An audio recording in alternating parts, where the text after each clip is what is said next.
Australia's Burger King or Hungry Jack's?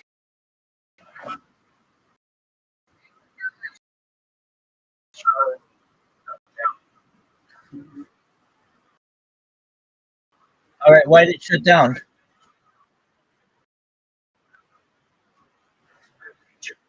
Dude, when I go viral, I'm gonna make that shit so just to stick it back.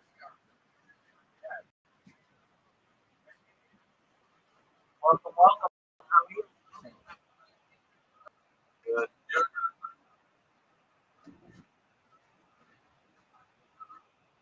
No, how'd you find out about it? Oh, I was here before. What was the name of your account? Oh, okay. Well, welcome back. Just living the dream, watching Kill Tony. You know what Kill Tony is? It's the largest live podcast in the world. It streams live every Monday from Joe Rogan's Comedy Mothership. It's been going for 12 years.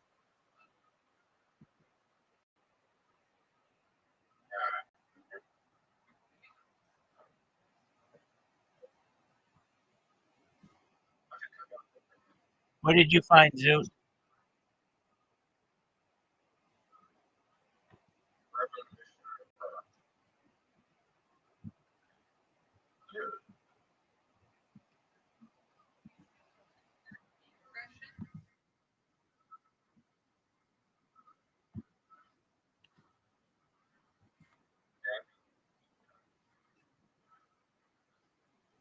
Zoot, are you going to get a Nintendo Switch too?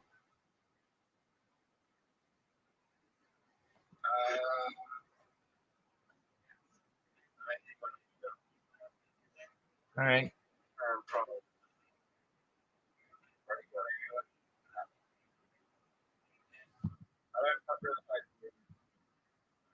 What's the best game on Nintendo Switch? What's the best game on Nintendo Switch?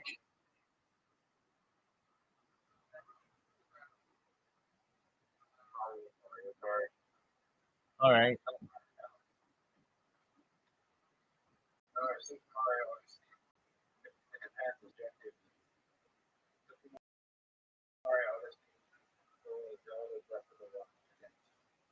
Okay.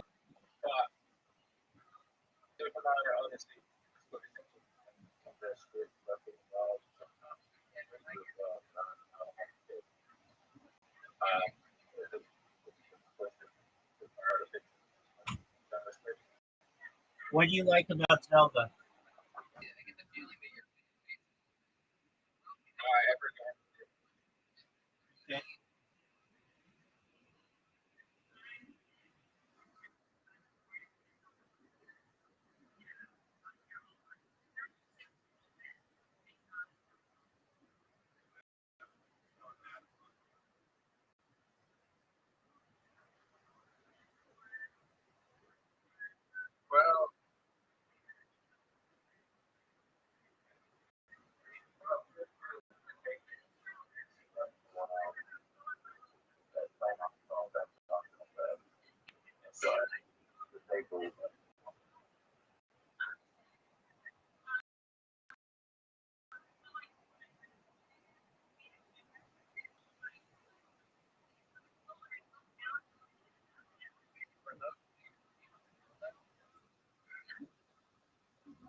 Okay. Like regular? Probably Mario.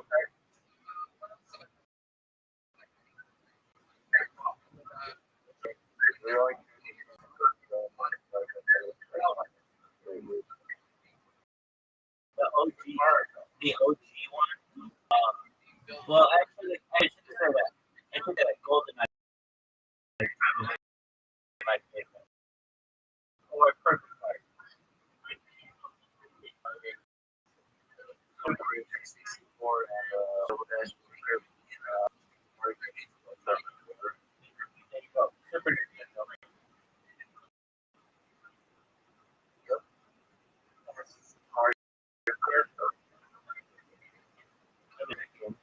But then with Nintendo Direct,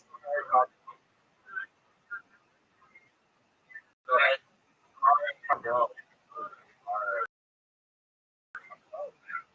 That's cool.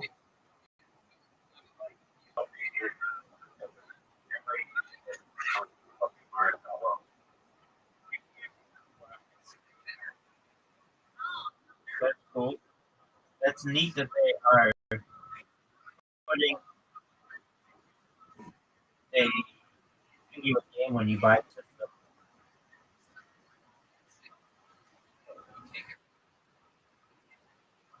Yeah.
What you said to beat me at mini.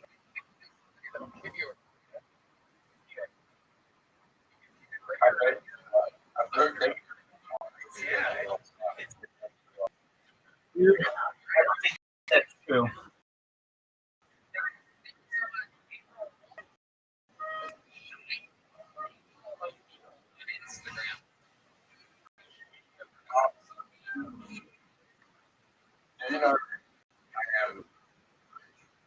Yep.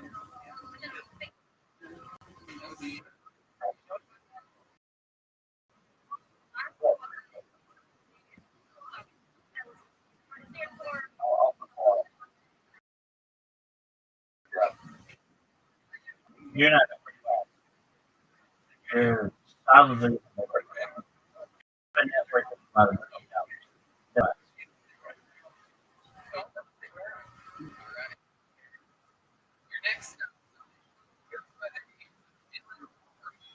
You don't own a home. You don't own a car. You're a middle class.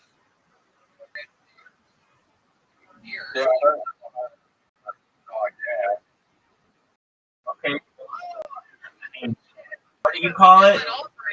What's your favorite phrase? Non-recognized profits or whatever. What's it called? Unrealized profits. Well, you have unrealized assets.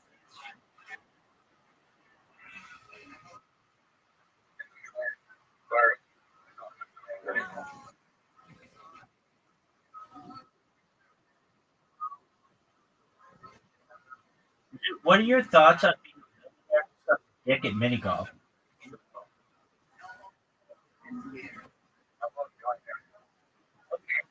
But you still suck dick at mini golf. Right? Clear on that?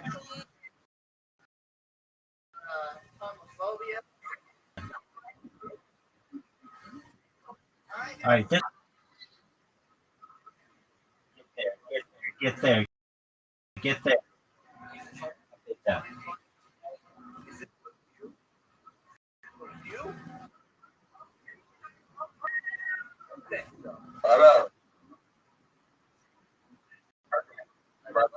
Yo,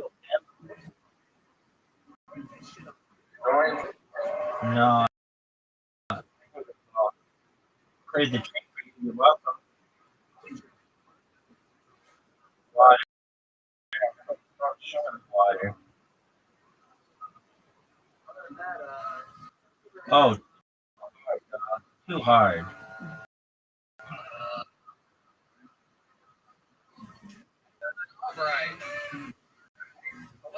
Water, water. Oh,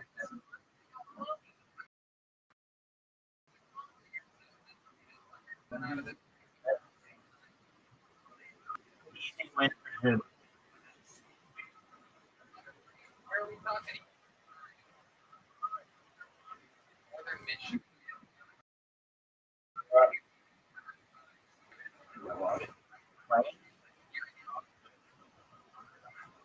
I don't want to take account for like a lot.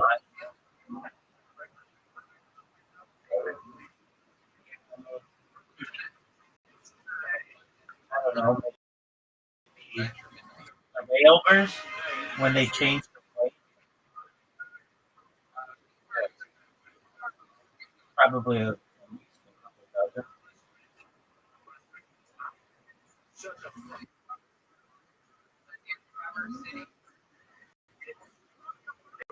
Somewhere between 12 and 24, something like that.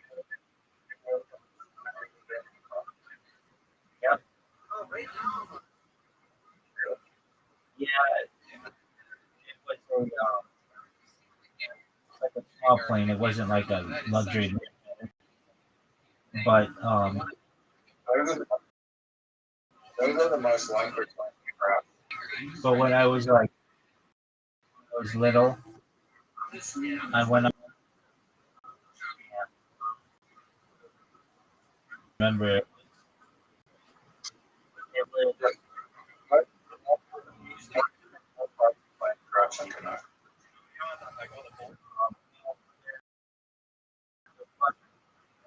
plane mechanics and procedures. People have to check and double check. Private planes, except for the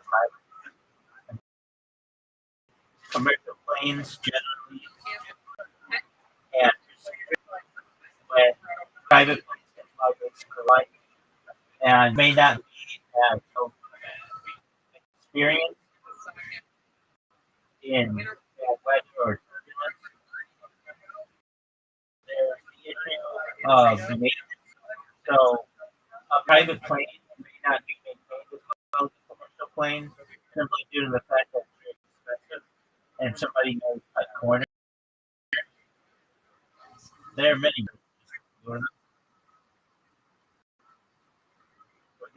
shots.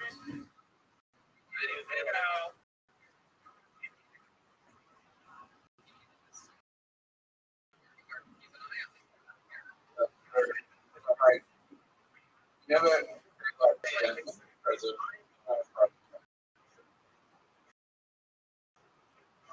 Um, Laws about what president can ride it. Like they're not allowed to drive their own cars. Once you're president, you can't. You're not allowed to drive your own. And there may be, yeah, that's why like when Ethan Ross came down with Cybertruck, even though he wasn't president yet, it's against like security rules to allow like, the president.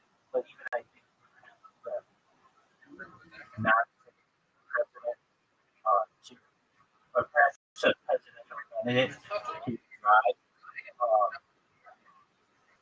Donald Trump hasn't driven a car. He has a big car collection. He has a car,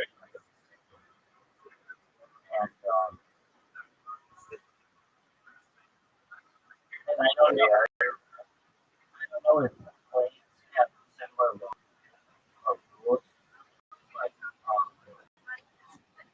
I mean, I shouldn't say that. Donald Trump has his own plane and flies it. Yeah, they do. They fly in private planes all the time. But his private plane's like a Boeing 727. It's a big plane.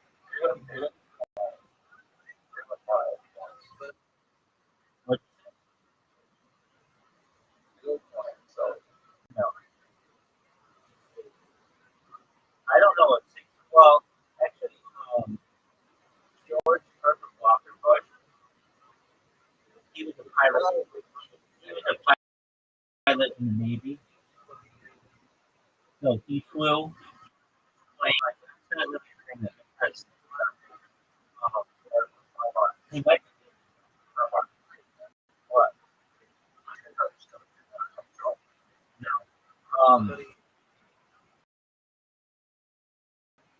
George was in the Air National Guard. No, yeah.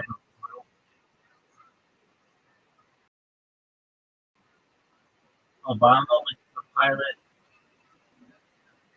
Biden is not a pilot. Trump's not a pilot. Clinton's not a pilot. George Herbert Walker Bush was a pilot. Carter was not a pilot. Ford was um,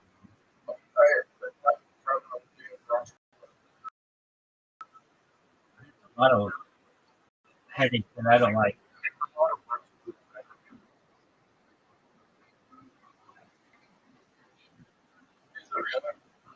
Yeah, dogs. I like to be able to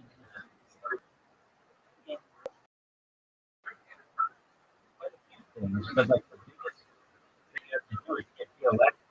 You have to kiss a lot of people's asses. You don't have to. I mean, it's just probably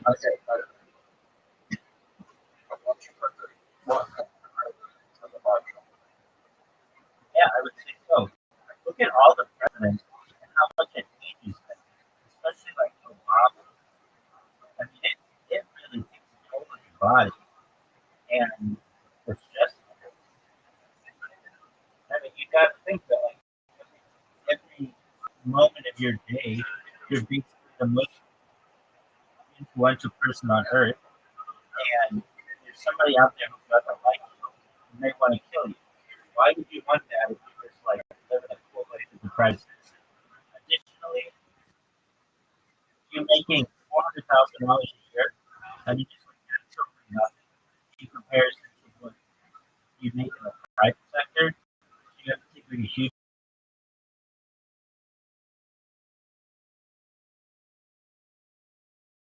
pay cut. That's probably the reason that motivates me. But I'd rather do something where I think I can make a difference. I'd rather be doing something than something in the United States.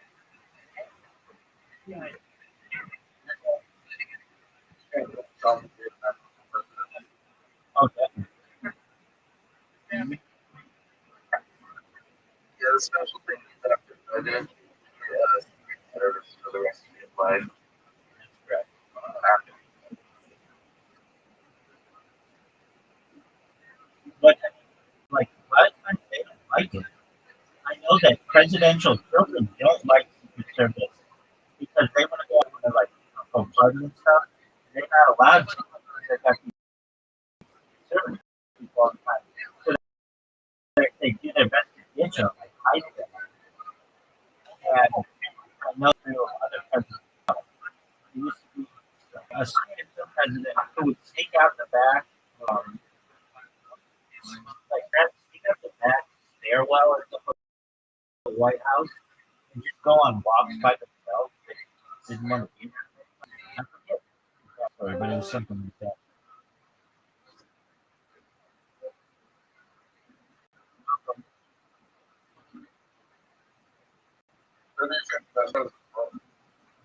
That's a, that's a difficult question to answer. I mean, arguments for any really good president, and there can be arguments for them being a really bad. So, for instance, oh, right. I could say that, oh, George Washington was our earliest president. Well, wasn't he the slave owner? Or Thomas Jefferson? Or um, I could say Lincoln was such a great president because he wrote the Constitution. It's a crazy way. But it's to be made that could have perhaps, well, he, under his presidency, the entire South was destroyed, essentially. And there may have been an argument that maybe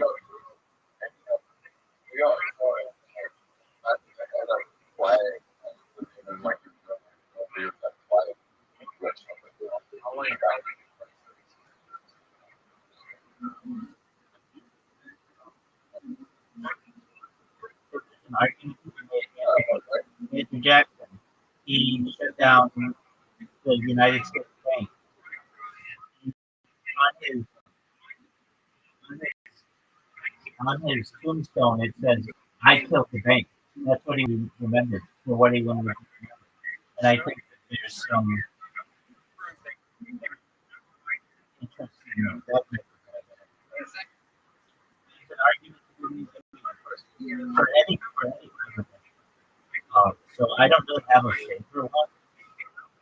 There are aspects of some presidencies that I like more than others. Like I think that many Americans have a romanticism of the Camelot like atmosphere that was the Kennedy too, but it was short. It was like less than 4 years. And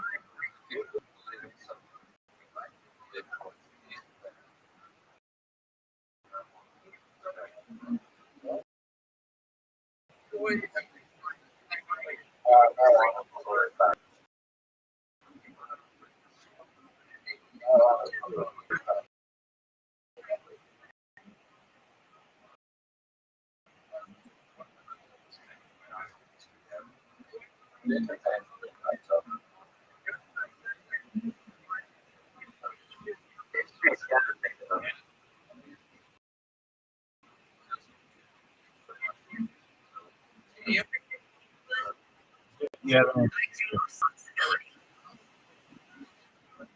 you have an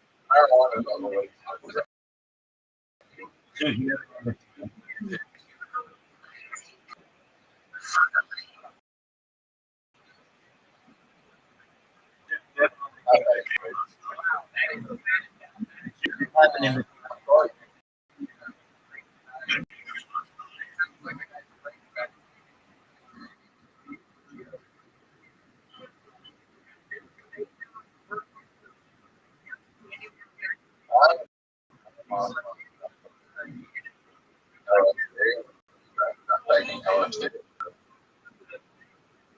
that was a very good time.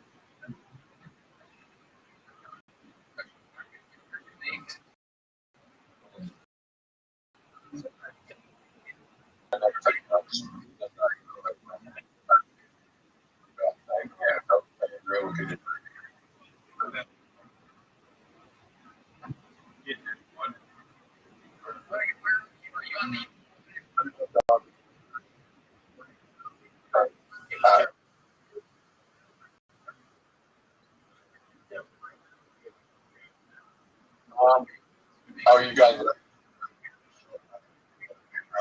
I'm ready for that. That's what you think is a good shot.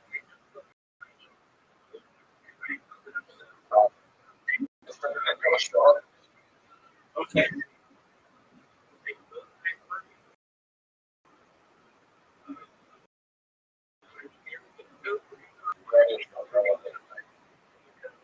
Like that shot too. You know you love it. You know you love it. What up, Mr. Corey? How are you? You ready to play some?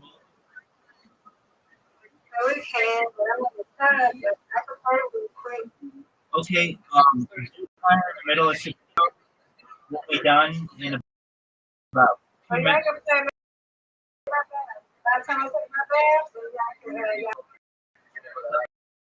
What's the plan?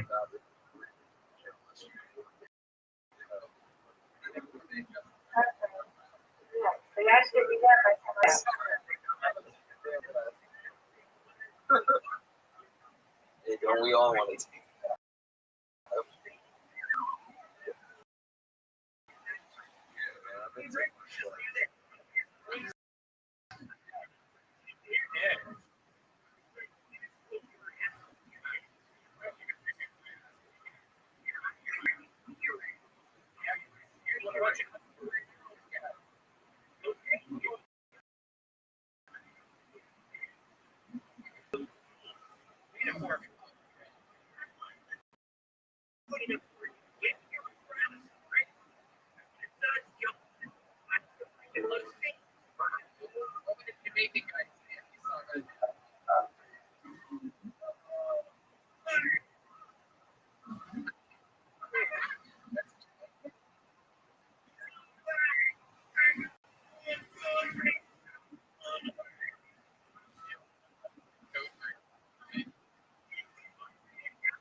Thanks, good job.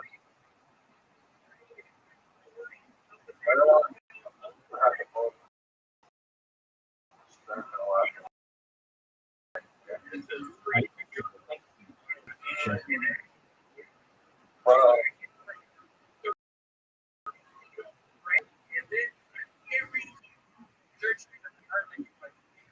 All right, Ziggy. I agree. What was that shot?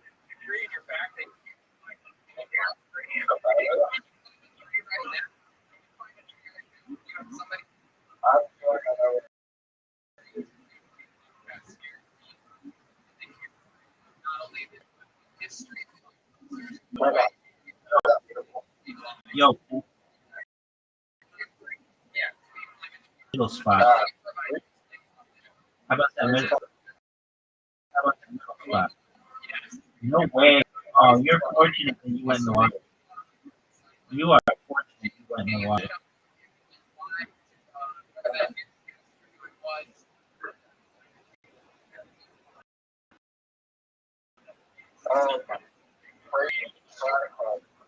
Dude, I got you. You know I got you. You know I'm just holding you.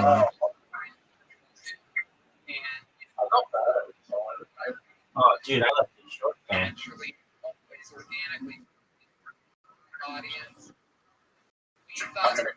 Hit my ball. Hit my ball.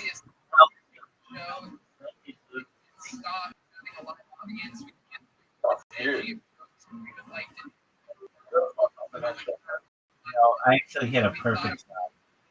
You and I both know that's a perfect shot.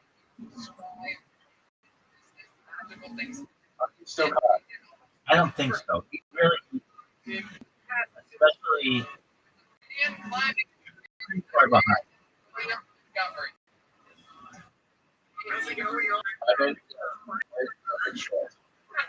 Yeah, but even still, I mean, look how good I am. I'll make it in the next shot.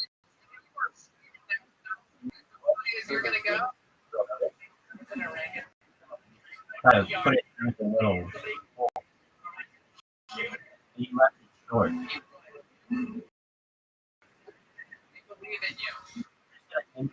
Now, I gotta do the best. that was nice. Too bad it was too little.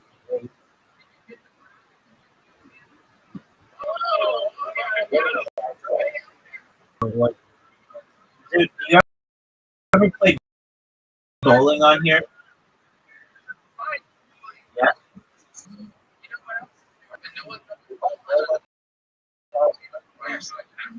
Yeah, I just got freaking practice. Other thing, I'm better than you at. Yes. I don't know. I just haven't played with them. I like your ball. Like, I fucking. I stick to it.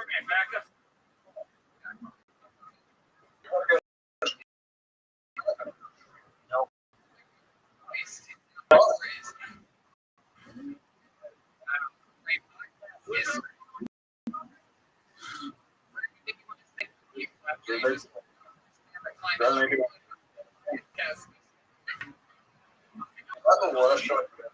No, I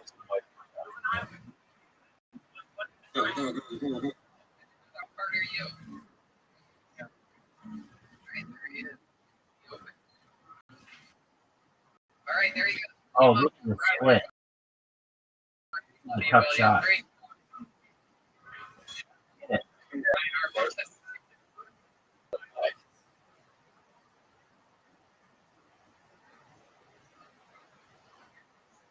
Rabbi.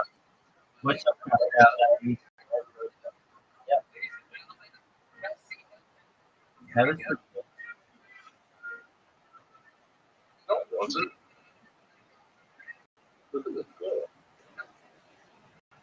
I mean, you can still pretty win. I'm only up 12.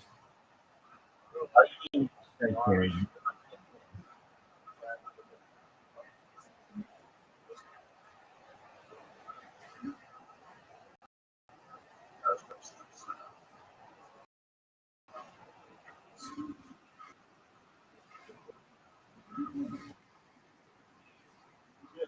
12. Go.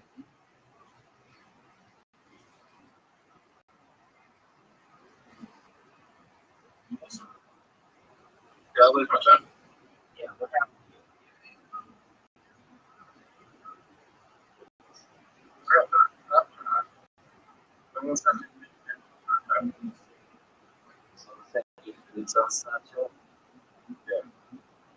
What's his name?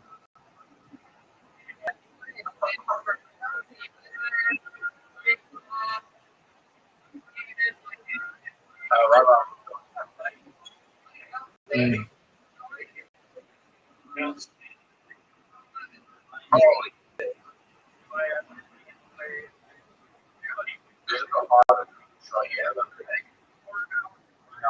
But we got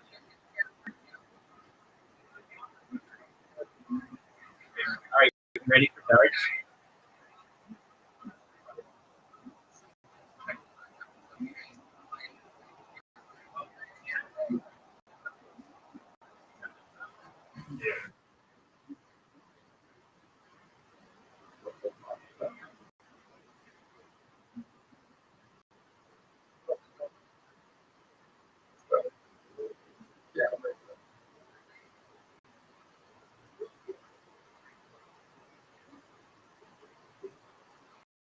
I'm so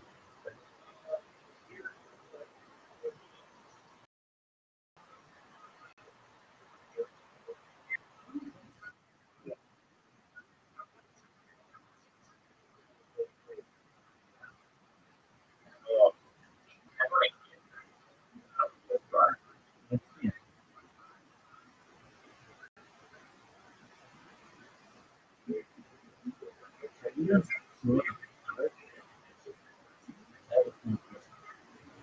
That was good.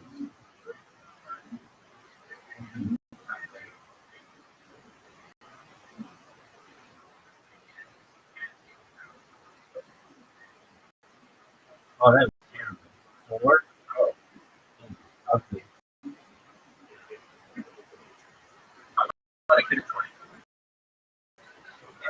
You got a 3.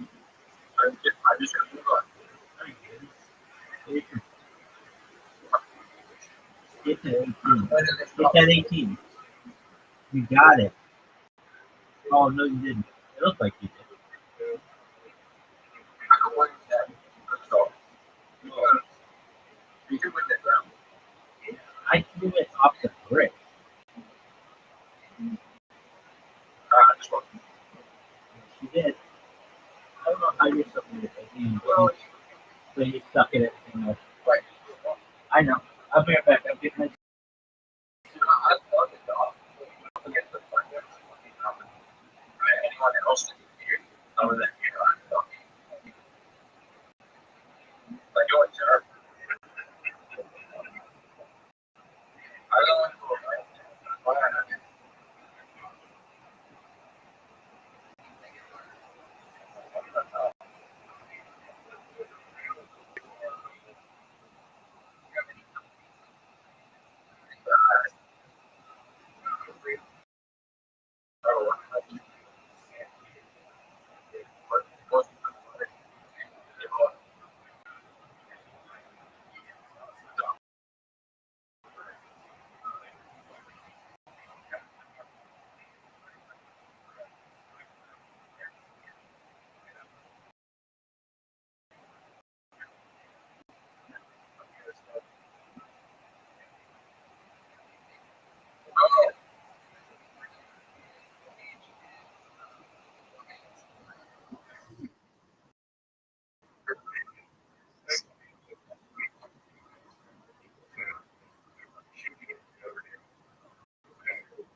Dude, are we gonna watch Survivor?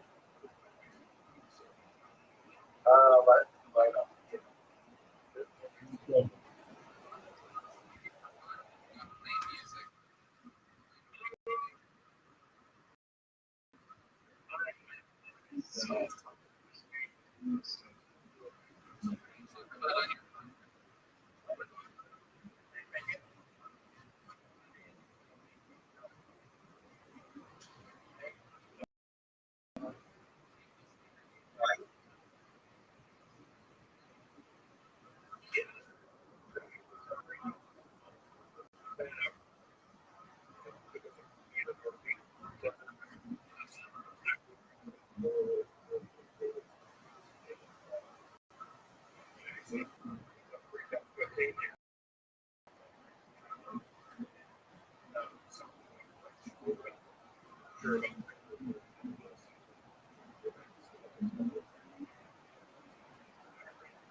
How many guys did you match with?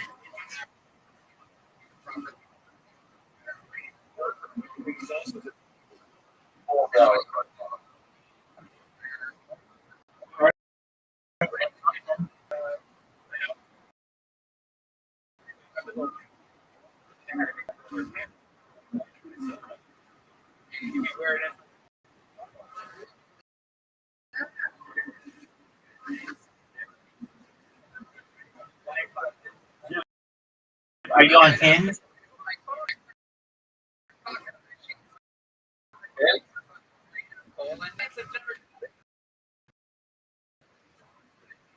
I think it's on Tinder. I think it's on Tinder.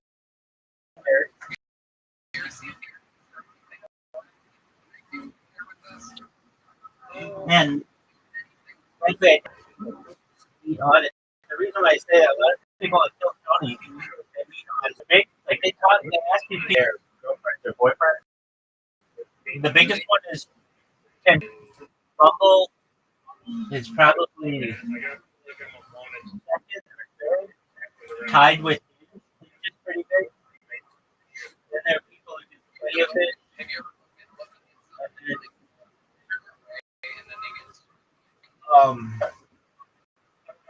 there are a couple other. There's like Match.com and eHarmony, but those are kind of I don't know if that's for what we're looking. And then there are like specific ones. only. All right, well, dude, then why don't you just go to a brothel?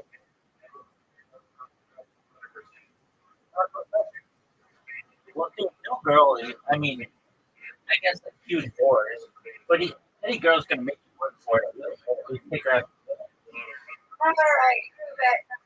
Excellent. All righty, Miss Aquarius is ready. Dude, are you ready?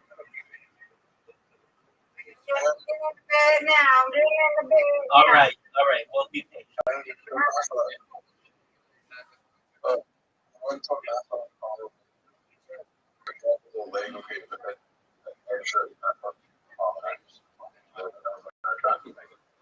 Very well. Noah, if you want to play, download an app called Play-Doh, Play-Doh. It's available on the App Store. Play. All right, Miss Aquarius.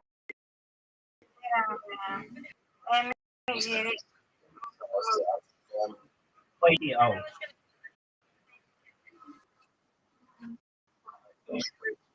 It takes like 2 minutes to sign up. We'll get you in on the next round. It will be the first round in 5 minutes.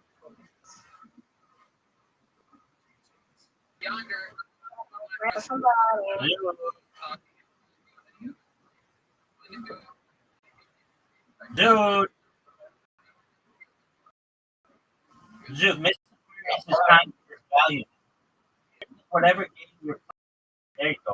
All right. Just wait on that for a little bit.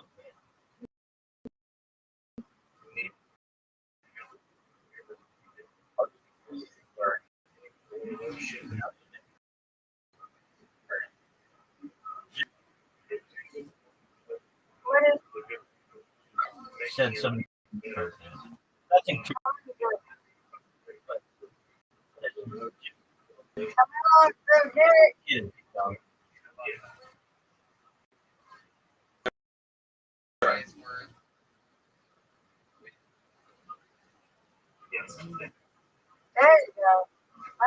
Never mind. No.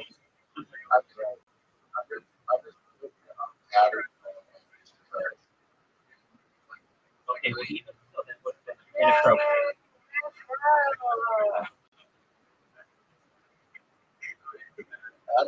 inappropriate.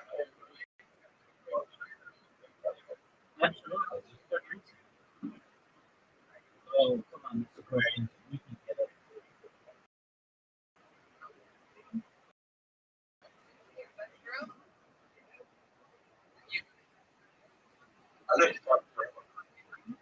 You wish if you dream.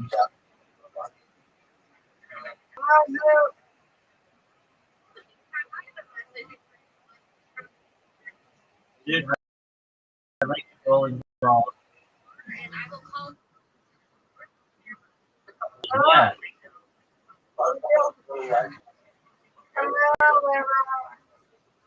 Yeah.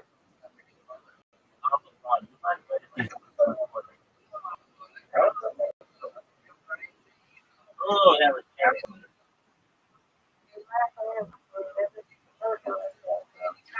Oh, that's top 24. What's going on? Score is higher than mine. You can give me.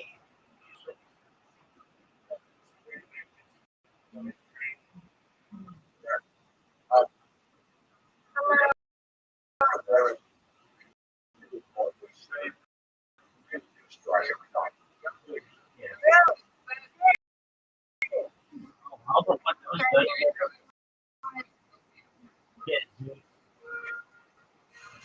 get,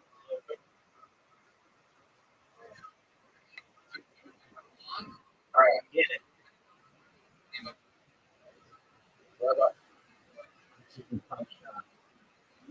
Get it. Okay, okay. I am making it.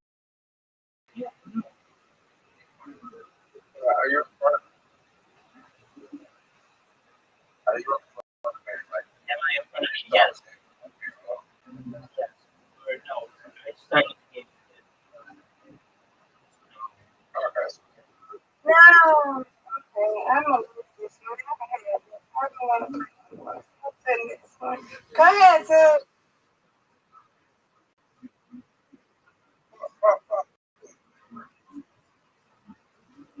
That's gotta be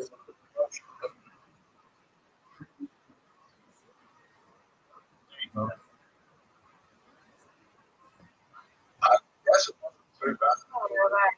Come on. That's what I'm talking about. No, I think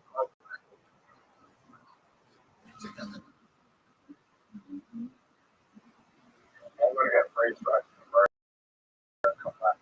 That's what we all Praise back. I don't think so. There you go. Let's pray.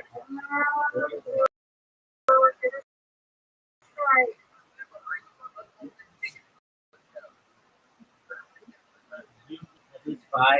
Oh, Mr. Aquarius, you beat 2. You beat 2. Mr. Aquarius beat 2.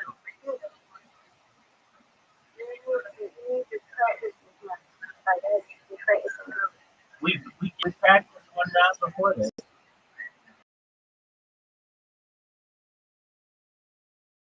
I did do that. All right.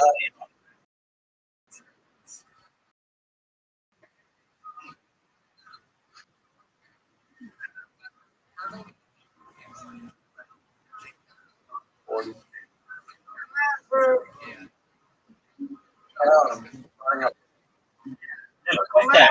Dude, we're waiting on you. Come on, dude. Zoot. Dude, no one's gonna like you. You should put in your biography. I take too long to play anything. Very nice. Noah, did you download the app, Play-Doh? Okay, did you create an account? Okay, create an account. We'll get you in on the next game. There we go. There's a tough split call.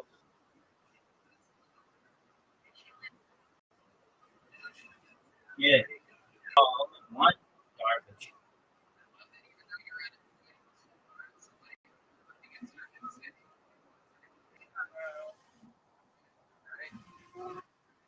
Get it.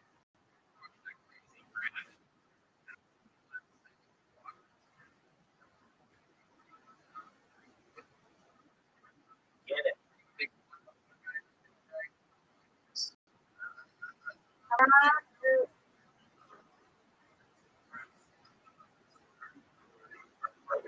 Yep.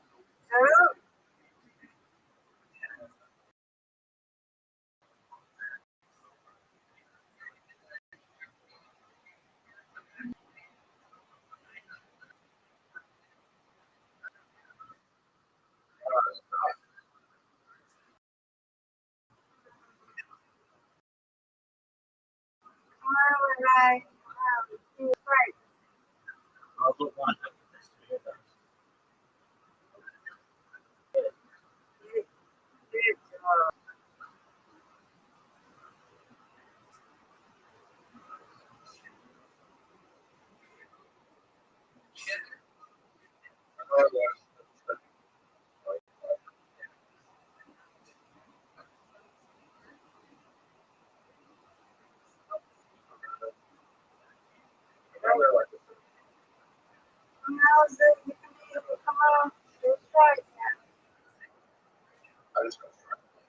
No, you didn't.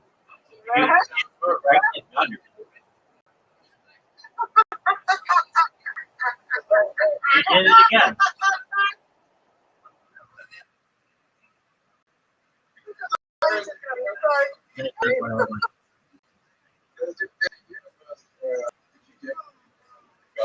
That was good job. Aquarius, something easy. Get it straight.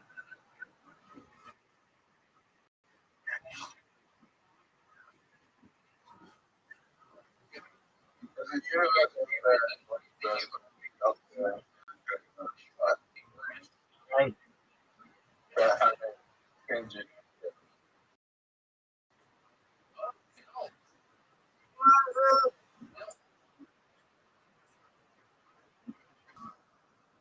That's better.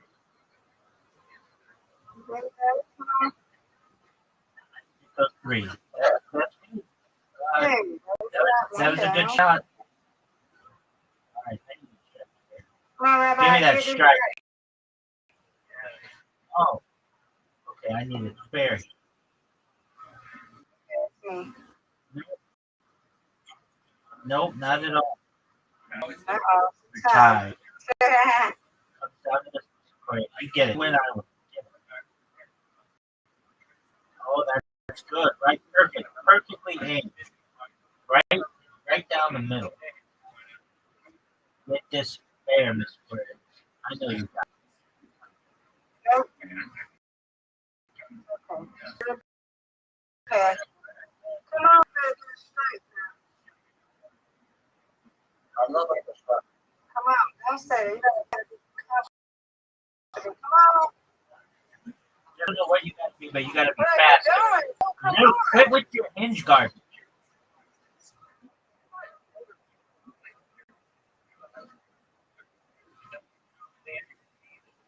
Get it. It all comes down to this. Come on, get it straight. Rabbi, please. He's trying to get a strike. No, I didn't. You get one of these. Come on, let's go. You get one of them. Yep, let's go. No, we tied. Good job, Mr. Good job. You win, I win. You win, I win. No, Noah, did you download? Did you download Play-Doh? Noah? Yeah, I did. Okay, you downloaded it. Okay, you see where it says add a friend? Okay, add me the Rabbi. Rabbi.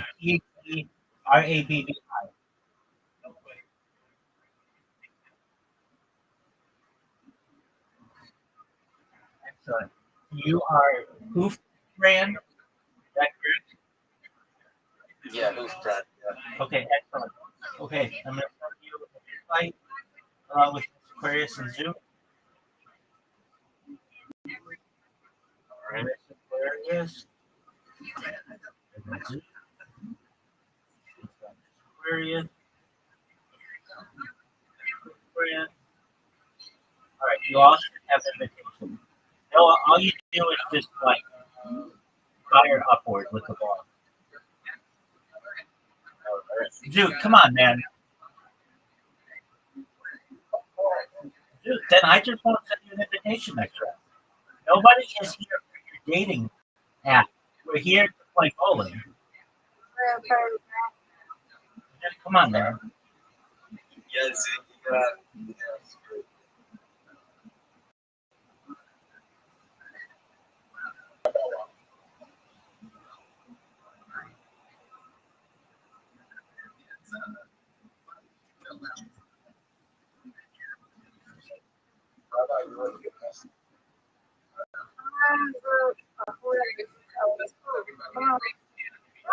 Hey, that was good.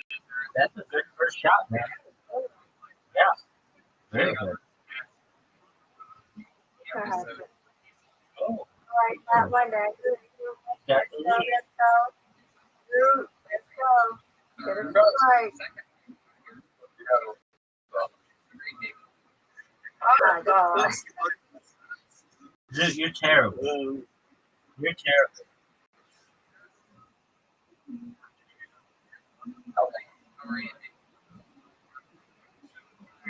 Get it. Come on, straight. That's what I'm talking about. Let's go. Perfect.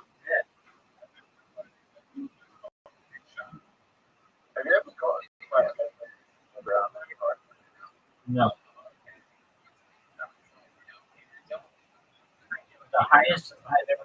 100. Which happened last night. Or yesterday.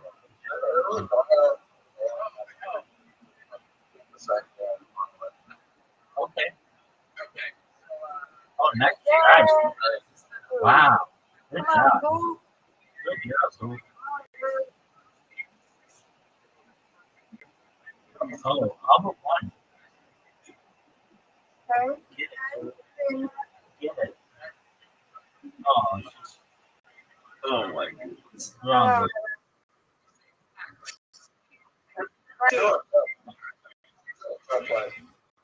With this one.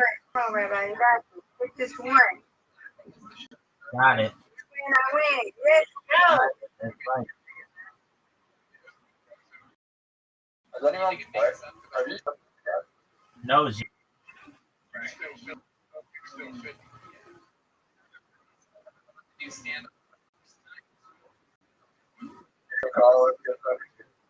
If you play enough times, yeah, got your head away from hinge and into both. Yeah, you have a test. There you go. That's fine.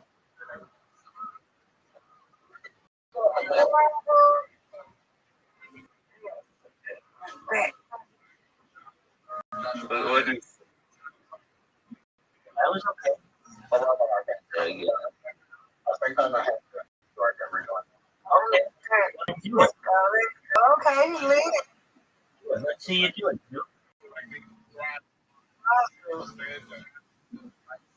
Oh yeah, strike every time. Good job, man.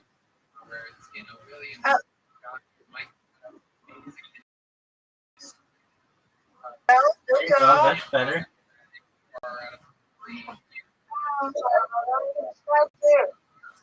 But we can win. Yay. Get it. Yay. Wow. 49.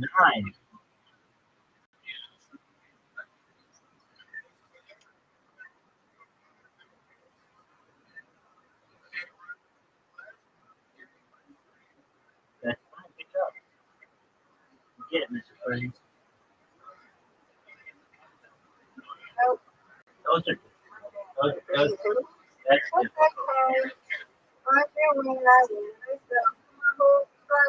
Get it.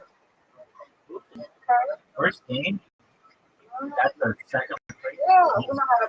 Approaching the lead.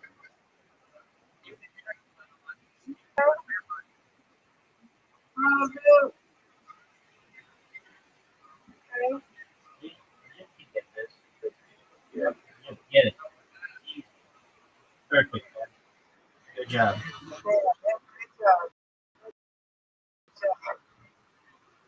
No part of the way. But I can get this. Yay. There we go. Let's go.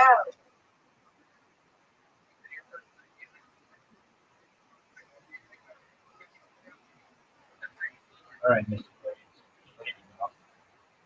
All the one. That's good.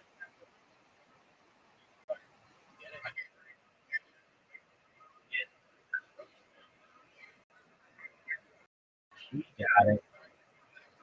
Nice.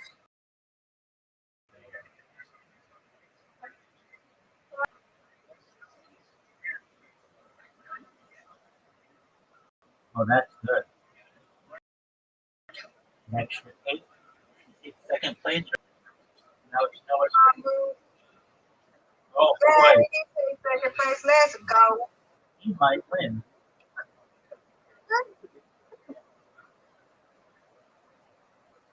I got to win out. Okay. That's a rule. Oh, dude, that was really, really good. This is kind of right after. No, Come on, dude. dude, get it. Nice strike, big dog. Nice strike, big dog. All right. Come on. That's See you. you. See you. That's good. Okay. Dude, Uh-oh. get this. Okay. Come on, dude. If you I get like this, that one. if you get this, Oh, I don't know. Rabbi. Oh, this is a tough pickup. Right.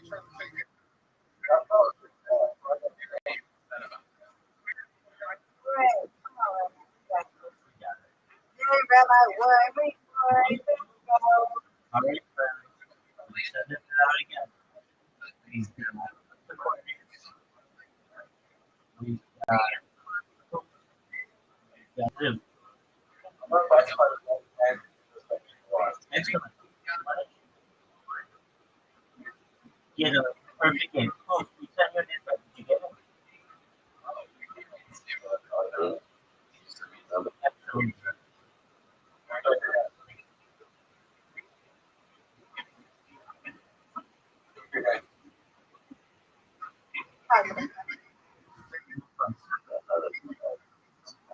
Hey,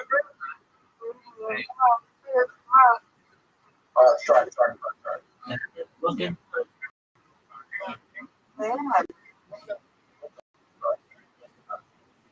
That's all.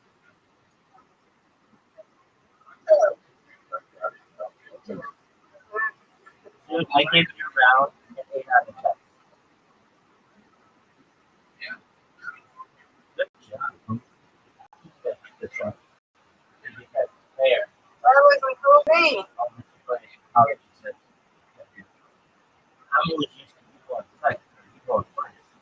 All right, good job. Who was Come on, fool. purple last time? All right, who's got? We got new people now. I know. I thought it was family. All right, there you go. Horrible. Yeah, come on. Come on, Rabbi. Not what I wanted to do. Not what I wanted to do. But I can get this. Oh, yeah. That's a tough one. Come on, that's another 10. We have never been more ready for a pet in our entire lives. So,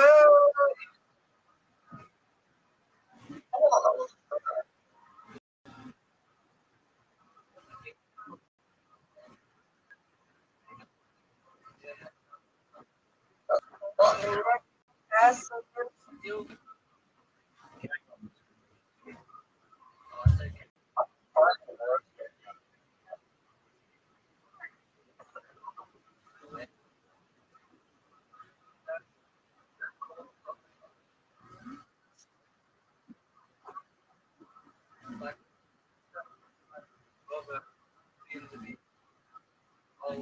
Come on, fool. Got to strike it. Well,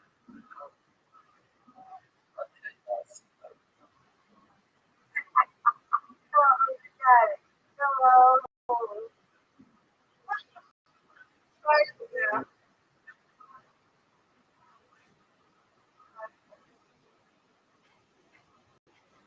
Come on, Rabbi. Get it.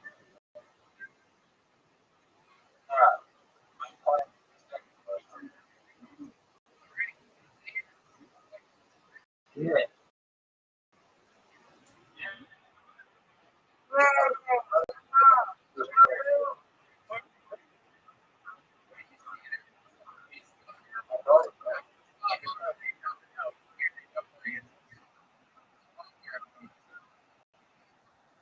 That's my point.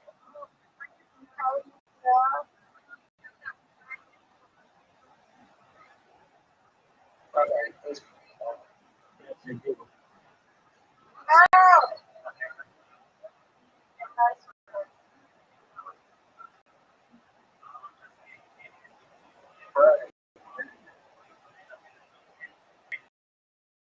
Oh, that's good. Somebody gonna do that. Come on, strike.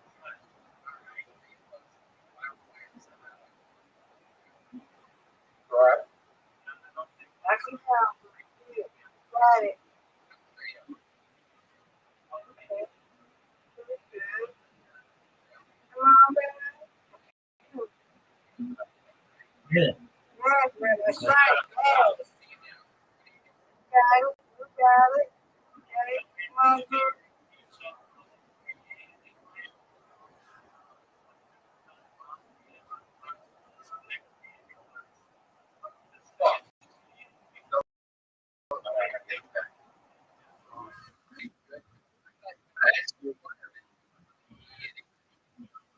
I'll take an egg.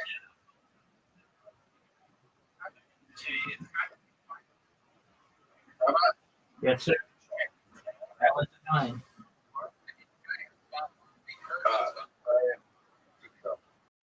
Thank you.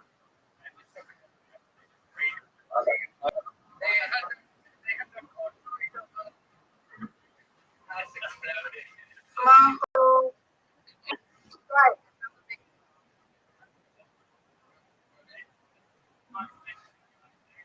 Wow.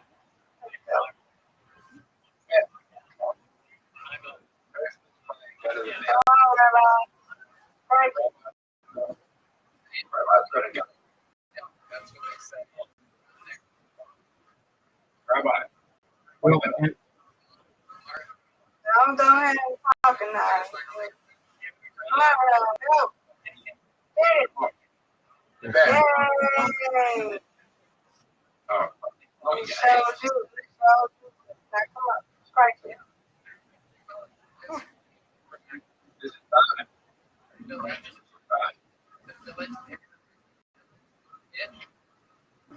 I will.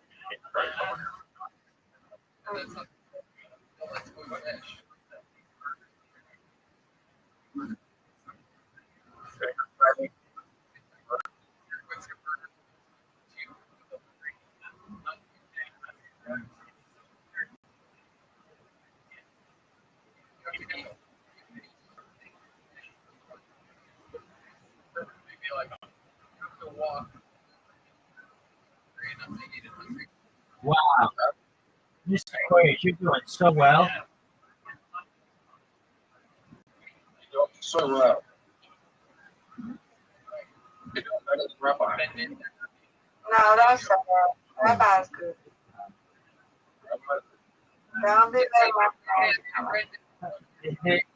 Mr. Aquarius will protect me. Get it. Oh, yay. Good job, Hoof. Nice work.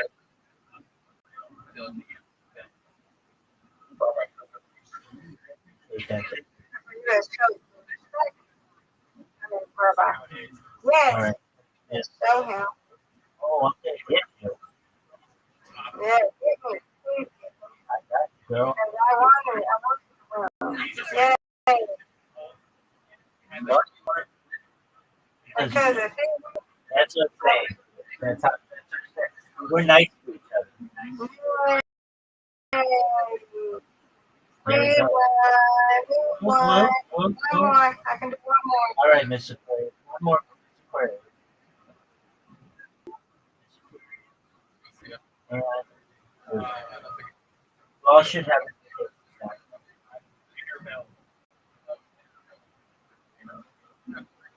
What is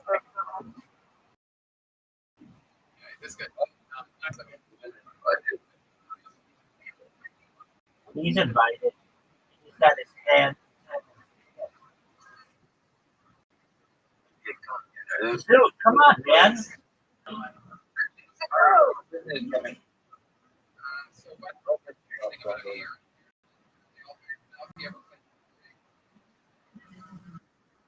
Mr. Rock. Nice job, Mr. Aquarius. You're Let's welcome. go.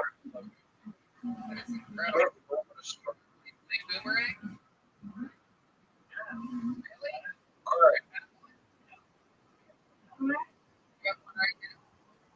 Ready for me to get it?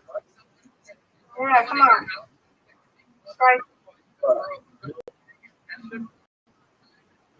Get this square, big dog.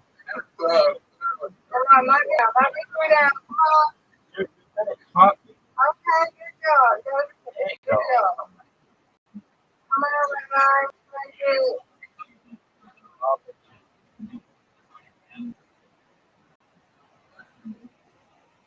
Get it. Told you. Let's go.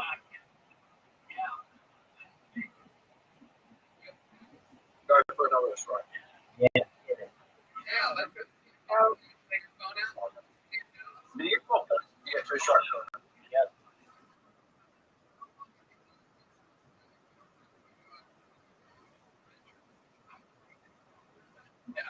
There you go.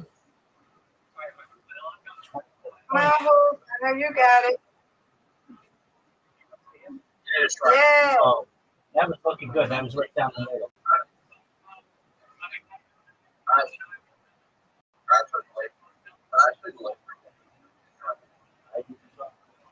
Come on, dude. Good. Great. You're not used to now. Come on. Ask me. Let's go. Good job, Sue. Good job. Good. Now we're gonna be- Come on, Rabbi. Try to do it.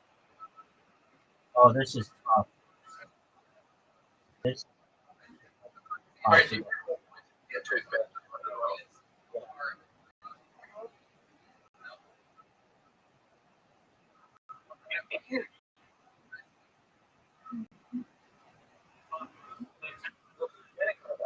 Dude, it's not over till it's over.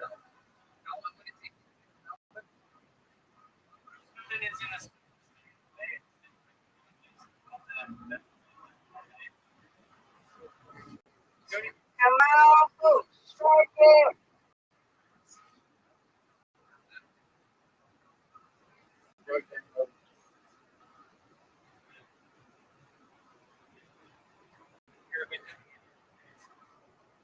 That was good. Nice job. Nice job. I'm going to your house to try to play these games fast.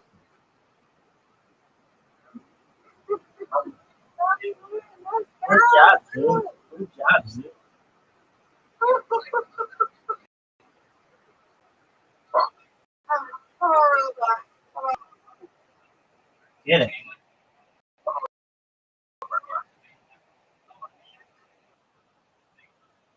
Get it. Let's go.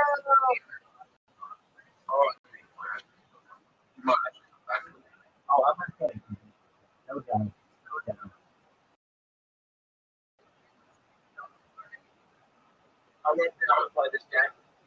Okay. You hit it on the pins. Come on, foot.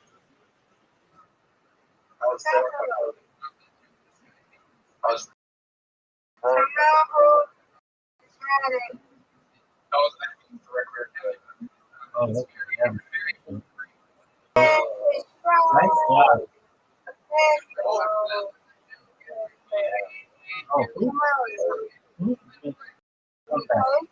Oops, the one you gotta watch.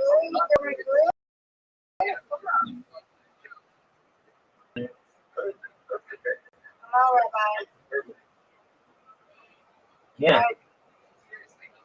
Yes. Go. Right.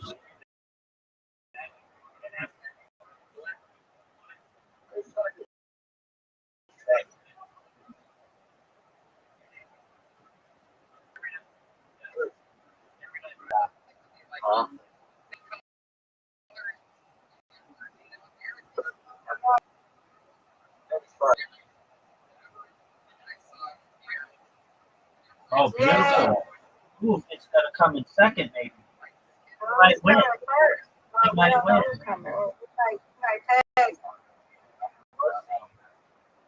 We'll see. Come on. You're up.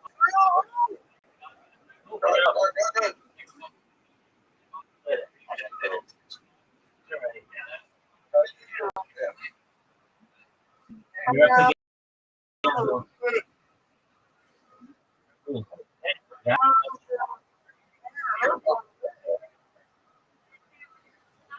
Oh, there it goes.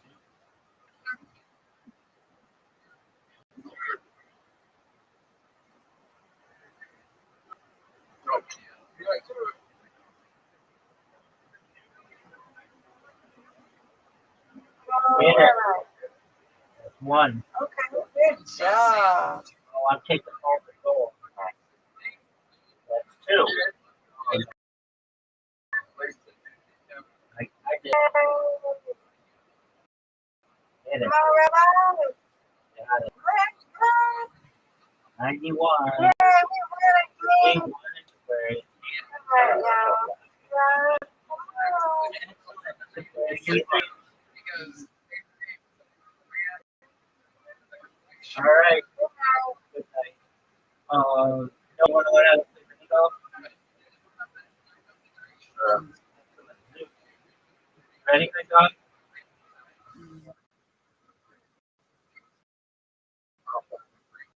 You're not playing? Just play one game of mini golf. Dude, come on.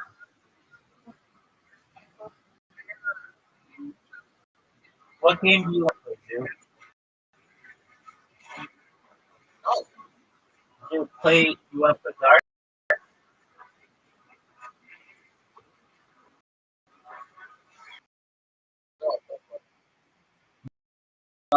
No, we'll take a break then. You did really well, my friend. Thank you. You did very well.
Welcome. How are you? Doing well, thank you. Excellent. We're watching Film Tony. Feel free to enjoy.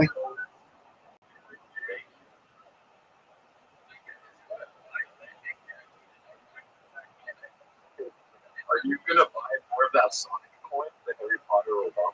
Not right now. I know it's not doing as well as I'd like.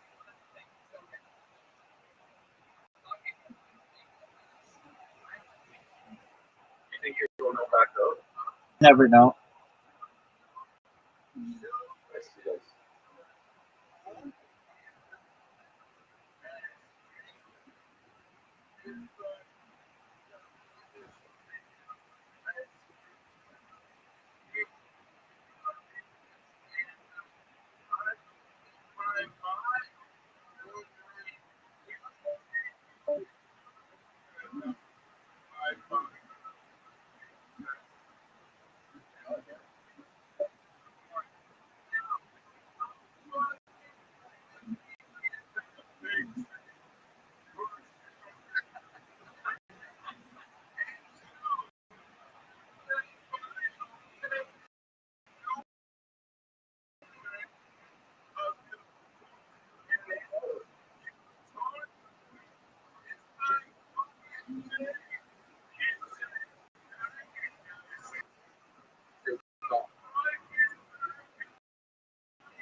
probably.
So here we go. This is our first time.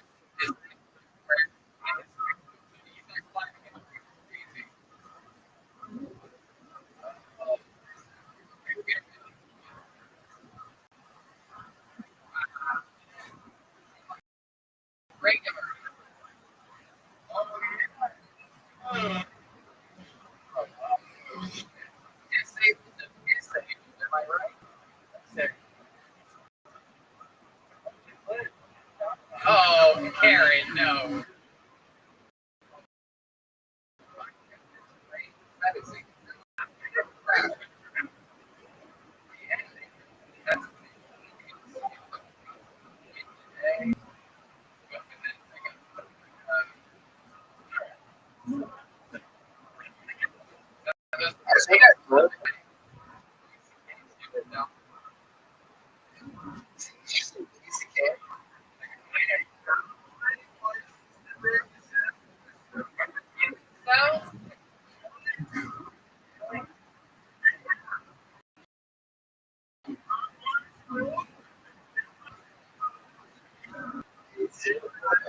Crazy time.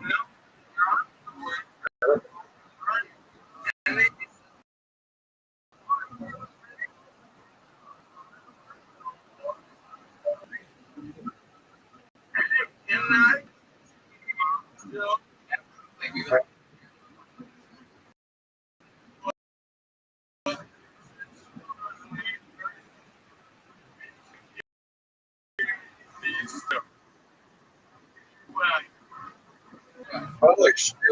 Alcohol. Yep.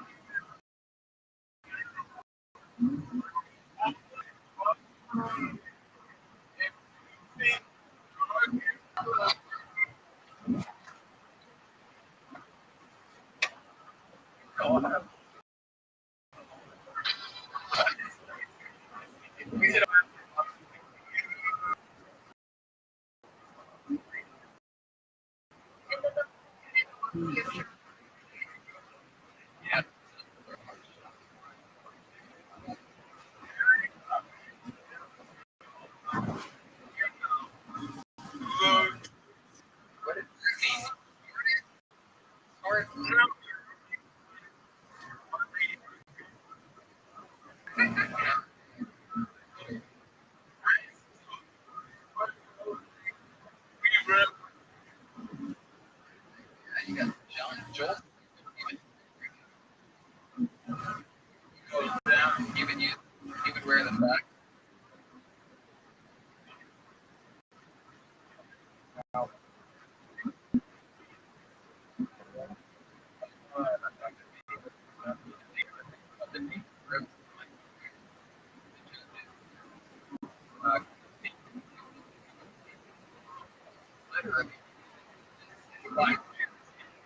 Nope.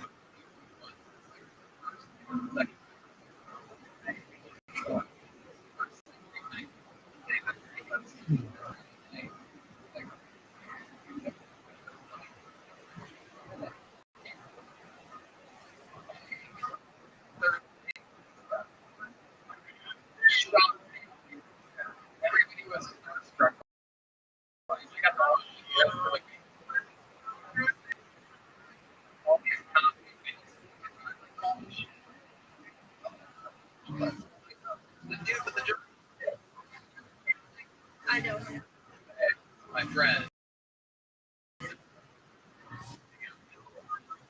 when you find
and so fun, amazing time.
I know, it Like really it's like is. that's the scene. Okay.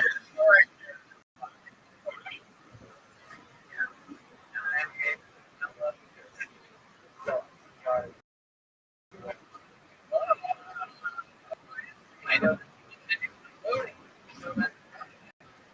Yeah.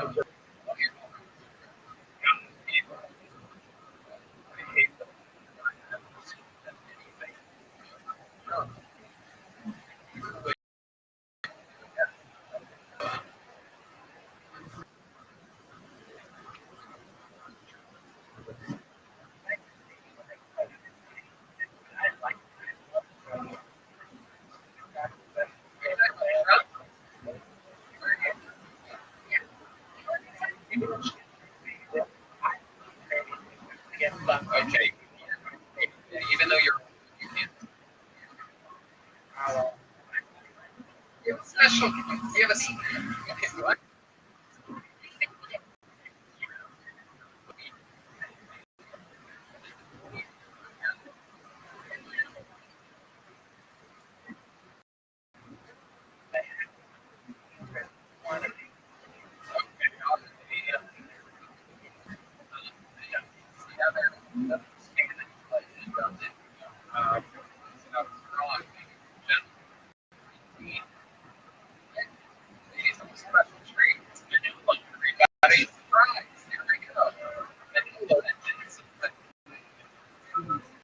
From the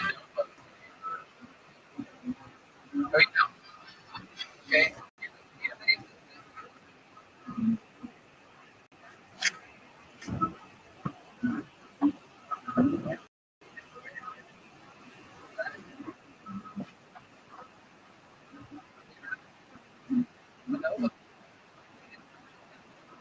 Look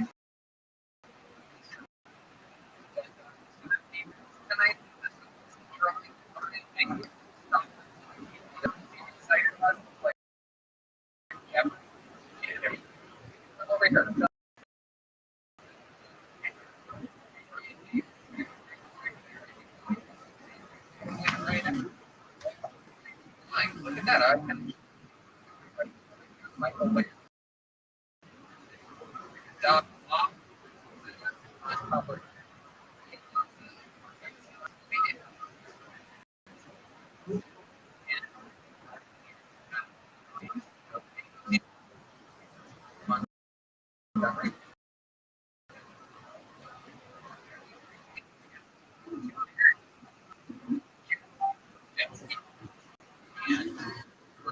This stuff.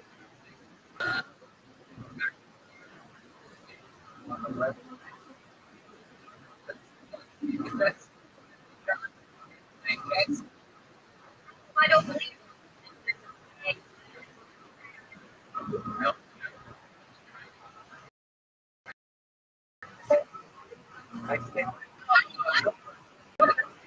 mostly sorry.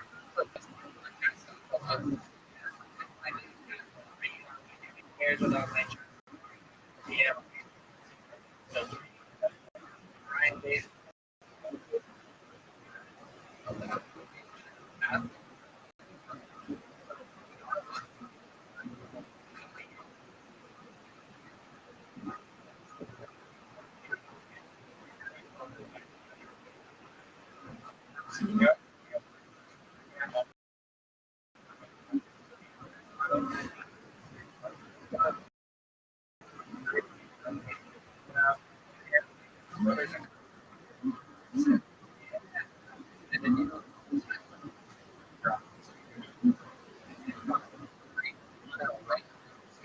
My favorite.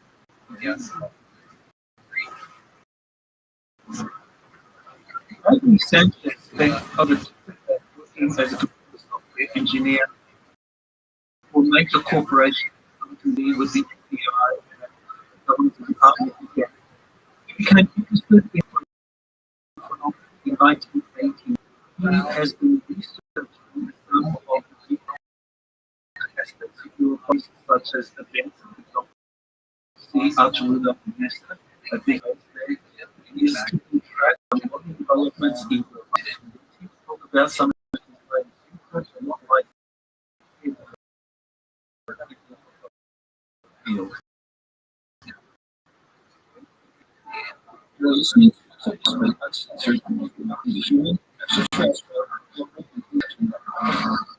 and subscribe to this channel. And now, here's Dr. Michael Silla. Welcome to Exopolitics Tonight. Thank you for having me. I appreciate it, Dr. Now, you have a very interesting background, and I you guys back a long way. Anyway.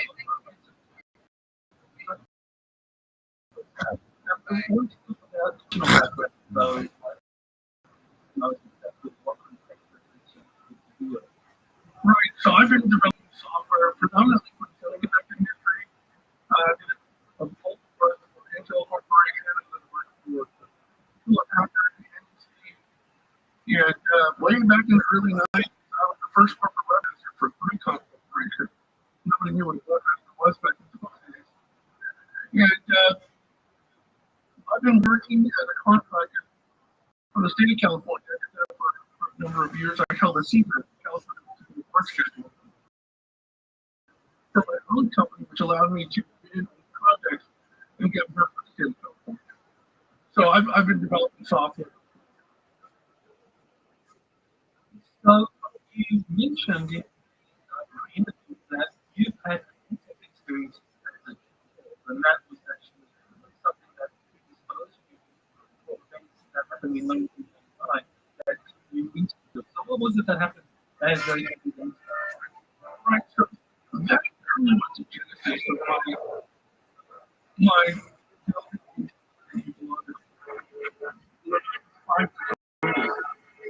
there was a where there was a solar flip lunar eclipse. And I remember being outside with my mom and our cousin. My mom was at the house. And that a lot of superstition stuff happening to the eclipse. I remember something happening about across the street. This was the following. Yes. Sure we did. Theaters. I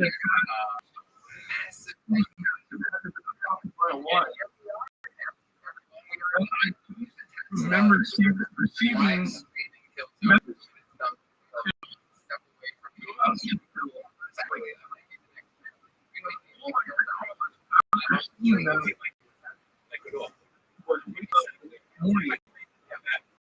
My parents, I walked back to home. My mom explained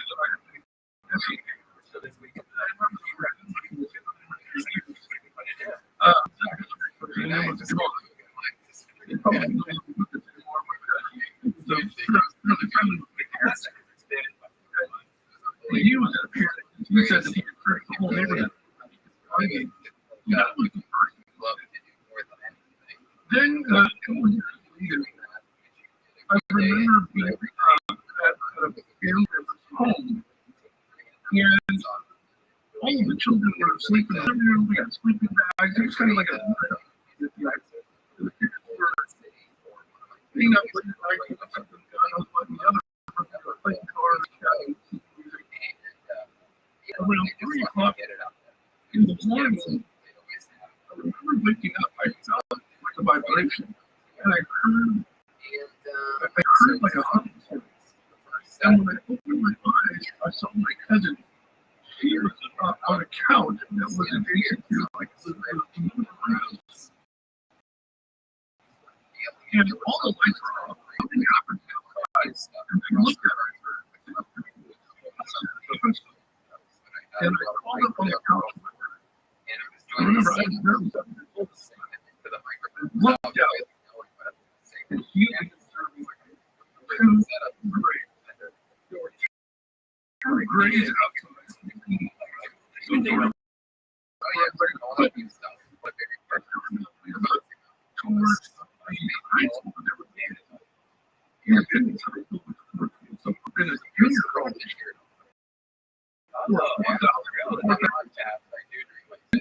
Largest high school. It was being constructed. There, was a ship. It was a small saucer crop. You know, like a sport model claimed it was classic saucer. This was more contemporary. It looked like nothing I've ever seen. Color.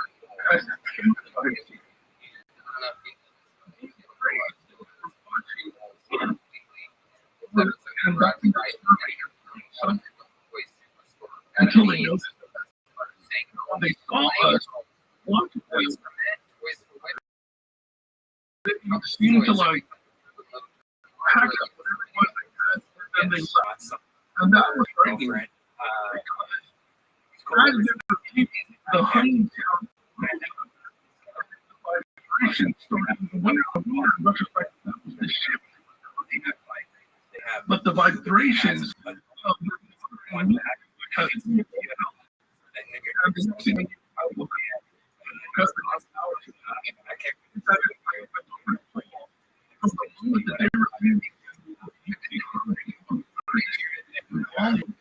vibration. I don't know what happened. So at this point, I remember telling my mom about these incidents. And before I knew it, I was in therapy. And it's a lot of children that were born creatures, or having sightings of UFO that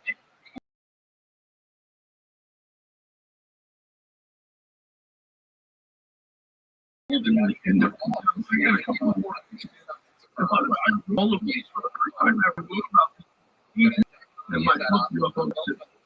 I had a friend of mine, Rick Prescott, who was a who I met back in 2010 out of England. Who was an excellent UFO researcher. He worked on the dome. He and I have been friends for over a decade now. And I got him to the analysis from an outside perspective of the events that I have witnessed as a student. And probably the most significant event of my life was we were leaving the San Francisco today. This is a big one in the South San Pacific. And I think it's a double header. We were leaving that level. We were heading back to San Jose. And we were just passing Moffett Field. And I was probably okay, it's very fast. However, the car in front of us was slowing down. This is on the freeway.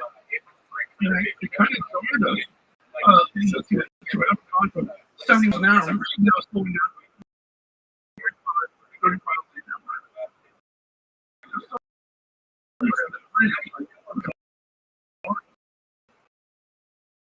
So I got up, he sleep in the back. My uncle were in the front seat, and he looked over my left. I literally brushed my face on the window. Because, yes, hovering above the ground just outside the door, then hangar one. The doors to one were open. By the way, hangar one is something to literally took the entire day for the doors to open and to close. So it was open, and you just had to at that time.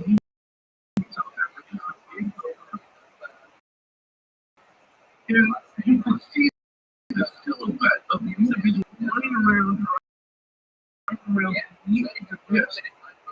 Had like a dark metallic color.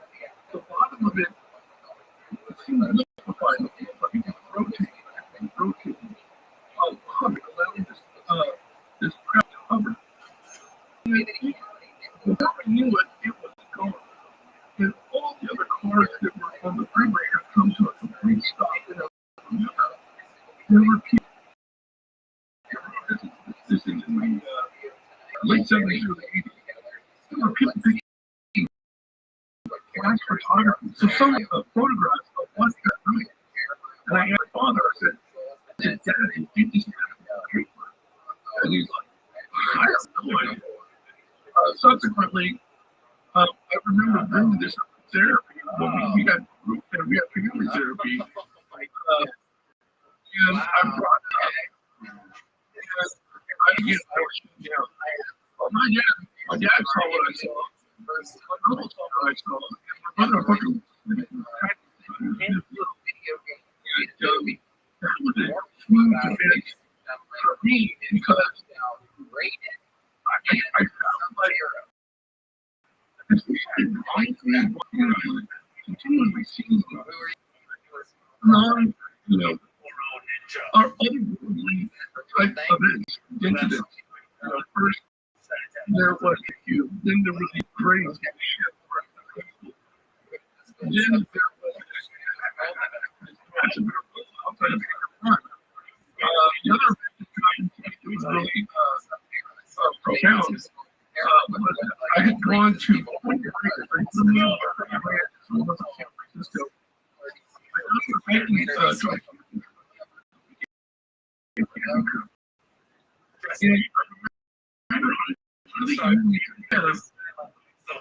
I climbed over this hill, and in the water, illuminated water, it was massive eyes, and I was frozen.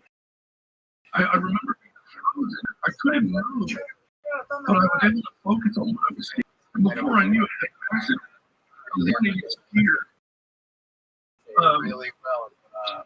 Lifted out of the water, and again, same as all the other incidents. Except for the waterfall incident was the only time we fell asleep like most time. It's as if I was witnessing it in real time. But the Point Break incident, Independence High School incident and like the Cubans, which happened the day after the lunar eclipse. Lost time. I thought hours later on the beach, nobody for 10 hours later, that there was a group of counselors who were penalty taking all the kids out there. We had a great time. But I was shocked by what I had seen. And for years, I tried not to go outside. I tried to avoid seeing the night sky. I became a little bit apprehensive about going outside. I no longer wanted to have these standards. By 1989, the first time really hearing other people finally the media was what they were experiencing. And in particular, about what they see. I forget the other deal. What they see and ultimately, I started following the power. So I became really interested. I said, okay, I saw other people have seen I'm not alone.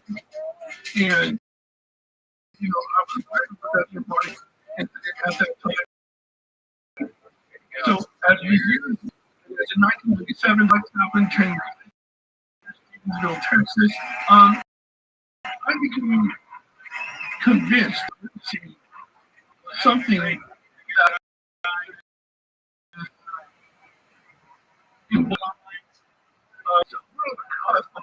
so that's why I have decided to really trust myself into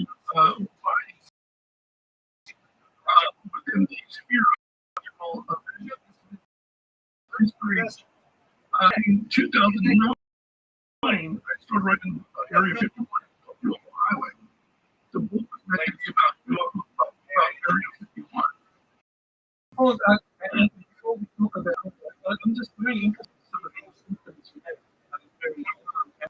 That way,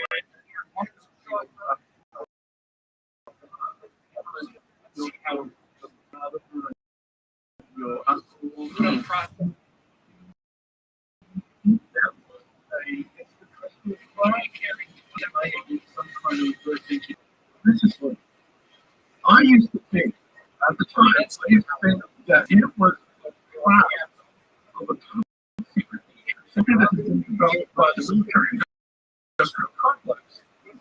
But in hindsight, as I look back at the approach that night, the people that eat the crowd, the silhouettes of the individuals, they were terrified. And to a really terrified state, running around as they were that evening, I was now thinking it wasn't something that we I think it was something we went from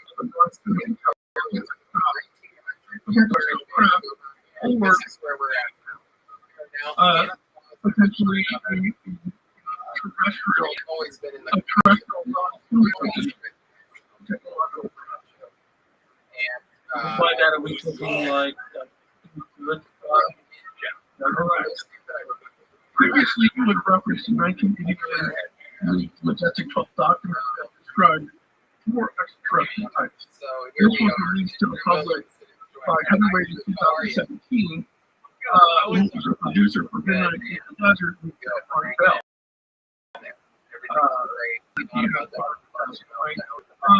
The document described Earth-like humanoids of small humanoid grades. Non-humanoid these are the effectively humans. And transformed entities. In essence, these entities, they're not physical beings or creatures existing in perhaps some other dimension or plane. Similar spiritual from that's the description of the transmorphic entities. But I tend to think of them as in another. Are you familiar with the writing piece? Or John Hill These are the cryptoterrestrials and the ultra-terrestrials. There's a little bit different between the ways we both describe these things. For instance, Tony sort of exact the nature and intentions of the cryptoterrestrials and kind of leave open what they actually mean. It's a possibility that they can be humanoids. Humanoids. I don't think of pretenders. To me, pretenders are extraterrestrials. There may be other types similar to it.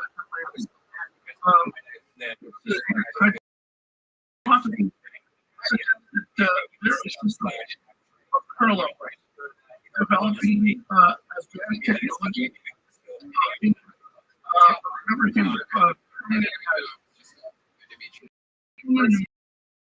other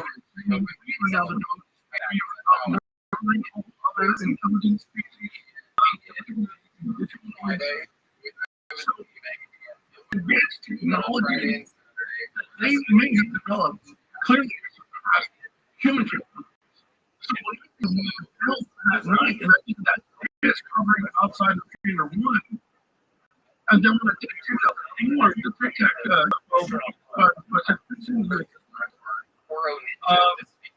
or 1964 were finding some interesting edge-shaped UFO that had been situated on a tripod, which hovered tripod retracted into the ship. There were no visible protrusions of the ship. It let out the traditional portion of the vegetation. There was a crowd that exists that our government no longer denies the existence of. In fact, there's only congressional hearings for the first 50 years. I talk about that in 1966 when they had the first UFO hearing. 68 they had the connectivity, and then in 69 they had an UFO community. I think it was Gerald Ford at the time he was, but he was the leader of the House. He was also involved with the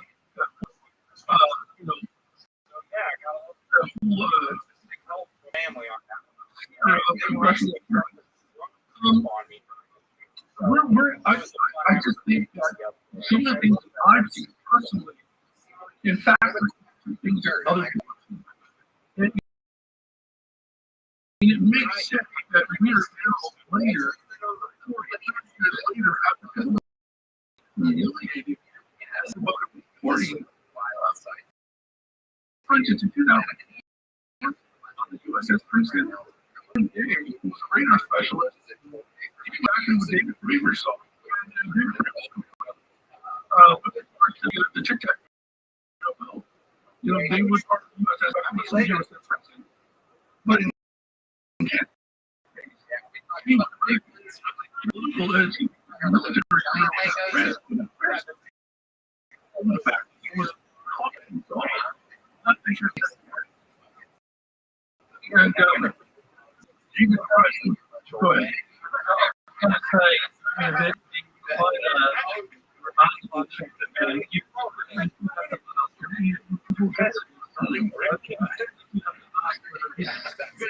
part of a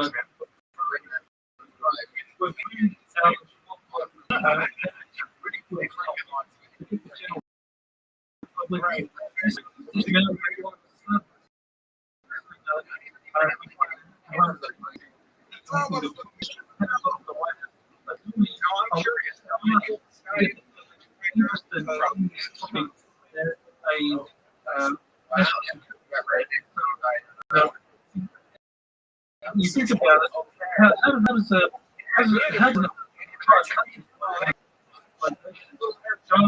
UFOs or Johnson, anyone that talks about it, people have Your son. all of a sudden, UFOs it doesn't to be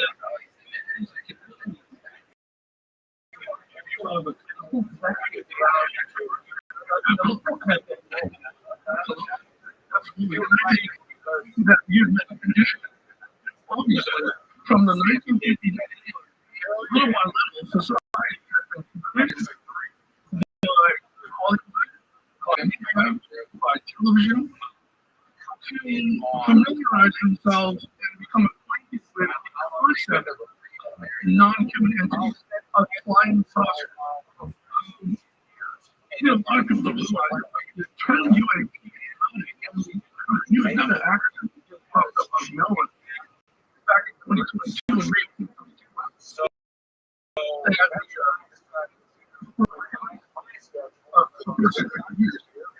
the term UAP actually goes all the way back.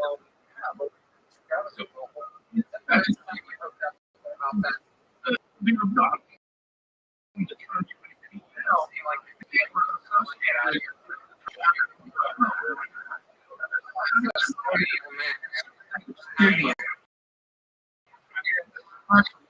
UFO or aliens. You're ready. To do away with what we're seeing now is everything is taking place. You never utter the word aliens. Rather than utter the term human entities, non-human intelligence. And Wilson, if you go back to the Wilson, which is one, they're the invention of the term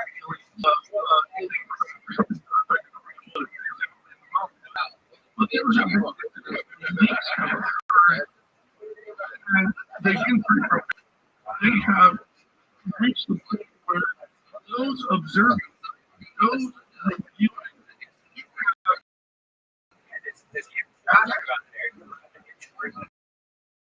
government is now making what we've known all along, what we don't know.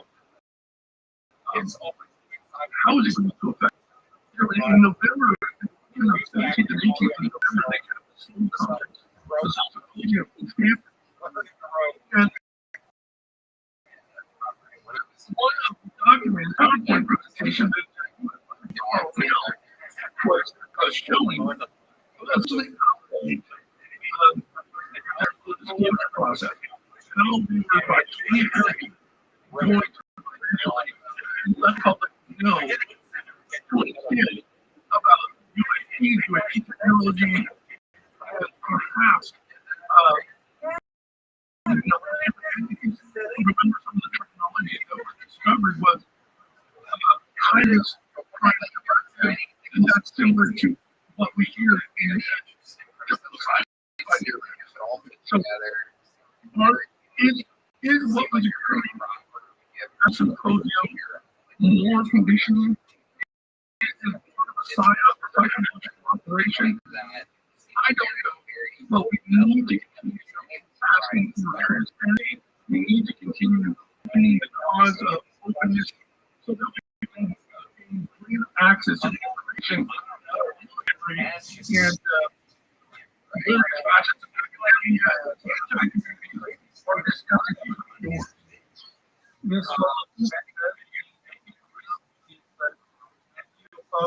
like people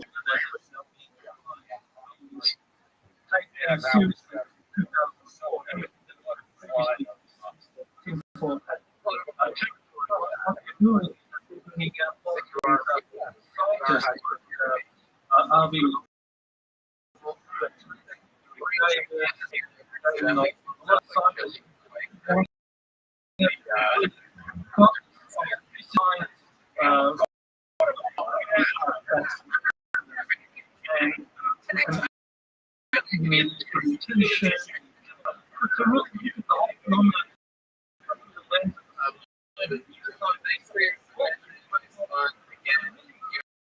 that's nonsense.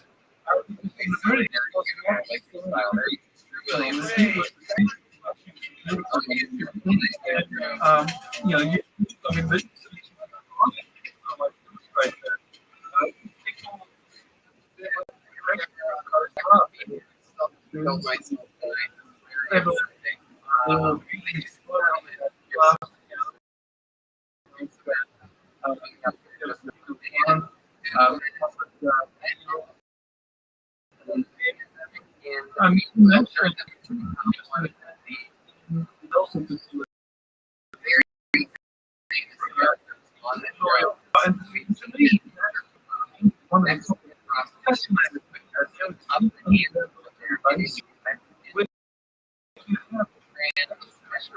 and I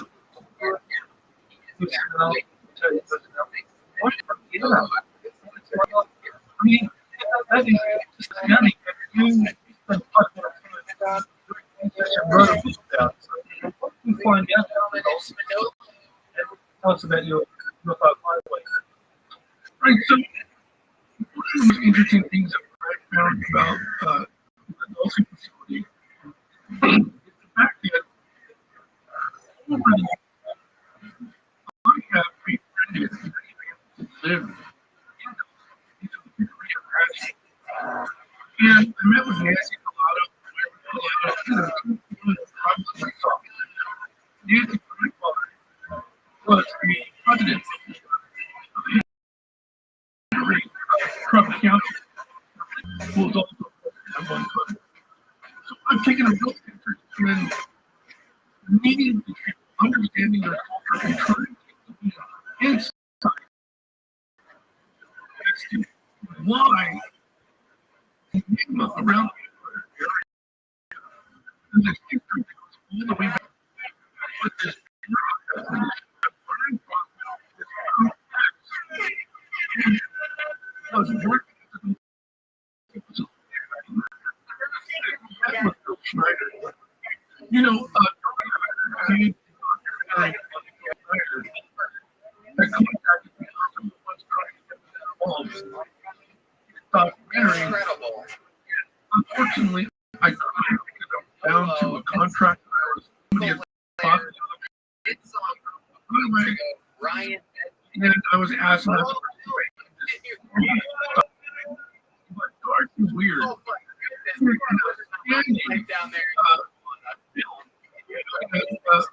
Just a collective research into the entire Bill Schneider aspect. You know, there's a whole new thing the John Lear aspect of the story. Thomas Costello.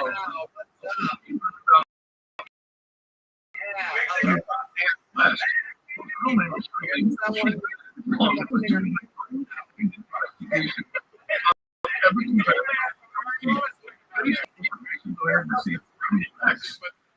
so when I look into the Thomas Costello aspect,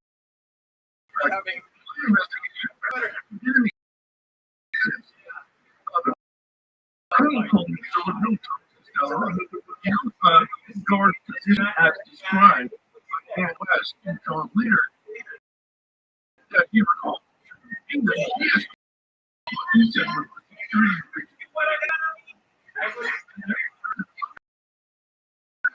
I don't know anyone and it is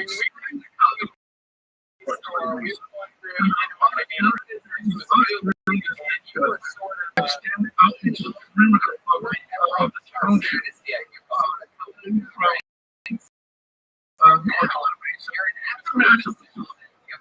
and one of the things that people and when they think about the analysis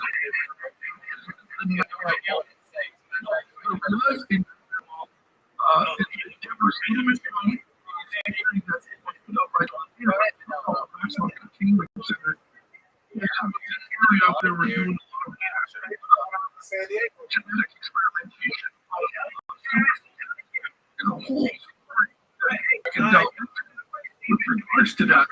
But I think the most interesting thing is at the individual that I interviewed back in 2009,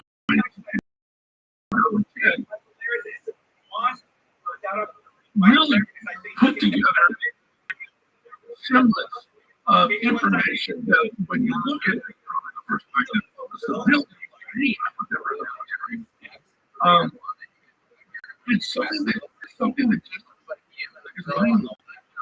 The fact that there is great on-site to the military-industrial complex in an underground facility is just amazing to me. And when I think about Rothschild, when I think about Kirkland Outpost, the entire region, extending all the way up to near New Mexico, to the border of Colorado, and all the counties. And I think back to some of the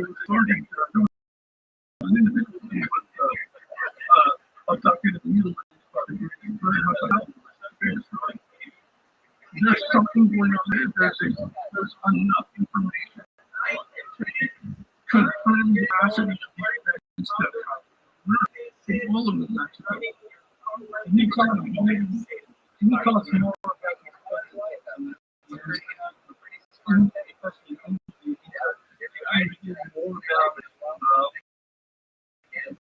what is he still alive? How come he's still alive? It's been a long time since but I can tell you this.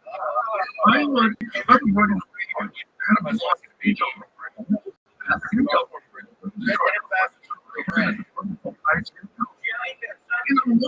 I'm one of the servers that created on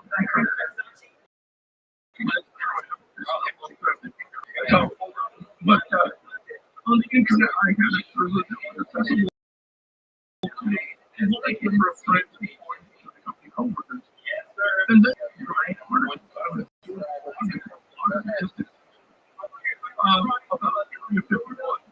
about human origin, about finance, a few things with relation to UFO science. On one particular day, I got contacted by about that law.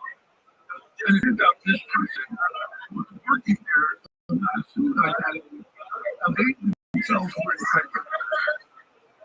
They had put me in contact with somebody who was called down about an occupation that they shared, but I don't know what they were working on. That's how I got contact.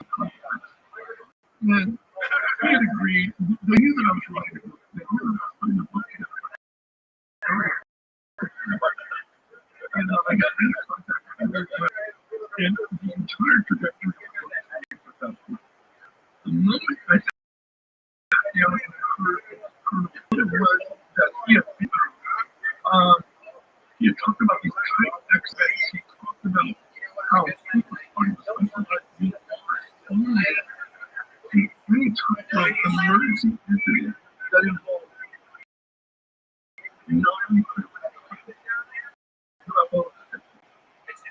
and finding a wealth of knowledge about the world. I remember the U.S. in 1954, the Army was the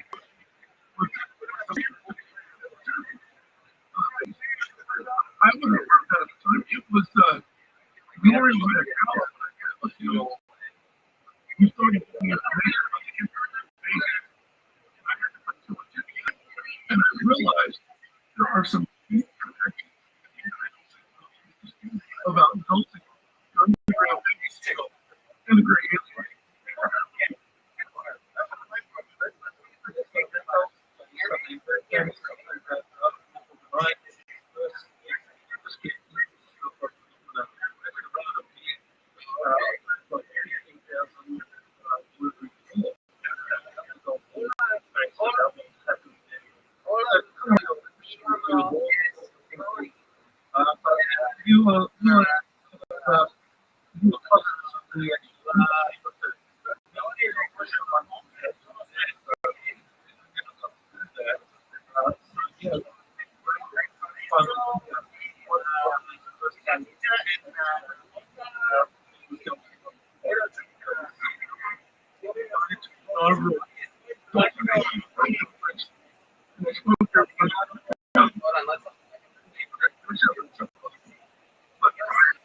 I think you're in 2011. Really don't think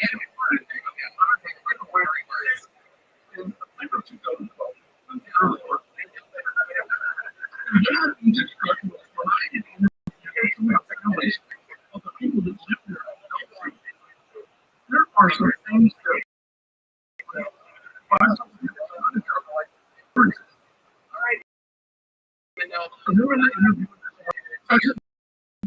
there's two things.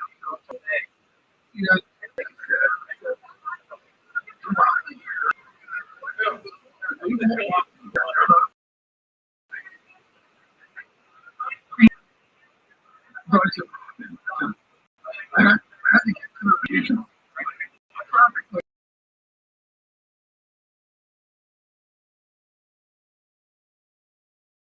outside their own trucks, traveling from each other. And that correlates with some of the information that I received from the colonel, which was that there's an underground magnet system from the Acholi building out in Los Angeles, all the way up to Dulce and Philadelphia, to all these various locations. So, well, I'm interested to tell about. Remember, I met this one individual who was telling me about how she and her daughter had grades visiting at night. And one medical experiments on them. They were afflicted with they could see each other and they could watch beings conducting experimentation on them. One of them ended up being kids.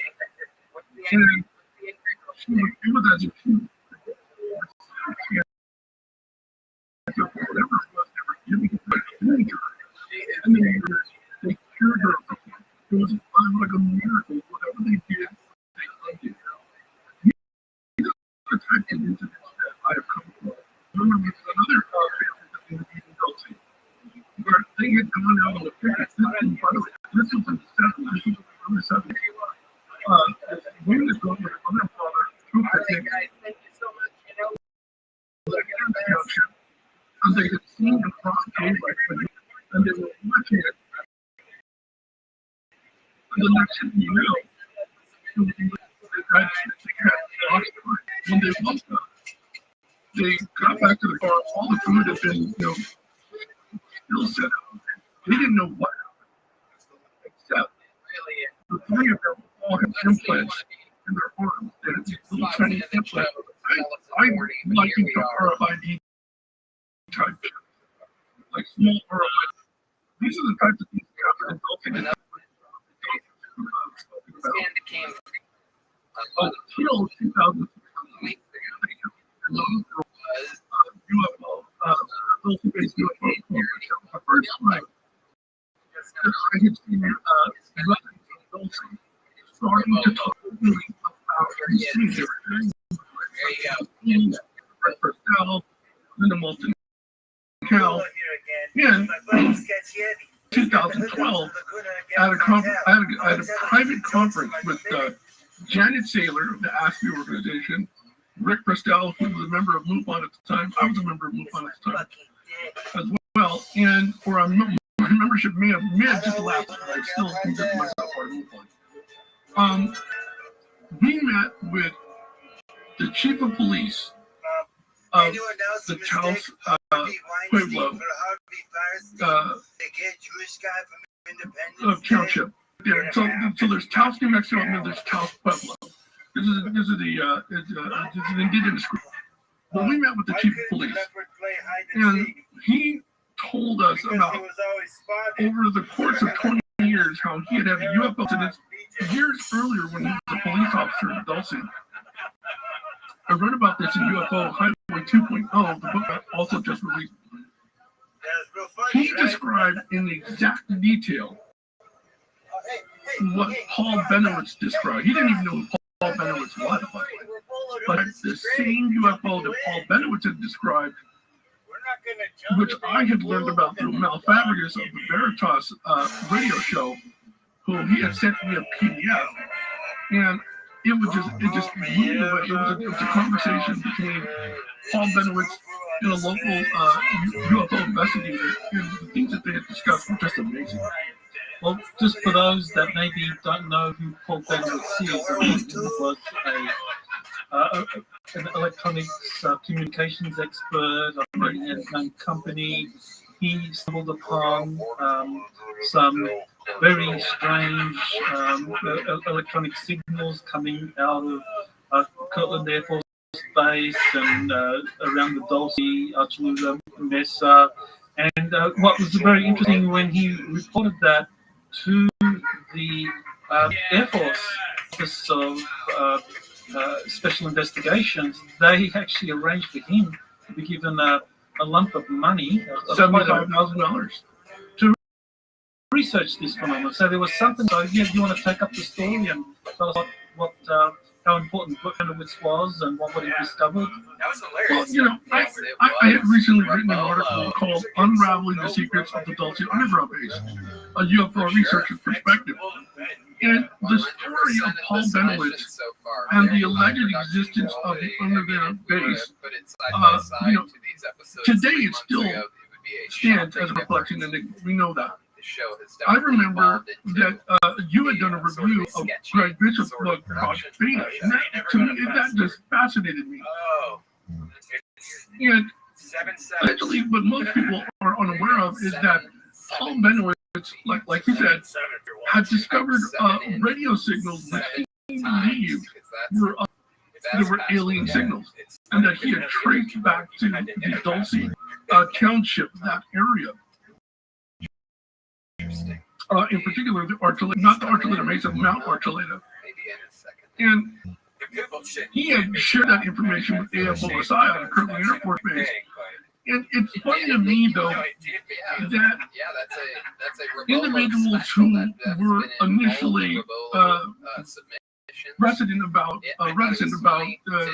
entertaining him ultimately gave him a $75,000 grant. And I think the only reason why he did that was because it was plausible that the electronic interceptions had unveiled something genuine security interest. I think it had to do with aliens. I think it had to do with the great aliens that exist there in Dulce, New Mexico, and the ones who work somewhere within the vicinity of Los Alamos National Labs.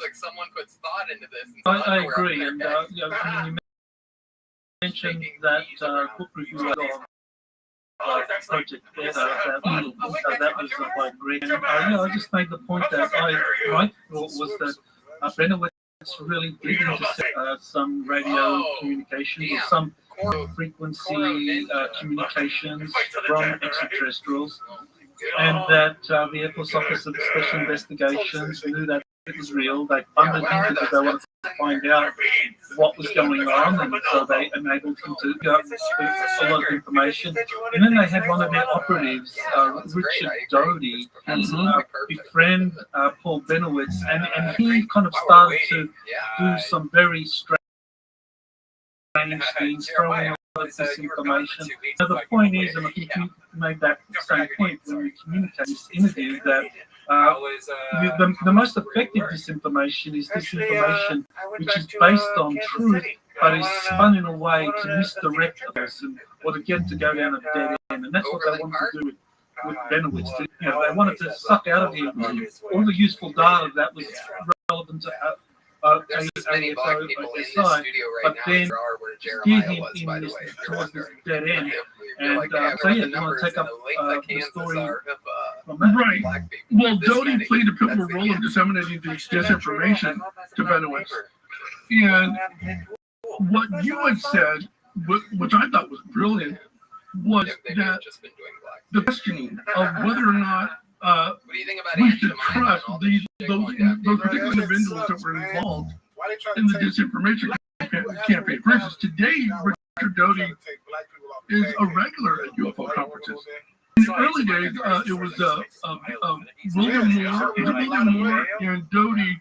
People were highly opposed to them being anywhere near a UFO conference because of the nature of the work that they had done with regards to Benowitz, providing him all this false information, not to mention the fact that Richard Doty had his own interaction to Molten Hell, if you recall.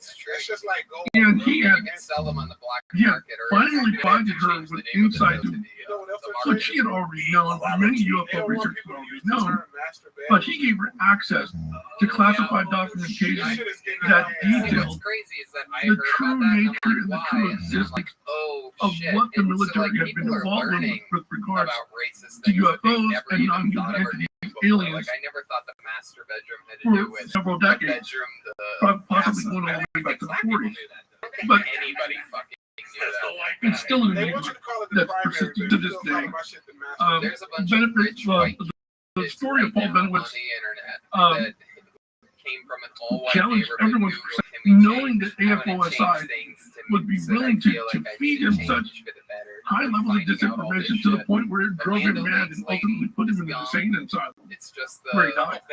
It is very sad what happened to him, because he's a good example of a scientist who discovers something genuine happening with the crystals that is of interest to the intelligence community, but they swarm all over it and they take possession of all of the relevant information, and then they discredit people, especially private civilians that were involved in that. That's their MO. You know, they suck out all the information, and then the individuals they misdirect or they discredit in a way, and that's what happened to Benowitz. And yes, he died, I think, a very unhappy man, suffering a nervous breakdown because of things that were happening to him. And you're quite right.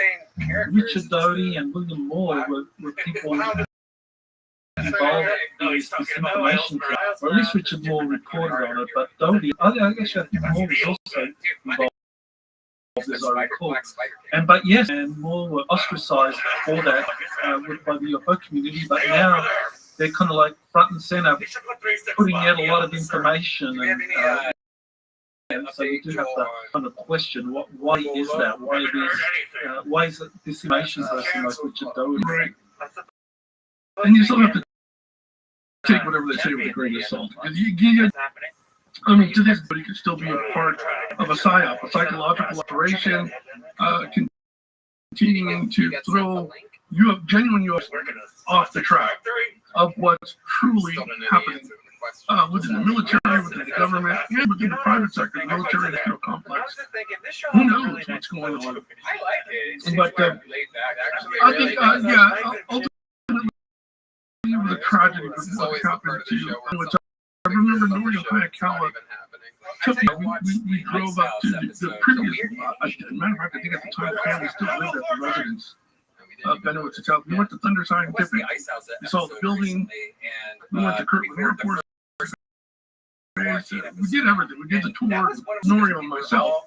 But I couldn't help but think throughout that trip that Norio and I did about the tragic nature and the ultimate demise of Benowitz based on what was done to him by AFOSI. Sometimes, we got to keep some submissions going. Well, I want to just, so we know that historically there are these really important cases of UFO contact and these some of the military bases involving extraterrestrials, and that history is something that's glossed over by this kind of new wave of scientists and investigators that are focused on, 2004 is their ground zero, the limits kind of incident. So I want to now focus on what you discussed in your more recent book, UFO Nexus, recently, which I read. Really did a fast read. And I think it's a very good primer. I think it's a very good way of people that are wanting to make sense of this phenomenon, all the aspects and some of the history. They can get UFO Nexus. So, you want to maybe tell us a little bit about what prompted you to write this book? Okay, so when the congressional subcommittee hearings happened, and we first saw David Grush, Ryan Graves, David Fravor, this is back in July 26, 2023. All right, well, looks like this was the hearing on UAPs. Make it in. I thought to myself, it would be important for somebody like me to document every single word that each one of them said, and then analyze every single sentence, do a comparative analysis, and then determine, are these three individuals telling the truth? One, I think they are telling the truth. But two, we have to remember something very important. David Grush is a former counterintelligence officer. And what does counterintelligence excel at doing? Obfuscating, distorting reality, throwing people off the track. You know, a lot of people are calling David Grush a whistleblower. I don't think he's a whistleblower in the traditional sense, and this is my opinion. And this is my reason why. Because he is still bound to the rules and whatever protocol is set in place with regards to his former position as counterintelligence officer to the Pentagon.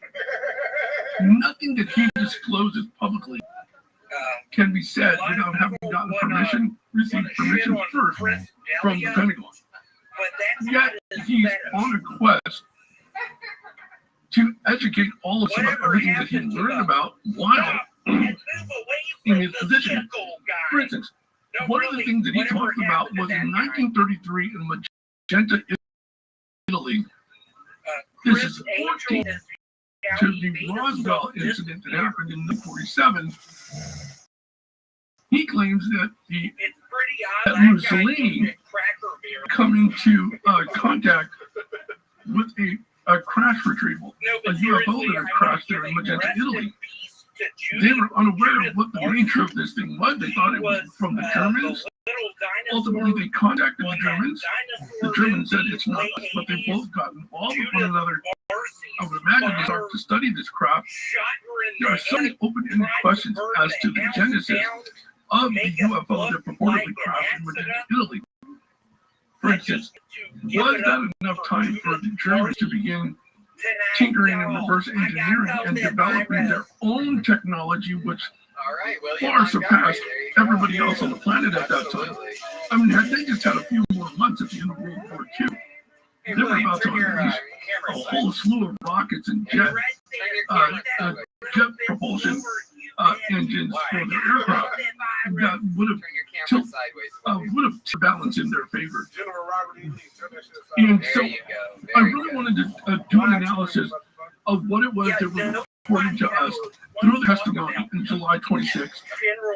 And from that, I wanted to give you insight into whether or not it was a psychological operation. I will tell you this. I do think, like John D'Souza said on the show that you did with John D'Souza, he has a lot of trepidation with regards to believing the validity of such events like the Soul Symposium, thrown by what's the gentleman's name? Gary Nolan. Gary Nolan. And again, I was shocked to find out that David Grush became the COO of the organization that they. And so I tend to think that what we're learning right now and how it pertains to us as individuals, military as an interested party with regards to national security implications, with regards to the advancement of adversaries who could potentially obtain technology. There's a lot of open-ended questions, and I try to answer as many of them as possible in the book that I wrote. And I try to give a yes perspective versus a no perspective on all the different things that I cover. So I talk about the Tic Tac UFO in detail. I go so far as to do an entire analysis of the incident from my own perspective.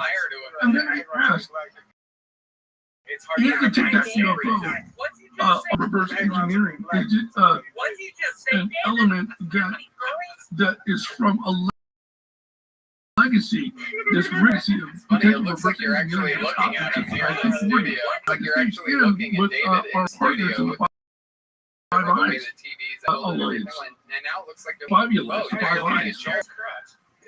I don't know. I do my best to advocate for traditional UFO researchers and put together correlations with things that are happening now. For instance, the Las Vegas UFO and alien incident. That was a strange incident that occurred in April of this year, on April 30th, leading into midnight, May 1st, the next day. We have a family that claims that they built a craft in their backyard, which is a huge backyard. They had a bunch of tractor trailers and trucks, gravel yard. They literally called 911 This is out of wild because we know fear. everything They William were Montgomery terrified has of ever what they said is saw. 100% Their honest and true. footsteps So on the roof. Jeremiah, what do you think about They these claimed they were seeing accusations? two aliens between 8 and 10 feet tall.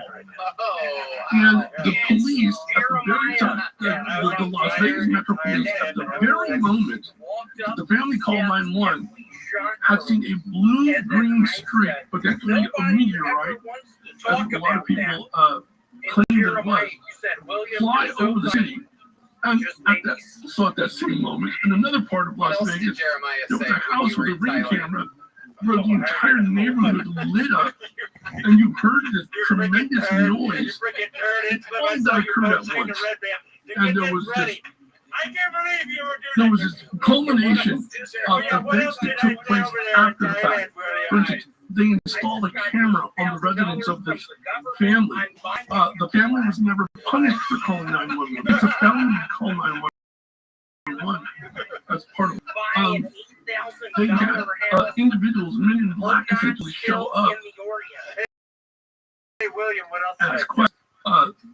And particularly Las Vegas Metropolitan Police Department, who had installed the camera. There were scenes occurring. We have to ask, do events like this hold credibility? I tend to think that they do. A lot of people try to write these off as a hoax, but I just don't think, based on everything that I've read, everything that I've seen, everything that I've heard with regards to the family, Greg Papa, who's an independent investigator who did his own work, did a full interview with Ashley from News Nation. The police, one of the funny things about that evening was that the minute they walked into the backyard, they turned off the body cameras. They turned them off. And it's like, or at least they obfuscated the concerns of privacy. Let me ask you something. When does the police ever turn those things off because of out of concerns of privacy? People that reported, never. So that's stood out as an oddity. Again, lending credence to the fact that something was being public that occurred at that home on that evening. Oh, William, you are like that was a very strange thing. And what interesting was that only a couple of months after that, we had something similar happening in Peru, with beings abducting and trying to abduct some of the children from these villages there in the Amazon region. And this was all happening during the US and Peru were conduct joint military exercises. So you do have to ask, was this all part of some conditioning program for a false flag event? John D'Souza was victim, and I think he still holds that we're on the verge of a false flag involving extraterrestrials. And I have to look at everything that's happening now. This press, you mentioned it already, this really accelerated effort to get people on board with UFOs being a serious topic after what is it, 60 years studying and ridiculing the phenomenon. Now, since 2017 to the present, is like 6 years. So it's like for every 10 years of ridicule, now it's like 1 year of this thing that UFOs are national. So, is this where we get this kind of false flag alien event or an attempt or a psyop? It might not be an actual some kind of false flag event or attack. It might be just a psyop, something like that's very mysterious that I don't know. So, like this incident in Las Vegas, like the incident in Peru, could that be a model for something happening at a larger scale?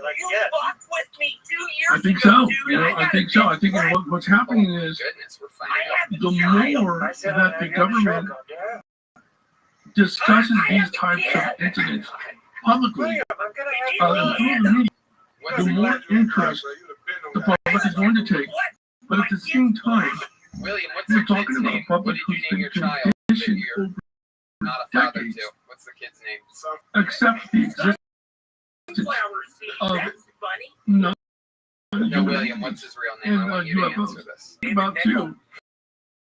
when we look at the Seoul Symposium, when we look at the congressional hearings, there's so many things that are talking about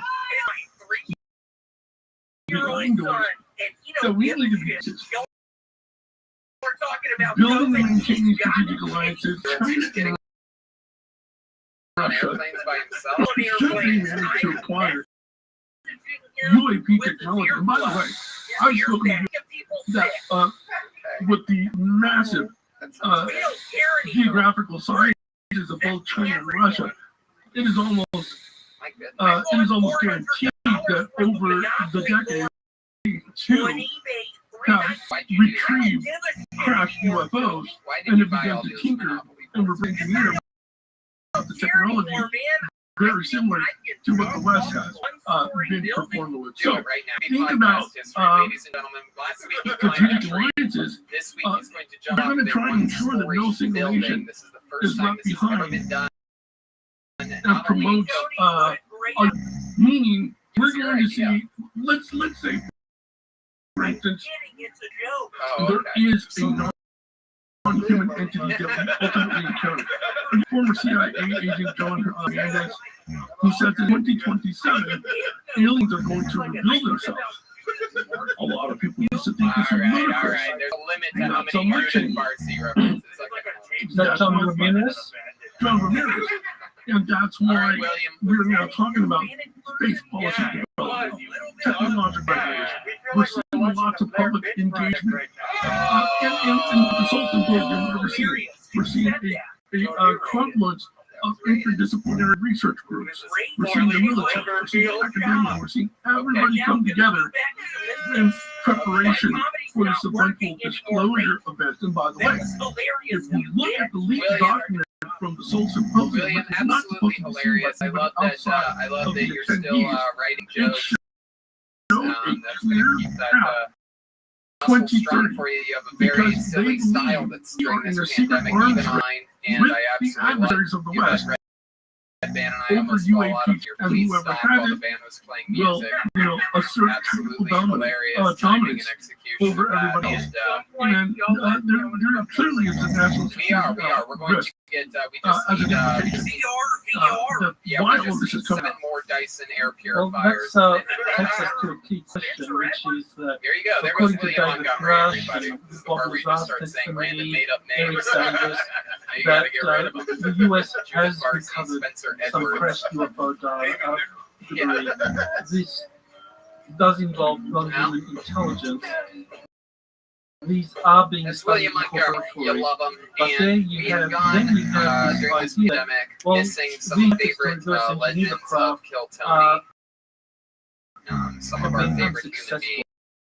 The craft is just sending an iPhone into in the jungles of Papua New Guinea or something, and the shaman looks at it and says, "Oh, tries to work it out, but it's not possible." And to me, that flies in the face of what a lot of other whistleblowers and insiders have revealed. That yes, not only do we have these international space proposition and that we've been studying reverse engineering these, but these reverse engineering efforts are being successful.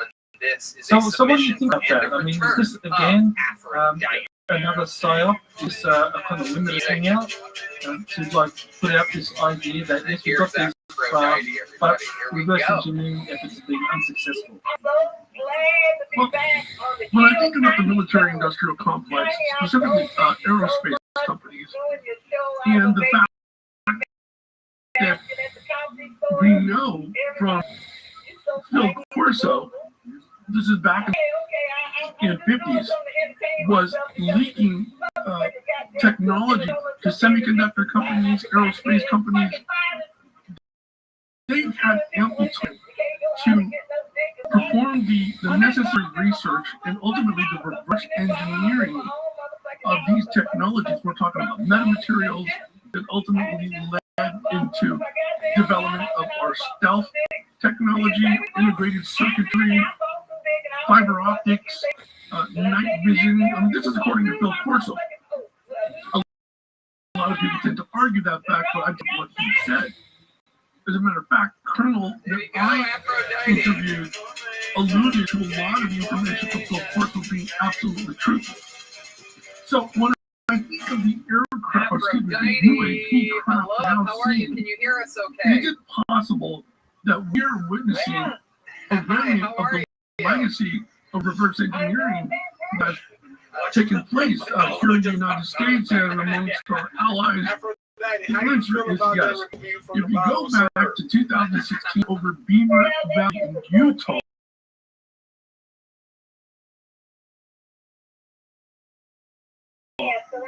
their speed, of course, defining all the known laws of physics and not tenable for any human pilot, meaning a lot of the UAP craft that we're seeing is perhaps born of the technology that we have reverse engineered, but I will say this, I don't think humans are piloting.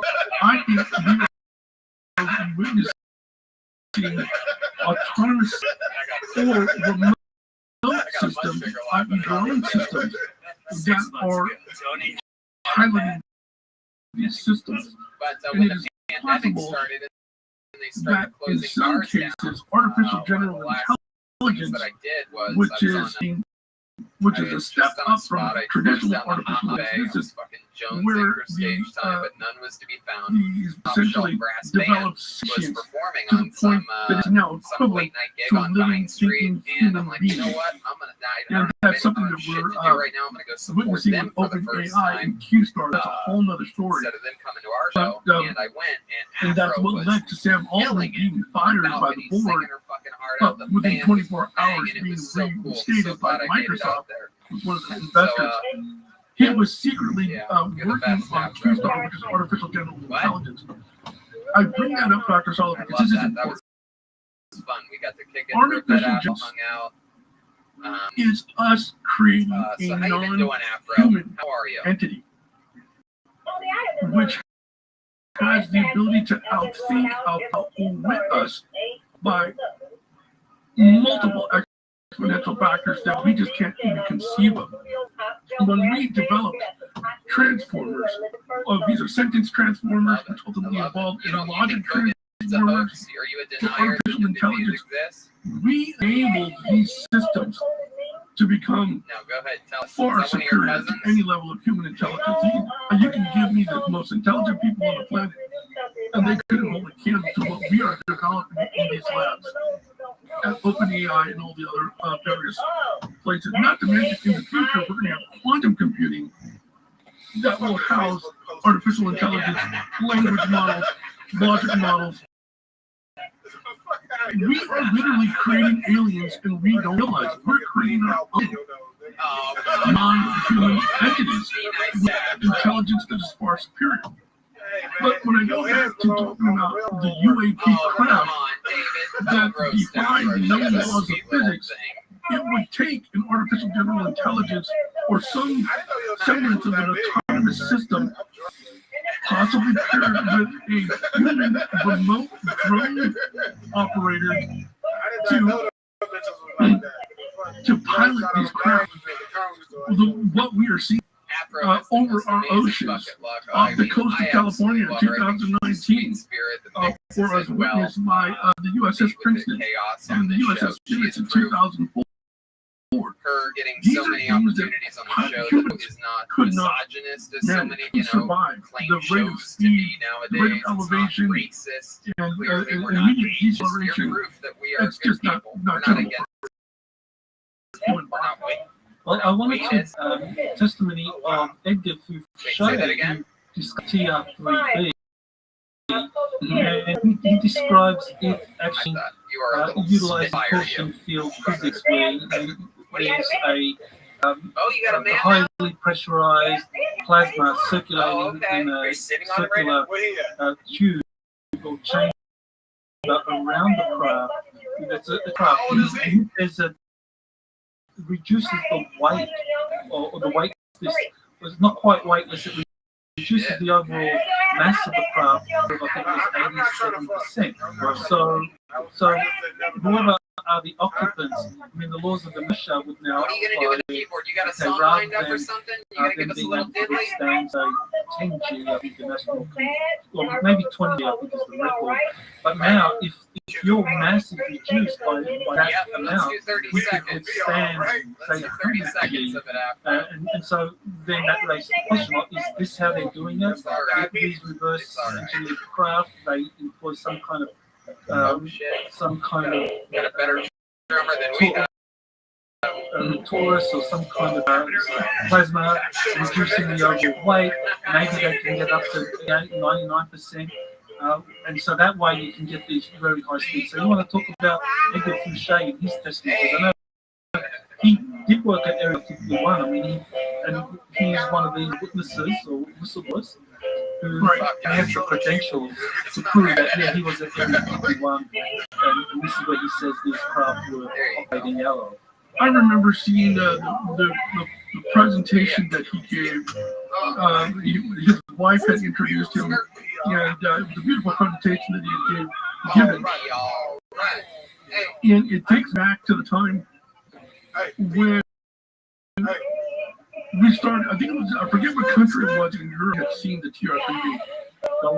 Belgium. That's right, the Belgian UFO incident. By the way, and I had received information from Michael Schrapp, who I met with personally, and he had shared some information with me, schematics on the potential design aspects of the TR-3B, and we had discussed the possible modes of propulsion, how it is done. I don't remember everything, but I do remember this. If correct in his assumption in how the propulsion was and how the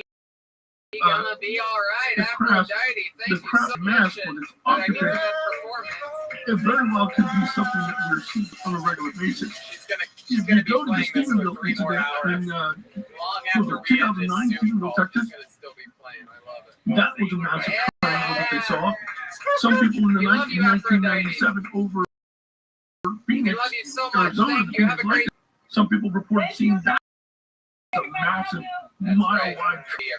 We have a lot. There was one here in Fremont, California. Very famous case in Fremont, California, where a massive triangle craft was seen.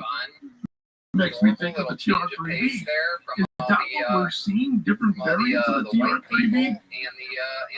Only those who were involved with the development of these craft would know how many different variants exist of the craft. What we saw over Texas may not be what we saw over Arizona and California. Incidentally, the Phoenix craft did fly over Nevada and into Arizona. Well, I just wanted to raise one example of someone who has been in one of these flight craft. He's a military witness. He's currently serving with the US Army. I use the pseudonym JP to refer to him, and he says he's been some of these TR-3B inside of a flying rectangle. So a lot of people have similar stories of being inside of these craft as part of the secret space program. What makes JP unusual is that he's taken photographs. He's actually got photographs. He's sent me dozens of photographs. People always say, where's the evidence for these wild claims? He's got photographs. He said he went on a rectangle-shaped craft and he saw people wearing U.S. Air Force special, so he identified the patch of the people on the flying rectangle craft. So he's one example, and there are many others that say that yes, indeed, these secret programs exist. They've been made by Air Force Special Operations and I think that this is part of the rationale and Space Command now is to kind of like white world the classified program. So yeah, do you want to comment about that? Do you remember in the mid-2000s had announced that they had destroyed aging weather satellites on a low Earth orbit using a terrestrial laser-based system. Yes, I remember that incident. It was Andy's satellite. Right. Staff, bro, Well, but we talk about her ass and her pussy. I find it Goodness that one of All right, you know the what's to be nice? one of the directives that has come out of the Chinese Russian military is the ability to destroy satellites from terrestrial-based laser systems.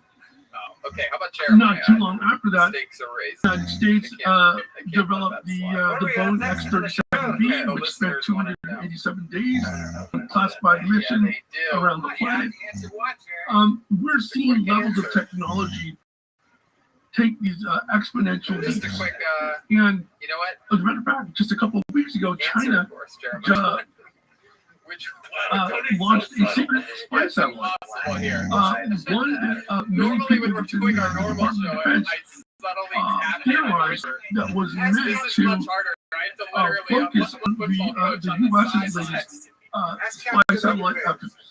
This is the reason why we are now Say that Jerry seeing propagation of the United States Space Force.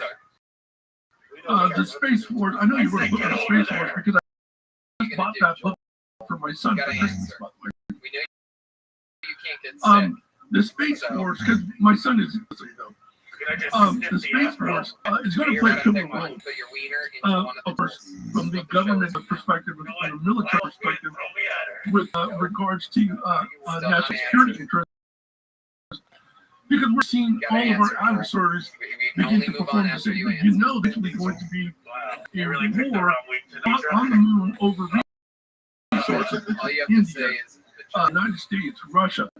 I'm not sure about Russia, but definitely India just landed there. Israel tried to land there. Their craft had recently crashed. But we're going to see struggles between superpowers over resources on the moon, so that means and perhaps mining operations. All of this, not to mention about crises on Mars. So there's so much happening right now. And I think that in order for us to truly accomplish this, beyond the conventional propulsion, rocketry that we currently possess, it's going to be the implementation of otherworldly propulsion systems that are potentially based off of reverse engineered UFOs, UAPs, and not shock everybody. But when we put the wheels into motion, revealing the existence of these craft. Perhaps the TR-3D is a precursor to what we're going to see in the next 7 to 10 years. You have John Ramirez saying that aliens are going to rebuild themselves in 2027, and you have U.S. Retired U.S. Colonel Army Colonel Cromwell saying that we are in a secret arms race to be the first to announce the UAP disclosure by 2030. There he is. We love your submission. It was incredible. How are you, indeed dude? there is, and I want you the opportunity to cut your upcoming book, the modern US UAP, which is handbook, and I know that will be available sometime in January. What else you're doing in the next 2 months? Oh yeah, absolutely. So, UAP research handbook. It's a traditional handbook that has information that you're accustomed to seeing, but it goes beyond that. I believe that the glossary that I've assembled, protocols that I have put in place for researching UFO sightings and UFO crash sites, unlike anything you've ever seen before. I really tell people how they can collect soil samples from crash sites and have them analyzed by human data. I show everybody how to do things that they've never thought of. And there's a lot of history in this book too. I don't just talk about researching UFO sightings and crash sites. I also do ufology and delve into the contemporary means to research UFOs. For instance, a lot of UFO researchers are still using the classification system, which goes back to the 1960s, and the Jacques Vallée classification system. I developed something called the SP23, which goes beyond the C5 close encounter classification. I go from C6 to 12, and I factor in all of this new technology, new types of events over the past 35, 40 years that we to a newer type of classification. And by the way, if you go to my records.com site, you'll see that on the books page, if you click on the tab, there is a free link beneath the modern UFO witness questionnaire and report. Now, I've had people from MUFON look at this, it's great. But what's important is that side of that PDF file, I talk about the SP23 classification. So CE6 is direct communication. That's communication in cases that are typically nonverbal and may come thoughts or emotion. CE7 is biological effects. These are the immediate or manifest over time effects that may include physical mental states or psychological transformations, all the way to CE12. Interestingly, 12 is based on temporal distortion. These are the characteristics of the CE12 are time distortion, closely correlated with the presence or proximity of a UFO or UAP. So it's a really contemporary way of adding on to these already incredible classification systems from both and Vallée. I just own perspective, and this with fellow researcher Richard J. Prestel. That's why we call it the SP23, it's the Sanchez Prestel. 23, close encounter type expansion classification. SP23. And it's free. Look, and I think that if they look at that PDF, which is free at UFOcurrents.com, they're going to see that the follow-up actions are important. How to contact them, how to interview witness, what's the importance of witness anonymity, analysis. Everything is included. And I think people are really going to like this book. Well, thank you, Annie, for sharing a wealth of things going back, spanning 4 decades that you've been doing UFO research. So I'm very happy to have you on Exo Politics today, and I look forward to having you back. Honored to speak with you, Dr. Sala. Thank you so much. I appreciate it. You have been listening to Exo Politics. Dr. Michael Sala. Please remember to share and subscribe. It's great. Join or start a conversation in the comments. All is well Take there. time to explore the vast library of best-selling books, webinars, and podcasts by Sala. Visit exo.com. Trying to get my brother to rise and roll as a prostitute, but he couldn't tonight. So I thought I was doing some Skipper Gilligan thing, and we didn't have much planning because I didn't know if we were going to be on or not. But it's just a fun.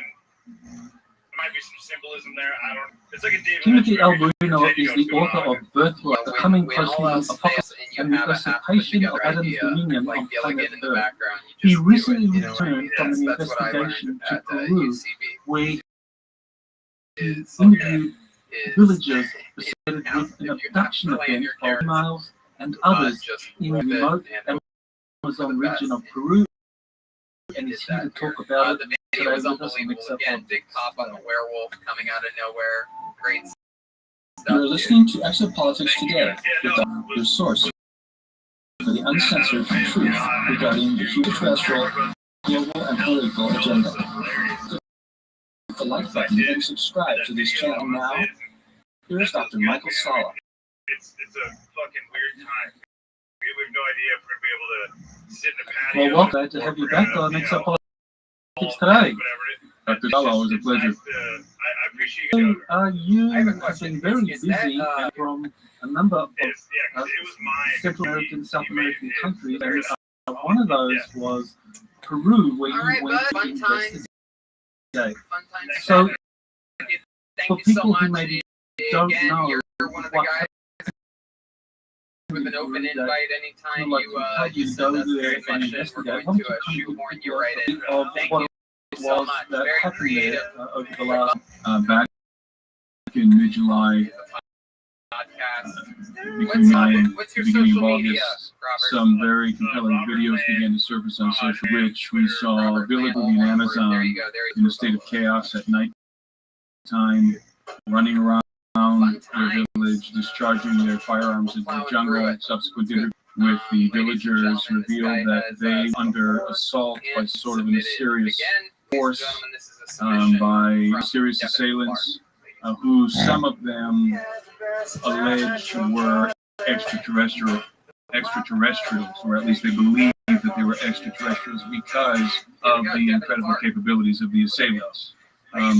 And this all began in a jungle village called Sena de Pintuyacu, which is located up the Pintuyacu River, about a 2-day journey from Iquitos, which is the primary city in the department of Loreto. And this occurred in the region of Alto Nana. And according to that video and that incident, other incidents began to break out in the Peruvian Amazon. Basically the same phenomenon, but with some different details. For example, there was one incident in which a couple of people were allegedly UFO that was deploying some sort of light at them, a laser beam or light at them, trying to apparently move off the ground. Some individuals who were attacked by lasers. There was a group of students in the same region, while hunting for their college, encountered in the jungle, encountered a strange being walking through the jungle. So there's all a series of incidents that were happening on the same period of time. But it was this particular incident in San Antonio de Pintuyacu that sort of kicked off the media frenzy. Media took this very serious, especially the one in San Antonio de Pintuyacu. And no one actually traveled to the village to investigation. Two police officers did respond initially. They had to go and investigate the attempted abduction of a 15-year-old girl named Talia. So they responded to the out there to conduct a very preliminary investigation. They had a Navy escort with them, but the police officers conducted what I consider to be really a piss-poor investigation, concocted a ridiculous fabrication. They said that the village miners, river miners with jetpacks, and that the river miners are villagers and drive them off the land. I now know and suspected early on, but I now know for sure that that story is an utter fabrication. The villagers are offended by the notion that they're being attacked. I now know also that the objective of the phenomenon is not to drive anybody off of the land. We can discuss that, why I believe that. But that's began how this whole phenomenon surfaced. This phenomenon is associated with what's called the pelacata phenomenon, the face peeler phenomenon in the Peruvian Amazon, and it's that face peeler phenomenon is probably goes back to the mid '80s, maybe early '80s. It's not an ancient thing. It's relatively going back to early to mid '80s when it first began.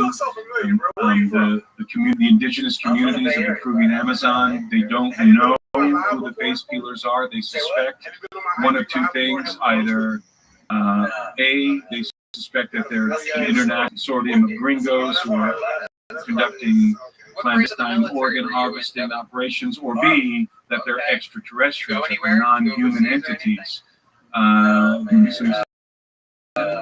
performing some sort of operation for unknown purpose. Would say that there's also a C option, and that both of these things are true. In other words, it's a queen, some human faction and extraterrestrial faction or non-human faction. I don't know that for sure, but I would certainly add that in as a possibility. So after all of this, these incidents erupted on social media. Many people in my audience were asking me to go and investigate because I had previously lived near this region of the jungle. I've been in this region of the jungle, but I lived up in Masan, which is not far away. And period of time, that's where I speak Spanish. I learned to speak their particular Spanish, which is called Charafa, which mixes in a little bit of Quechua with Spanish. And so, I've contracted malaria 5 times in this region of the jungle. I'm very familiar with it. I was 18 years old when I was living in this area, so it just seems sort of appropriate for me to go and conduct this investigation, and so ultimately I decided to mount the expedition. I was fortunate to be accompanied by my colleague Doug Thornton, who is an infantry Marine and DHS operator, and so I also had some help. I was able to co-fund the operation, the expedition. I had some friends of mine from Conduit Church in Tennessee who helped me co-fund the expedition, because what we ultimately ended up doing was we ended up provisioning the village as well as conducting an investigation. We brought them food, supplies, rice, beans, so on, as well as medical supplies and strategic technology. So it was kind of a complex ordeal, and thankfully we were able to get in there, conduct an investigation, and get out safely without any sort of incident. So, I mean, this book that you released on YouTube, I mean, it's quite detailed in terms of what happened and the show, and some things stood out to me. The firearm the carry, I mean, is that normal? I mean, do remote regions of Peru, I mean, they always so well armed? Well, it's normal for the villagers. It's an indigenous community, by the way. It's the Iquitu people, very old indigenous people. The communities do carry guns. They have shotguns. They use them both for defense, but also for hunting. So that's not unusual. Although most of these only have a couple of cartridges and have a whole lot of ammunition. But what is unusual is when I got to San Antonio it took us 2 days to get there, going up the river from Iquitos. I was able to get a riverboat and fill it with all. And when we arrived at the village, we were met at the shore, a small army of men with shotguns. That was very unusual. Usually the villagers in these communities walk around with shotgun hands loaded.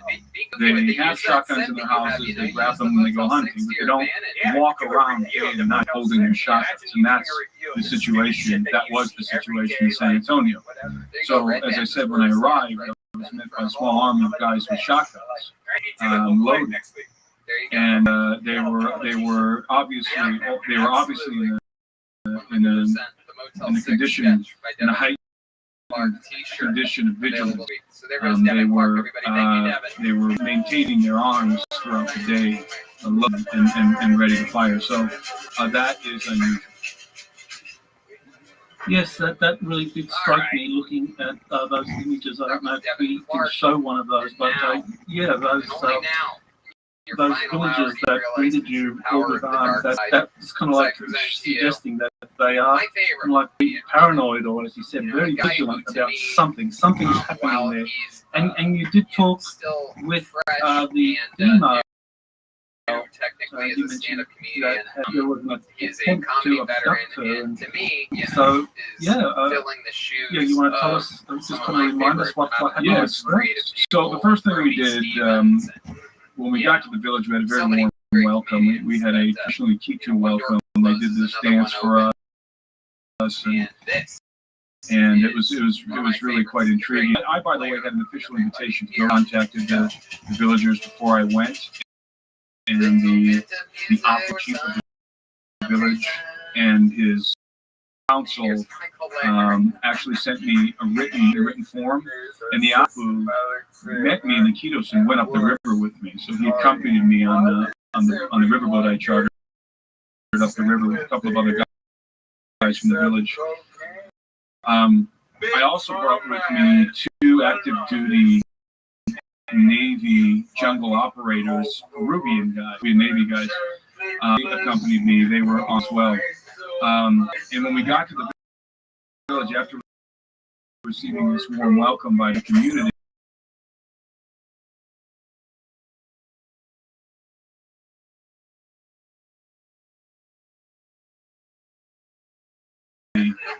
we began our investigation. I encountered in the village what sort of story to be told by the villagers, so I was prepared. I hadn't drawn any conclusions before I arrived. I was willing to hear whatever they had to tell me, even miners with jetpacks, should that be the actual story that came forward, but it wasn't. Rather, what was told to us was a situation.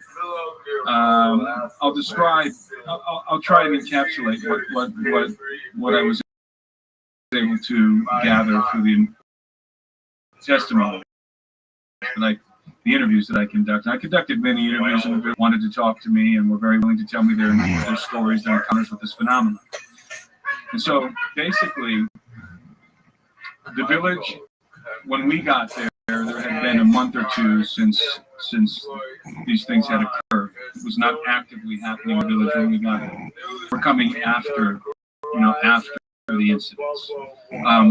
So the village was being assaulted mid-July, early August, by these very strange assailants who only operated at night. So as soon as the sun went down, that's when the activity would begin. And this went on for a few weeks consecutively. These individuals, these assaulters are dressed, these assailants, black armored bodysuits. They have strange helmets. They're wearing helmets that are elongated in the back. The helmets cover their faces. And they have these almond-shaped eye lenses, hard shell backpacks, which we suspect might be battery packs or small tools.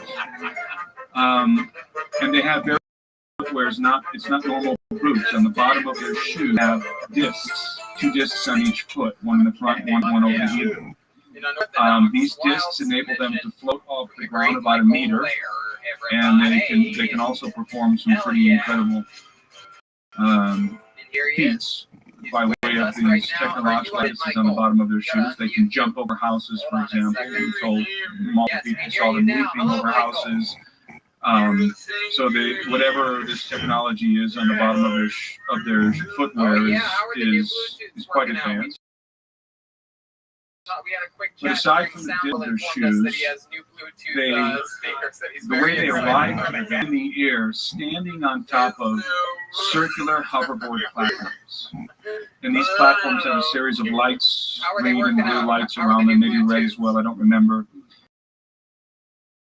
And they have the ability they have floodlights, so they have the ability to switch on floodlights when they want to. These circular hoverboard apparatuses. Now, usually what they would do is sometimes they would fly very low over the village, standing on top of these hoverboards, and the villagers would only realize that they were standing on top of them when they were close. illuminate them with their flashlights. Usually they would only see the lights, like our own, these circle of lights. Oh, wow. But when they would That's put their awesome. flashlights So on is he them, a they fan would of the see show these now? dark figures, these dark silhouettes sort of surfing on top of it. Now, it's important to understand that these hoverboards, these circular hoverboards, are completely silent. They make no sound, except for when they accelerate up. What a They seem horrible to way make to some sort of a find out compressed your air son is sound. Lou Gehrig's And disease. You just the see what mode he of can do, watch operation, him enjoy a comedy show. the way that these assailants would enter the village is they would Outlive hover your above own the son. village What a and then they horrible would way to find land out. back in the jungle, in the openings between the trees. They would land these circular hoverboards, and then they would dismount. Usually, they would dismount through the jungle or floating through the jungle, because remember, they have these circular discs on the bottom of their footwear, which I suspect rather quickly snap into the hover. That's what I suspect. And I suspect that these are being carried on their back because these hoverboards, when they remount their hoverboards, they press a button on their footwear that activates, that energizes the technology and allows them to lift off the ground. So it seems to me that they're carrying the technology backpacks, the energy source, and there is some function, I hope I'm explaining this in a comprehensible way. But so it says Michael Lair, and then it just says they countered by multiple people in the village face to face at nighttime with flashlights. One individual told me, several guys shot at them. One individual told me that he shot at one of these guys point blank with a 16-gauge shotgun, bird shot, and the guy, he said, was hovering on the ground about a meter. Now this tells me that the assailant was dressed in a body I described, but it was silver, which is sort of an anomaly. Everybody else told me they were dressed in black. This guy swore to me this particular assailant was dressed in silver armor and a silvered arm bodysuit. And he discharged his firearm point blank range. He hit the guy. He knows he hit him. He knows he hit the assailant because, again, the assailant's floating. The assailant fell back on his back, so he was knocked back. And then he just popped back up as if, it had really no effect. He just knocked him back and he jumped back up in the air and floated away. And this individual who shot him told me that he could hear his bird shot dinking off of the armor that this assailant was wearing. So it's metallic armor. It's impervious to shotgun blast. It's advanced body armor. That's true. And there were multiple encounters with these guys throughout these several weeks. Different villagers had different kinds of encounters, similar to what I just described. Some of them shot the guys. Some of them just chased them.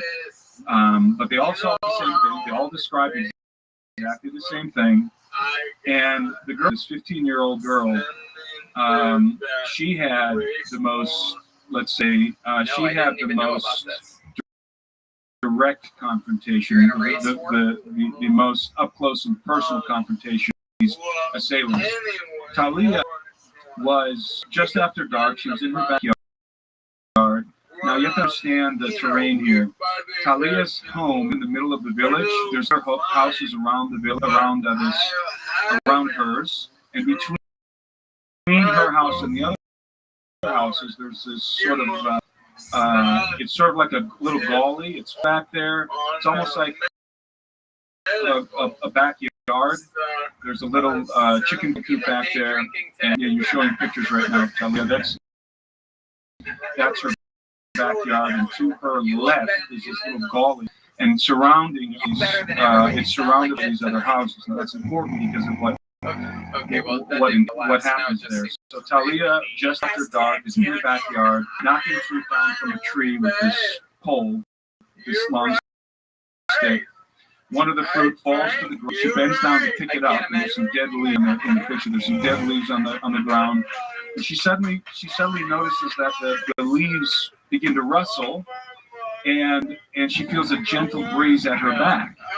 She turns around, a gentle gust of wind. She turns around, and she sees one of these assailants that I previously described, and she sort of did this motion, like surfing on one of these circular hoverboards.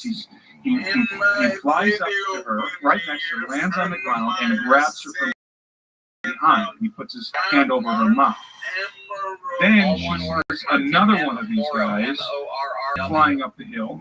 He lands in front of her and grabs her feet. Then both of these assailants lift her off the ground and take her behind the chicken coop in this forested gully behind her house there. And now she refers to these individuals as gringos.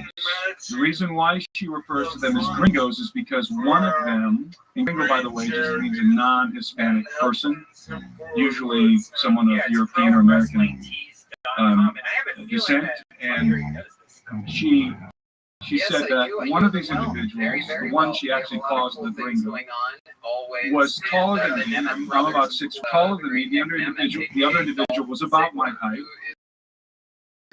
The one she calls the gringo, she calls because she heard them speak.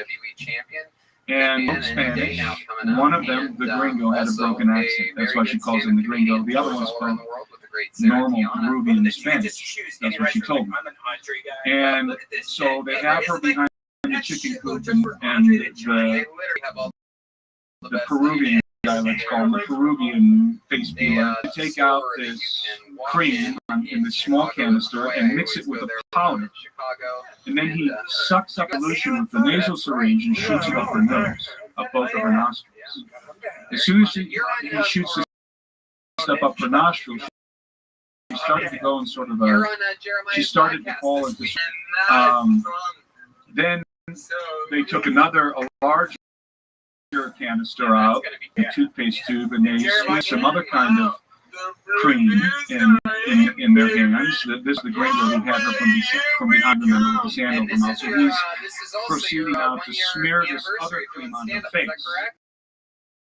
And as he's doing this, she said she heard the Peruvian assailant say, "Put too much on her face, it's going to ruin the flesh. Don't apply too much, it's going to ruin the flesh." Now, in a subsequent conversation, explained to me that what they were saying was that the cream, if too much is applied, it's going to make it difficult skin off of the flesh, to separate the skin from the tissue beneath. That's what she said. So they applied this cream to her face goes instantly numb, and then they proceed to take out this small device, which I believe it's a laser scalpel based on the description, and they start making an incision. The gringo that's got her from behind starts to make an incision right underneath her, and he actually makes two because, and she's struggling, and she managed to get her under his helmet, and started up his helmet, which caused him to panic. He did not want her to see his face, so he panics for a moment. He's struggling with her, and one of the guys slaps her in the face as she's doing this. And in the ensuing struggle, they lose control of her momentarily. She said they dropped her. And now she no longer has a hand over her mouth, so she lets out a blood-curdling scream. And when she does this, you have to understand that the villagers at this point are already in a state of vigilance, because this was not the first incident.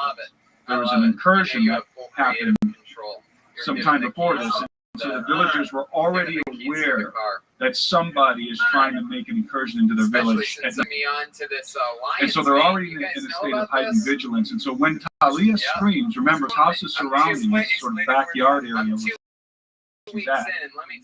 Everyone comes running. Her brother's sitting on the porch. She's got neighbors are sitting on their porches. They've got their flashlights. As soon as she screams, they're on the scene in a matter of seconds. And they've got their flashlights. So this is where Talia's. There's one more detail from Talia's account before she conscious. After she screamed, the Peruvian assailant. Again, I'm calling him the Peruvian assailant just because from her description of the way they spoke. He starts to take off on his hoverboard. And he yells back, "Come on, let's go. We gotta go." And he responds to her allegedly, according to Talia, "No, we can't just." He proceeds to grab her by the hair and hill. Remember, it's a dog. Drag her by her hair up this hill as if he's going to try and take off with her. But the villagers are now on the scene. Their neighbors are on the scene with their flashlights. They train their flashlights on these assailants, and they see them. Talia is now unconscious, laying on the ground with blood on her neck. And her brother and the neighbors see the assailants. They illuminate the assailants with their flashlights, and I talked to them, and they described exactly what Talia described. These guys were in black armored bodysuits, helmets, elongated helmets, sort of circular platforms, circular hoverboards. No sound, there's no sound until these guys sort of maneuver where there's an opening in the trees and they accelerate up into the air. And when they accelerate in the air, there's sort of that compressed air. But there's no, like, it's not propellers or jets or anything like that. It's a very strange, sound, right, that these guys try to describe to me. So, obviously they rescue Talia and treat her wound. She's unconscious. She was taken to a village down, another village that had a better medical post, and they were able to treat her wounds. And also they, subsequent to treating her wounds, a few days later when they examined her, they diagnosed her with severe PTSD. And I can attest to the fact that girl, Talia, has severe PTSD. When I first encountered her in the village, it was during the day, and everybody's playing volleyball and soccer. And when I encountered her, as soon as she saw us, she started to tremble and cry and hide her face from us. She took her hair and covered her face with it so we couldn't see her face. She was associated us with her assailants. She was trembling. She did not want to talk to us. And eventually her father and Napu convinced her to talk to us the next morning after breakfast. We went over there, and that's when Talia about what had happened. Well, that's such a incident, but it raised this connection with the Palakradas that you said that began in the 1980s. And is this an example? I mean, I imagine people have been found dead with their face peeled, and in this case, Talia was able to escape that. So is this people going through this kind of an attempt and surviving? The Pelakata phenomenon, this is typical of the Pelakata phenomenon. I was told that during this period of time, there were a couple of fatalities.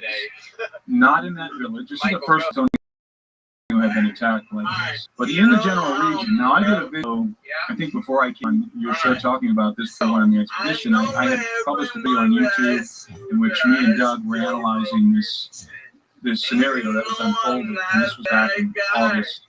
And in that video, I feature a young man. There's a video that I feature in you of a young man who's being pulled out of the river or unloaded from a boat on the shore of a river, and 2/3 of his face are gone. And all you see underneath is skeleton, the white skeletal structure of his face. And you can clearly see in the video, and it's still up on my YouTube channel, although it's been taken out of algorithm by YouTube. It's age inappropriate or whatever, the age restricted it. But it's there still on my YouTube channel. And you can clearly see in the video that the skin where the face has been removed is very cleanly cut. There's this very clean incision that's obviously been made. That is not the work of piranhas. That is not the work of the depredation of any kind of predator. That is a face being cut off. Now, could be with a sharp knife, could be with a scalpel. I had assumed that incident had taken place somewhere in the Peruvian Amazon and the general region, Antonio Pintuyaco, but I wasn't sure.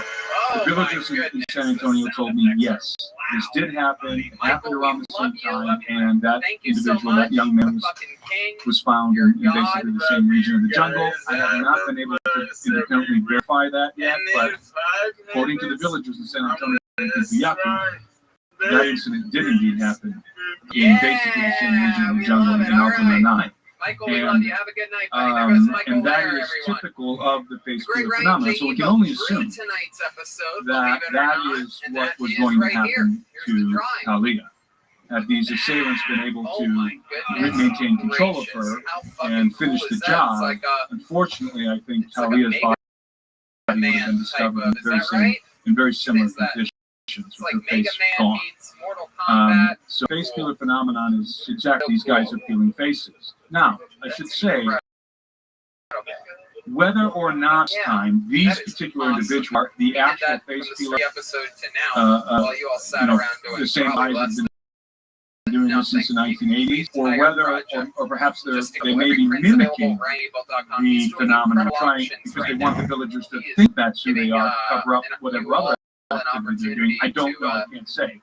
That's to get certainly within the realm state-of-the-art Kill of Tony artwork. possibilities, but Price real. and it all, And obviously, goes these to a good guys, whoever cause. they are, Brian and I'm J. saying guys, look, Support your I'm local white assuming they're artists. humans. You know what I mean? However, All I the should stuff that we're forgetting that about there are other white possibilities in artists out play there. here. And Ryan J. As I always sort of, You could actually go to his website. I always add this postscript, and I tell the story about Talia. Talia had extreme trauma. She, as I said, she has severe post-traumatic stress disorder. She did have a substance shot up her nose, probably some sort of I don't know, something that rendered her unconscious eventually. So it put her in an altered state of mind, whatever it is. There it is. It incapacitated Easy her. to So navigate it is website. possible that Talia confabulated Incredible artwork. the voices that she heard. In other words, she confabulated the detail about them speaking because she had previously believed that the face peelers of Belicadas were gringos. There goes, And so Bert Kreischer there may and be Kurt some Fox right confabulation there. I there remember because that one very it's an anomaly. No one else heard goes them on speak. and on. No There's one so else many heard of these Sinbad guys speak. And in fact, when I and, talked to some of the other villagers who chased them through the jungle, they said, one of the guys told me, look, these things don't move like human beings. He said they're more agile. Anyway, The way that they move, the way that they, the speed, agility is, it's, in the way he told me was, it's not human. It's like, long and hard for this. you don't know how to explain it. And again, they chase them through the jungle. And by the way, they found their tracks. They leased tracks in the Man, do I they're not very miss the large. days of All the drinking guys during said their Coachella. tracks are It's a really great and reminder they're of the circles. difference. So they're Anyway, the but discs I on have the a new bottom of their website, shoes. They leave these two circular tracks for each foot. Everybody stressed that to me. They're really big. And the assailants seem to be between 6.5 and even perhaps up to 8 feet tall. And that may be of the technology that in their footwear, maybe it's giving them 6 inches height, right? Whatever this technology is that's on the bottom of their shoes. Or it may be that maybe they're not humans, or maybe they're not normal humans. Maybe we're dealing with super soldiers. Maybe, I don't know, and of course I'm just spitballing here. This is rank speculation on my part, but maybe we're dealing with reptilians. Maybe we're dealing with hybrids. Or maybe we're just dealing with gringo face peelers, some sort of international control men who are out there organ harvesting. You know, I don't know. I suspect they're human, but I can't say for sure. I know. Okay, Boston's Well, there. in Miami's investigation, above Boston, you right? Yeah, it's pretty interviewed much one pretty much villager all the who highest grew COVID-rated cities. I turned flying down Phoenix saucer craft or some kind of last week. spacecraft. Like, you want to go to Phoenix So, in 2 weeks? you know, it's how only on the does that table for a relate to second. this? I'm Is like, that is like the mothership original craft that the like the life insurance beings came from? policy out That's a on me very right important now? detail, Like, what's happening? because Phoenix, apart from Miami, this Houston, Brazil. They tried to get me hoverboard to technology Brazil. No, that they have and these Anyway, discs on the bottom of their shoes, Roastmaster these guys class is apparently are happening. We're also having a lot of flying fun over around there. We're in over what I can only 100 describe as students on my new advanced weekly aerospace shows, the vehicles. Patreon thing. So if you're There you have poor, a picture of don't it. even tease That yourself by going to individual my right there, Patreon, 'cause it is, he's it is drawing a this for show me of on the value. acrylic chalkboard. So don't go there and then on the become acrylic board. completely depressed. and go, "Oh, I He's can't describing afford his it. What the encounter fuck with is this this? craft. Now you have to understand why you're looking at it. It's an acorn-shaped craft. You're looking straight up at it. So he's describing what he saw. It's directly above him. So that's the perspective of him below the craft and straight up at it. Anyway, here's the rest of the crew. The Says leader of that the one band, day at 3 ladies and o'clock in the gentlemen, morning, he as was out always, checking my his lover, nets, pulling his the guy nets in the all river, around the world with. when suddenly, all right? it was suddenly We talked illuminated earlier like about daytime, like the Afro's sun had butthole just or come up. vagina. So This it was is a like man daytime. that I would And have he saw sex this with if he light let me. reflecting in the water, and he Jeremiah realized there was walked something in, above so him. So trying he to be looks nice. up, and that's what he sees. He sees this craft, and the craft has got a light flashing down on it. And he said that it was about 30 feet above his head. He's very close. He got a good long look at it. He's just sitting there in his canoe looking up at it. And he said it was transparent. It had sort of a transparent mesh. He kept saying mesh. Transparent mesh. And that's how he described it. And he said it was shaped sort of like an acorn. You see those little nubs on the side. He said it didn't have wings. It had these little nubs on the side, rounded nubs, that it opened up. They folded open, and that's the position they're in the picture there. They folded open, and they began to deploy a series of rapidly blinking lights as if it was standing. And then they would fold close. And you see the two little circles inside. One is sort of in the front, and there. Those, he said, were people sitting in his craft. You could see them. One sort of in the cockpit and the other in the body craft. And this thing above him for quite a bit of time, a couple of minutes. He got a really good look at it. And it was just hovering there. And he was obviously quite astounded as he was 3 o'clock in the morning. And then he said suddenly it made sort of like a low humming sound. And he saw some sort of exhaust coming out the back, and it just moved away at a high rate of speed. Relatively silently apart from his humming noise. Now, what's amazing is that several people in the village, apart from the village and the people, drew this craft for me in the dirt. They drew the same craft for me in the dirt. And I have that in my video on YouTube. And they described the same thing. Hovering above the village, 30 or 40 feet. They described it. They saw it as black. It was not transparent when they saw it. Only this guy saw it transparent. The other guys, it had sort of black spots. It had sort of black, matte black body armor on it. And I myself saw something very similar to this in Brook Park, Ohio. Perhaps the same craft. The very same craft. So this sort of same description was also seen on Skinwalker Ranch. If you read the book by The Hunt for the Skinwalker by Knapp and I forget the other guy's name, Kelheller, I think is his name. It's very, very, very similar craft that's being described here that I saw that was on Skinwalker Ranch and that these guys are describing here in the jungle of the Amazon.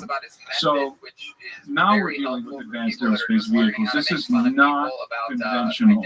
So as soon as I realized that we're dealing with technology, I mean the armor plating, the black armor body suits, okay, that conventional, state-of-the-art conventional body armor, body armor.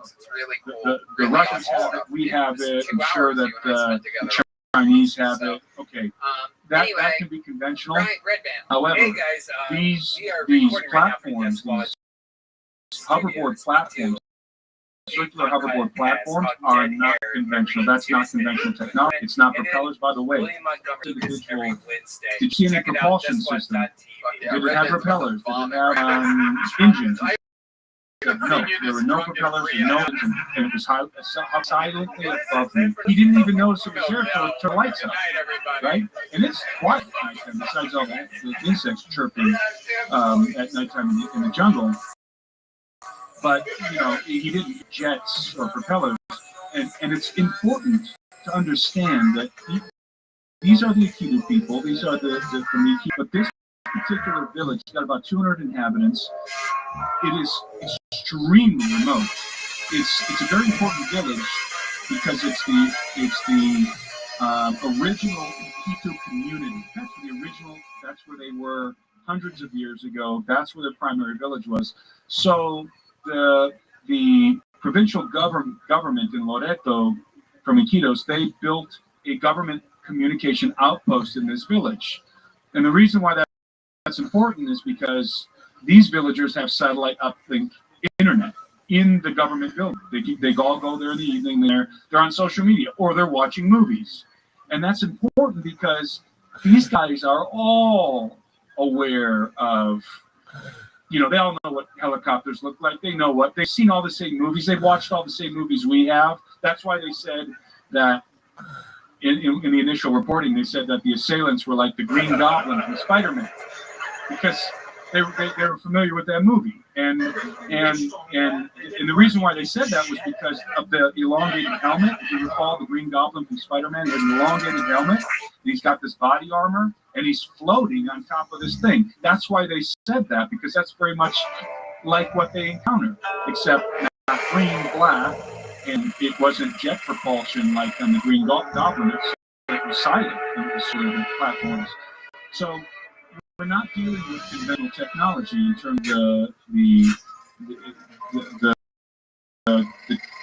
technology in the platforms and in the shoes and in these advanced aerospace vehicles. We're dealing with obviously some sort of advanced anti-grav or zero-point energy, something like this, electromagnetic perhaps, some sort of a technology that is not conventional. And no, it has nothing to do with river miners, and it has nothing to do with cartels. Cartels do not have this kind of technology.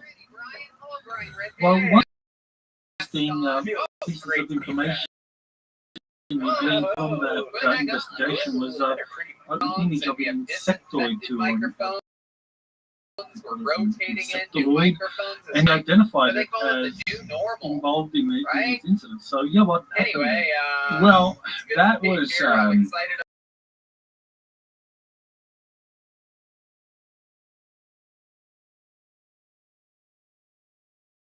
this. We are back. so I was in San Antonio. David, you want to go check that real quick? I stayed there for 3 days and 2 Your nights. fucking phone. Now, These people are I was going to stay there for 5 days, but we cut the we haven't missed a beat trip here. short. Kill We Tony. completed our investigation in San Antonio and Piaco, and so then we decided to take a couple of days that remained to us and go to visit the city of Nauta. Now, Nauta is a large jungle city. It has 35,000 inhabitants. It's the only place you can go by road from Iquitos. And Iquitos is one of the most, if not the most isolated city in the world. You can only get there by air or by water, by river. So you can fly there in an airplane or go there in a boat population. In 2 hours, 2 hours west of Iquitos is, by road, is this city of Nauta. Nauta is a very famous place. It's right on the edge of a national reserve, and a lot of tourism in Nauta. And what's important about Nauta, besides the fact that it's got a population of 35,000 people, is it's got an army base and lots of police. So, whereas in the village of San Antonio, if you're these space peeler guys, you're going to be confronted with shotguns, right? Bird shot. And by the way, they modified their bird shot to make larger, so they were doing that as well. But you're going to be confronted with bird shot, 16-gauge shotguns, right? But in Nauta, you can potentially be confronted with automatic weapons and helicopters now, because now you're dealing with an army base and so forth, and a navy base, and the police are much better armed, and obviously the army, and the military guys. So that's very important, that context. Now, the video that you're referencing came out around the same time as the video from San Antonio and Piaco. This video came out from Nauta, and this one features what maybe, possibly, could be a being of some kind. And I originally, when I looked at this video, I thought it looked like an insectoid, what Dr. David Jacobs would describe as an insectoid, or maybe a very tall gray alien type creature. It's very fuzzy, it's very blurry, it's low resolution, it's hard to see. But it's very intriguing because in the video, and again, I feature all of this published on YouTube about the after action report when I got back my YouTube channel. In the video, you have this chaotic scene at nighttime, women and children yelling, and you have this guy with a flashlight, he trains his flashlight on this, he yells, "There it is, there it is." And again, apparently it looks like it could be some sort of creature. Now, I wanted to go to this location during the day. And again, this is not in San Antonio, this is in Nauta now. So we went back down the river, went to Iquitos, and then got in a vehicle and drove to Nauta. So we conducted a separate investigation in Nauta. I was able to find the location where this video was filmed and to talk to the neighbors. Now, after I talked to the neighbor on the way home, I realized that although this was absolutely the location, no question about it, and you can see that in my video, this was the location where that original video was filmed. I may have been interviewing these people there who had seen it, who had experienced a different incident. The reason why I say that is because they told me that what they had seen, and I guess another video was taken of this other incident that I probably have never seen, but it was the same spot. Okay? They told me that what they saw was a disc. You know, your typical flying saucer that descended over these trees. And these trees are kind of in the distance. You'll see in my video, these are kind of in the distance. At nighttime, you can't gauge the distance there, but in the daytime, it was clear where this incident had taken place. It's clear where they were flashing their flashlights. A little bit in the distance, up in this big aguaje tree. And this saucer had descended over the tree, and it was projecting a light down. And that's what these individuals had seen, and somebody recorded. But again, I think that's a different incident than the original one that I was going to investigate, where it looks like there's a creature. And I showed the video. I showed them, you know, and I asked, you know, what are you looking at? What are you using your flashlight on? And that's when they told me, well, they sort of didn't recognize that video. They said, well, what we saw was a craft. So they were a little bit confused, and then together afterwards, said, wait a minute. These are two instances, two different videos that happened in the same spot. The neighbors, the people I was interviewing had seen the one incident, but not the other. And she even told me, this woman, that they sometimes see stuff over there, like it's not uncommon. They see craft in his backyard. And so, in my video, I take still from the original video that's filmed in that location in Nauta, and I analyze it, and I put up a picture of an insectulin that a rendition of an insectulin that compiled by abductees. And I think we may be looking at something like that. However, if in fact that is a being up there that they're putting their flashlights on in this video from now, if that's a creature, then it's extremely large because of the distance. And you can see again in my video, it's very difficult to explain it, but you can see clearly what I mean in my video on YouTube. The distance, we're seeing would have had to have been floating in that tree or standing or something in that tree. The size of his head, if indeed it's a head that we're looking at, indicates that being had to have been 8, 9 foot tall, at least 7.5. So it was very large. That I know. If it is a being, it's very large. There's no question about it. So, I was able to confirm with the neighbors that yes, they did experience some sort of a phenomenon unfold at that location. They say it was a disc. Again, I think there's two different videos, and I never saw the one that they were referring to, and they never saw the one that I was referring to, all the same location.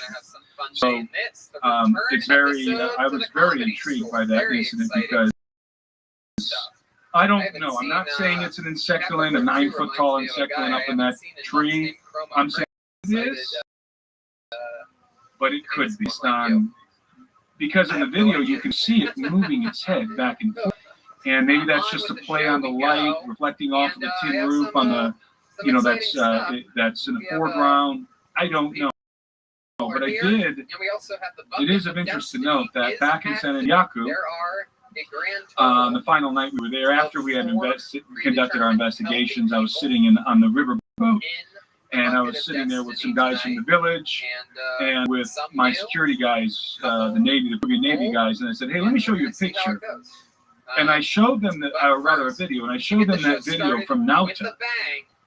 And I said, what do you think about this video? All standing behind me, and Doug's got his laptop open, and he slowed it down on his laptop.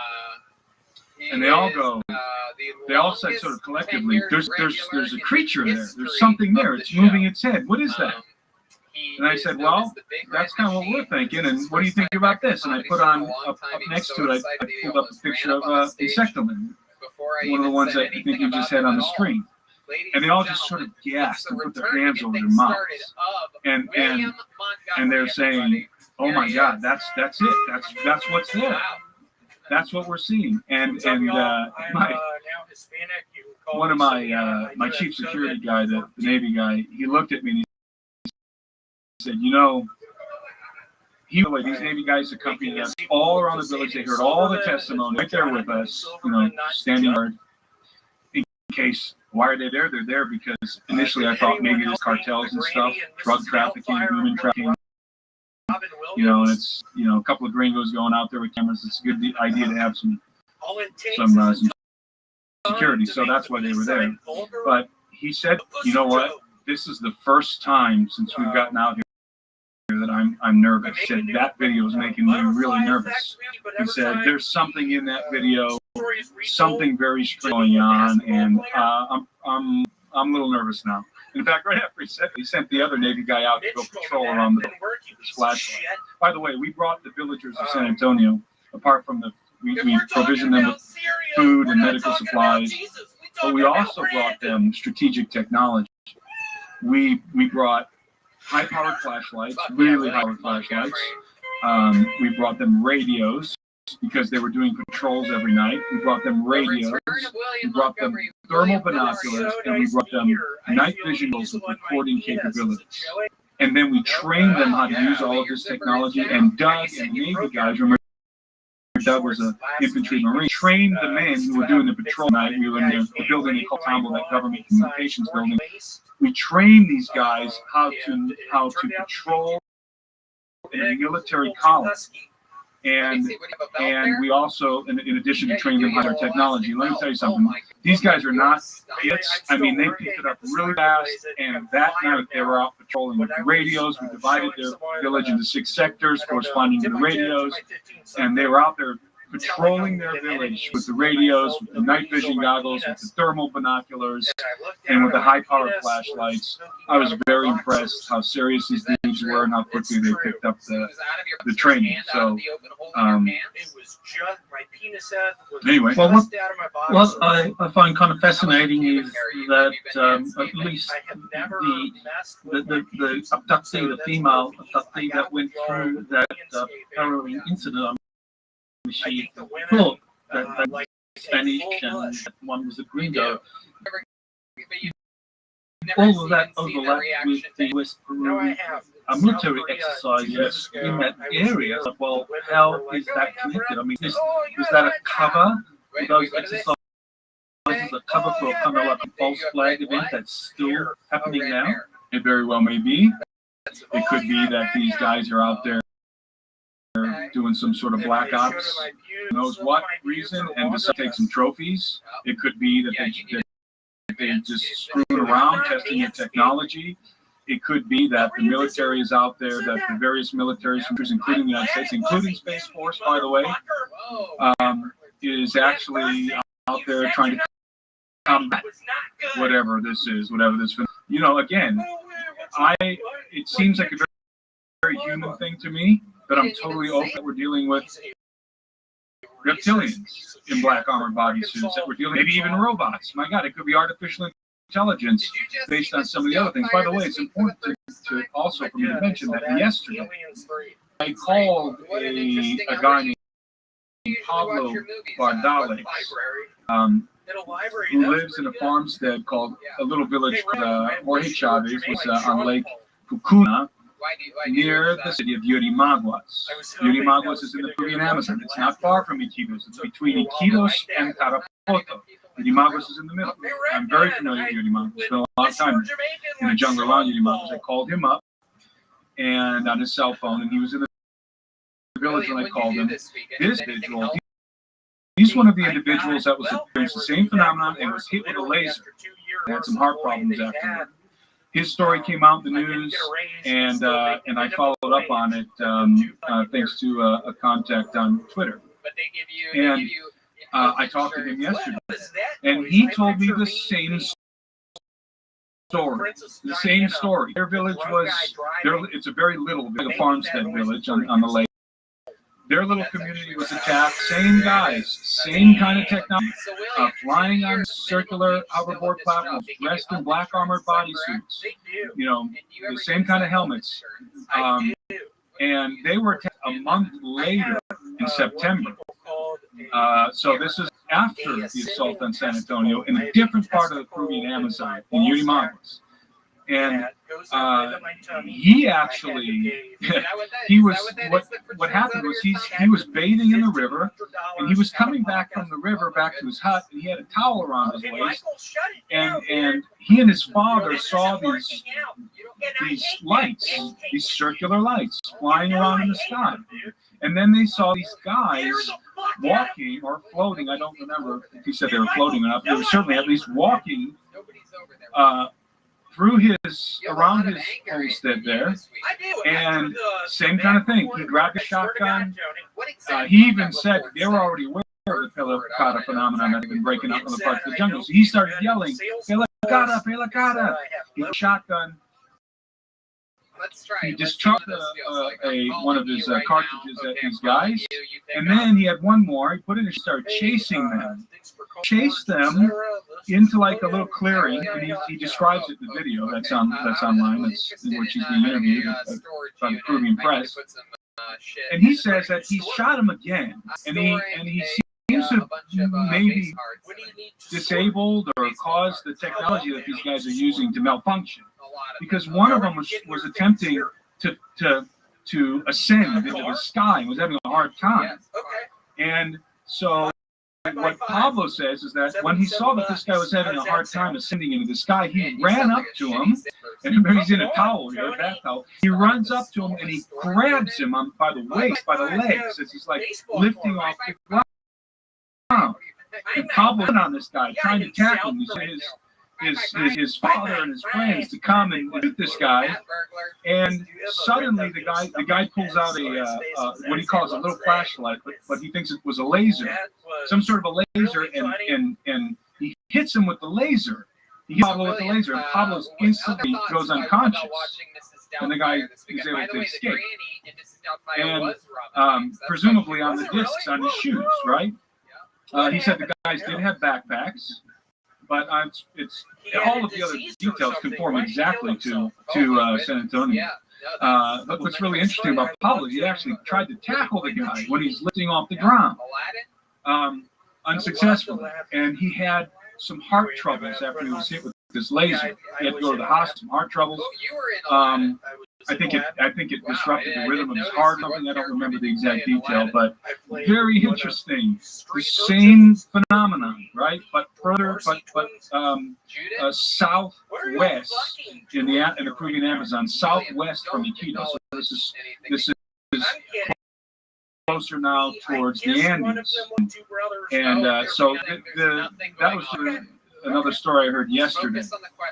So something very strange. And I want to say that all of this to me is very, very reminiscent to Michael Herrera's testimony, the Marine who came forth with Stephen Greer at his press conference that he did in Washington, D.C. Michael Herrera, of course, this Marine told this story about this huge football field-sized disc that was hovering, clearing the jungle in Indonesia in the aftermath of that hurricane that devastated the country.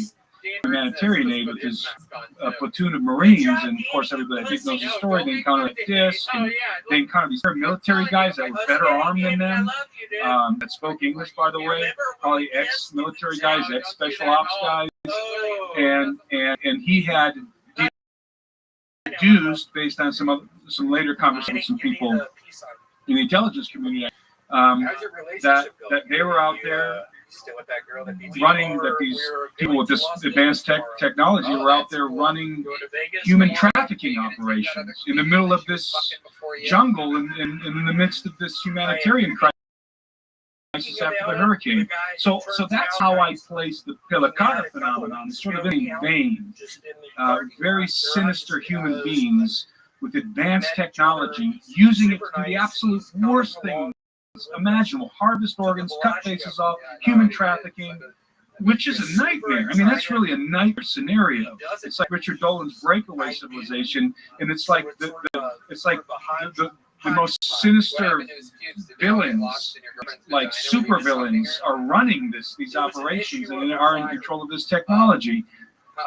But there also may be a cooperation between this evil faction of humans with human faction.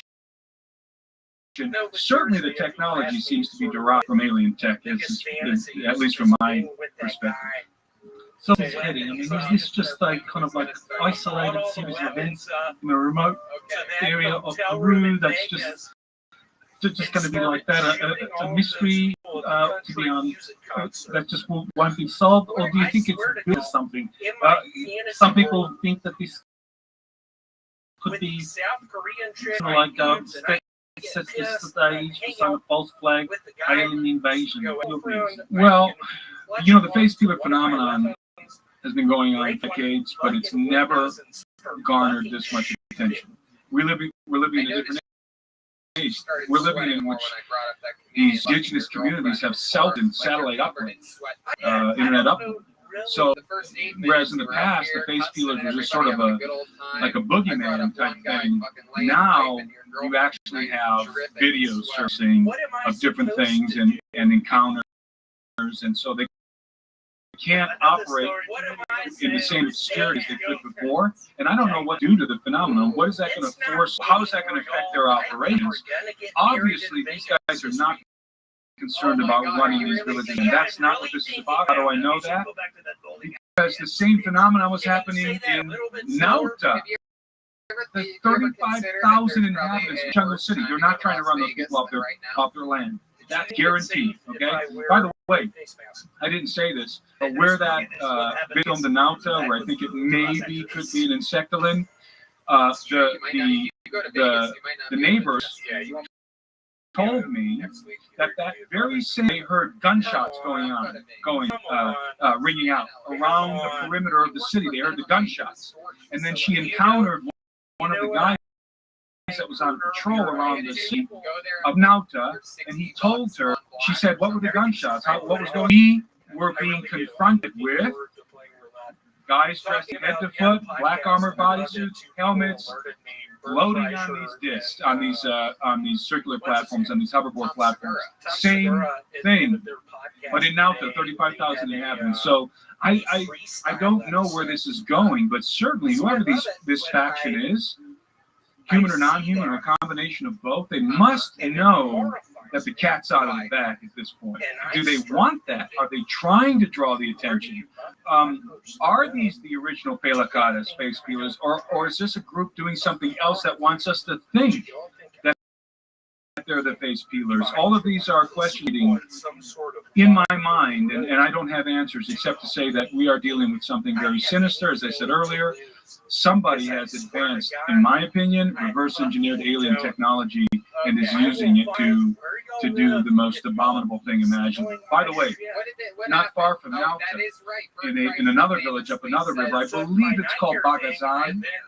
I believe that's what the village is called. I don't remember exactly. There was a young boy who was rushed to the hospital in Nauta not long before we got there, some weeks before, and this was all over the news in the jungle, near Iquitos. in the Iquitos region. This boy had sustained deep lacerations to his neck under his jawline, just like Talia, but these lacerations, like they were cutting his face off. You can see it. You can find the video online. I posted it to Twitter. The uncensored, the unblurred video, very, very deep lacerations to the neck. He almost bled out, almost died. Thank God they got him to the hospital in time and gave him some blood and sewed his wounds. And the boy says, "What do you think he was confronted by? What do you think? Guys lying on these hoverboards, circular hoverboards, same thing." So here's the thing to contemplate. These guys with advanced technology so bad at these kinds of operations that they cannot successfully abduct a 15-year-old girl in San Antonio, and then this adolescent boy who was by himself at nighttime. Are they so bad? They got all this advanced technology. Are they so incompetent that they can't get the job done? Or is something else going on here? Are they going to lead these victims this way to the face peeler thing, to give them cover for something else that's going on? That's I don't know. Fascinating questions there, and I excellent connection with Christian Long, because I know that these are beings that are associated with some kind of ancient underground system that have been reached. I know I interviewed Dr. Anton Antlov from Ukraine or Russia, and that in 1968 they discovered a craft that crashed that was brought down by what was it, an S-20 missile, and he said inside it were these insectoids, and the Russians found out they were an underground station, very, very ancient. So I wonder if basically, the real mythology of these advanced beings living under them that have telepathic powers and so forth. It's very, very intriguing. Yeah, exactly. That's what he said. He said that these are beings that they recovered, that the Russians concluded they had these incredibly advanced psychic and intellectual abilities and technologies. So I wonder if something like that is happening in Peru. That there could be, maybe have an ancient civilization there, and the military, the U.S. military, secret space program are trying to investigate, are trying to maybe combat them, but then at the same time, maybe there's a human faction that's working with them. I mean, again, if we sort of combine the stories that I've told you tonight about the Pelecadas with Michael Herrera's testimony, in Indonesia, I feel like we're dealing with the same phenomenon, the same sort of thing, which again is extremely disturbing. Frankly, I was hoping I was going to find aliens in that, because they would be better off than just extraterrestrials and really nefarious human beings that are organ harvesting and humans, like the worst case scenario, especially if they're doing it. If they're doing it in cooperation with non-human species. So what's next for you? What are you working on at the moment?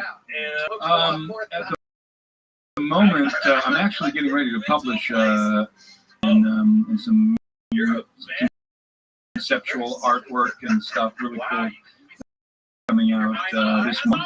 So anyone who's interested in it, had a discussion about the Book of Enoch previously, so kind of track with me to see when that comes out. But once I got back, one of the reasons why I wasn't able to stay in San Antonio much longer than I did was because I had a father-son adventure planned that I wasn't going to compromise to Guatemala, where I went and visited some of the Mayan ruins in Petén, which is absolutely fascinating. And I've got an event in Costa Rica February. I'm going to Costa Rica in January, and also got something going on. But and continuing to dig into the space peeler stuff and it's unfold. The phenomenon is not stopped; it's just migrating. Yeah, that was fun. I look forward to this new song, Enoch, and what that has to say ancient societies and what's happening to that coming out, and be back on the show. So I want to thank you, T, for coming on Except Politics today. Well, thank you so much for having me. You have been listening to Exopolitics today with Dr. Michael Sala. Like, share, and subscribe to this channel. Join or start a conversation in the comments. Take the time to explore the vast library of best-selling books, webinars, and podcasts by Dr. Sala. Visit exopoliticstoday.com. Clearly dating. And then there was also Nanny's lab. And he'd been there for like 30 minutes. And he's like, oh fuck, where'd that fucking dog come from? Are you dating? I don't know if anyone's ever done drugs before, but it fucks with your perception of shit. Yeah. And DMT might be the strongest one. Was that your first time doing it? No, I've done one of those pins before, I am but it was with my first time doing it with that many is people. Monday, November I've done it 6th, with and one person he with me, had so that was a a little more relaxed. visitation involving This was- some Nordic It was like no one extraterrestrials. got So, to size me. welcome, So JP, then to I was Except like, Politics today. okay. How you doing, Doc? Which is I really something I ask appreciate this myself a lot moment of times and anyway. time in this moment in time that we're talking and for information for everybody. It's just the flavor of it. You're listening to Exopolitics Today with Dr. Michael Sala, your source for the uncensored truth regarding the human, extraterrestrial, global, and political agenda. Click the like button and subscribe to this channel. And now, here's Dr. Michael Sala. It wasn't working for me, but yeah. When did this And visitation then Tony happen? would just make fun of me thinking that I could This have happened days ago. Oh, the audience. We're talking, so Very yeah, can you handsome describe You're a good what target happened? to the comedy I was driving in my car, and I saw a light following Halloween's the a back fun night part to start, huh? of my Yeah, car. I just put on the And I was like, costume and I what decided is to keep doing Heck it. yeah. People are like, oh, look, someone dressed up Is as this? Michelin Man for So Okay. I pulled over, and it was already dark. Have you It guys was seen night. anything? Did you loot It's anything? around. I You know, pulled over. houses when I was I'm like, in the what the military. heck is this? Oh, So I looked up is that a thing and I that a lot saw of American a soldiers beautiful did, ship. right? The ship that I Bases and the stuff, one that had you the just like book. the fucking But this was AK-47. it was a beautiful, beautiful ship. Oh, yeah. Yeah. Absolutely.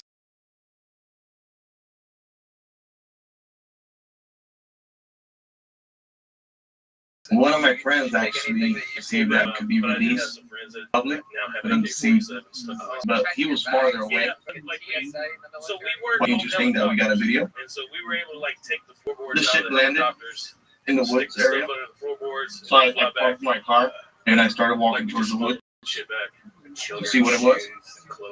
I felt a good vibe. That's why I walked to the That's woods. even creepier. Similar to the same feeling I get when you visit the arcs, you know, or I shouldn't have said that. or when I went and touched the ship over there in Brazil, and I felt that vibration, that same feeling. So I start walking to the woods, and I see the distance. I see that beautiful ship. It was glowing, a bluish white color, blue, white, bright color, and then it dimmed down. It really dimmed down to like a navy blue fluorescent color, What's the youngest girl you ever and it landed, and it was humming. So I was like, "Do you hear me?" And then the next morning I did not hear no answer back. So I kept walking towards the ship, and I walked towards the ship, and I see a Nordic there standing, and his hands, he does like this, like he puts his whole palm like that, and he does it to me, and I hear his voice, and he tells me, "I'm peaceful. Saw me last night. I was You wrestling can come 19 forward." years old. So For the people that are listening to this and they don't see you, I mean, you just raised your palm straight up, and the Nordic just raised his palm straight up Probably have a good and what? said, You I'm guys figured out peaceful, 150 with his fingers all together, just pointing up, yeah, in a sign of hilarious. peacefulness. yeah, I'm peaceful. He trains. You can come forward. So I did not hear a voice. I heard it in my mind. I don't know. So I'm sure they have the technology of telepathy. The whole time, no one was. They're more Being like, spiritual, more enlightened, more technological than us. He had a uniform. It was a military uniform. So, you know, like the bullshit. A uniform that I've seen before. Okay, I'm fighting on my own out there. I ain't part of the dressed plan, apparently. No tights. It was more loose pants, similar to what the Indians in India wear back in the. Okay. Yes, like the baggy pants. Do it that hard. Yeah. Aladdin. Drive-through window. Looking like Aladdin. I said it in my mind. He kept telling me, even during this quarantine. So I walked forward and I looked at him straight in his eyes, and he had a gaze, you do have an awesome a healing gaze, a beautiful, like when you look at one of the shows, and I drove. You're like, thought was not eyes, but you're like, was actually shaped your like eyes next to him, fixate with his eyes. This is a story. I was like, man. And he says, and the guy had come forward. So I walk forward towards him, and then a platform came down from the ship. The ship was the size of half a school bus, but the height of a school bus. I love it, man. So it was a size of a half school bus, but the height of the school bus. Just in terms of feet, we're talking so 20 feet in diameter and about 14 feet high. Is that right? Yeah, so we made missed around there. We just decided to start making videos of us around there, more 30 feet shit. And then wide. the first video we posted round. Got 125. Like if you measure it from each end 30 feet, and it's typical flying saucer. But it was more smooth to the ends of it. It was a flying saucer type. So many hits on He tells me to come in the ship, and the platform comes down. He walks. I walk on top, and once platform, and you stand on this platform, you're so it fixates on the platform like you won't fall, and it goes up. So he said, "Sit." I looked around. I saw a chair. It's like made with the ship. You're from You can Atlanta? clearly see looks like a chair. So he told me, I said, look at you. And I asked him a question. I said, hey, what do you think I about know the statues, though? that you guys are artists. Take them down? Yeah, I don't give a shit. What's going on? Right?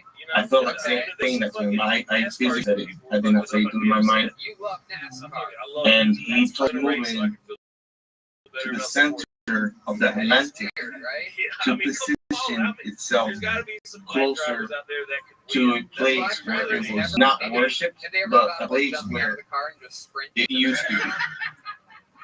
So I thought, man, Because they're pretty things. this is crazy. Wow.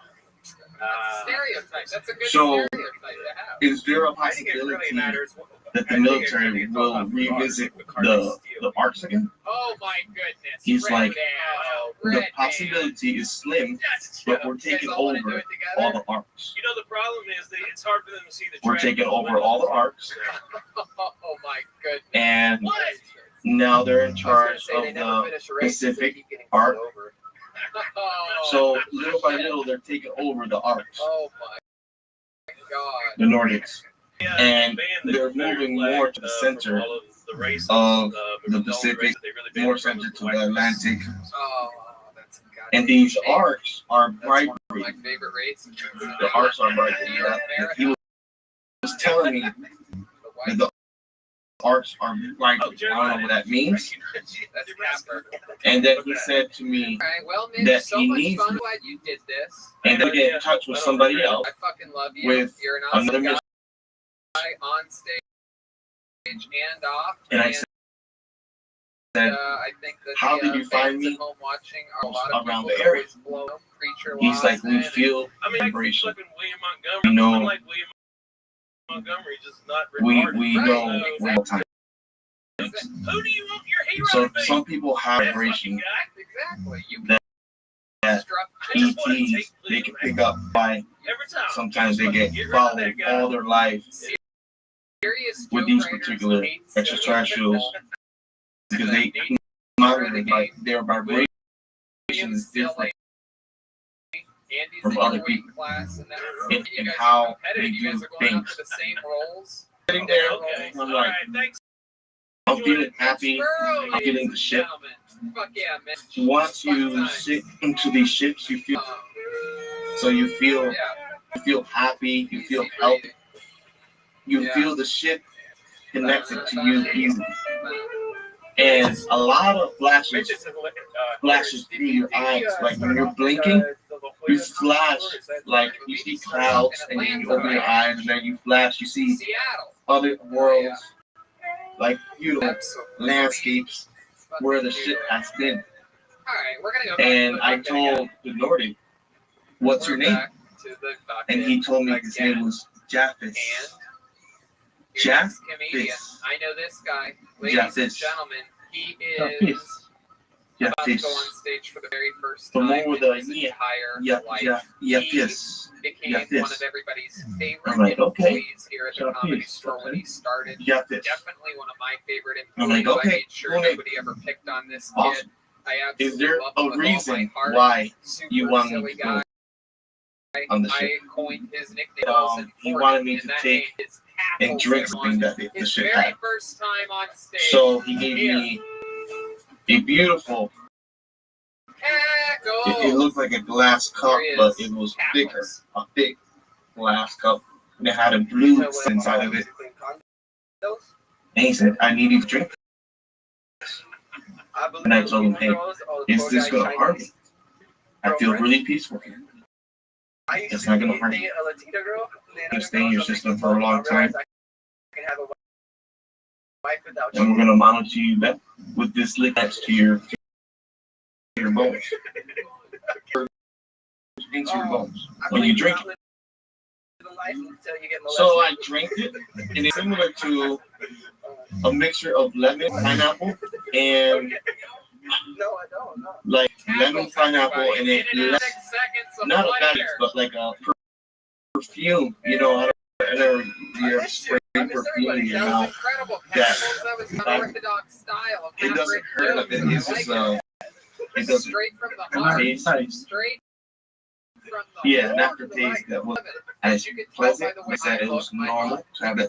It goes away in a couple of hours. I had that taste, like that chocolate taste, the after dark chocolate taste. And I felt good. I felt enlightened. I felt like I was getting more information. And I felt the urge. I think I told you like 2 weeks ago, I was building a type of technology that I was building before. It's a type of healing technology. And I think after the interview, I'm going to ask your opinion about it. I can't talk about it right now, but it's a type of healing technology. It's like a better version using crystals and other things that I think we can use, that we can find on Earth. So it's going to be quite interesting. So, yeah, he gave me that drink, and he got up, and he went like to me, he put his hand out, and he got me on the platform, and I went to the platform, and he started crying. Yeah, I once saw her. And I looked at him, and in my mind, I said, why are you crying? He's like, because of what humanity has become. Things can change dramatically in this timeline. He said that to me. You remember that? You remember? So there's something happening with the temporal, something with time happening now. That's really, really, right now, I think everybody should be now in this time with a positive and more lovely heart in this moment of time. Because when there's a lot of hatred, when there's a lot of things happening around the world, that's when timelines are getting messed up. Things can come back and that can damage some of the things that has been happening. And I said, so I asked him, what do you mean about the timeline? What do you mean?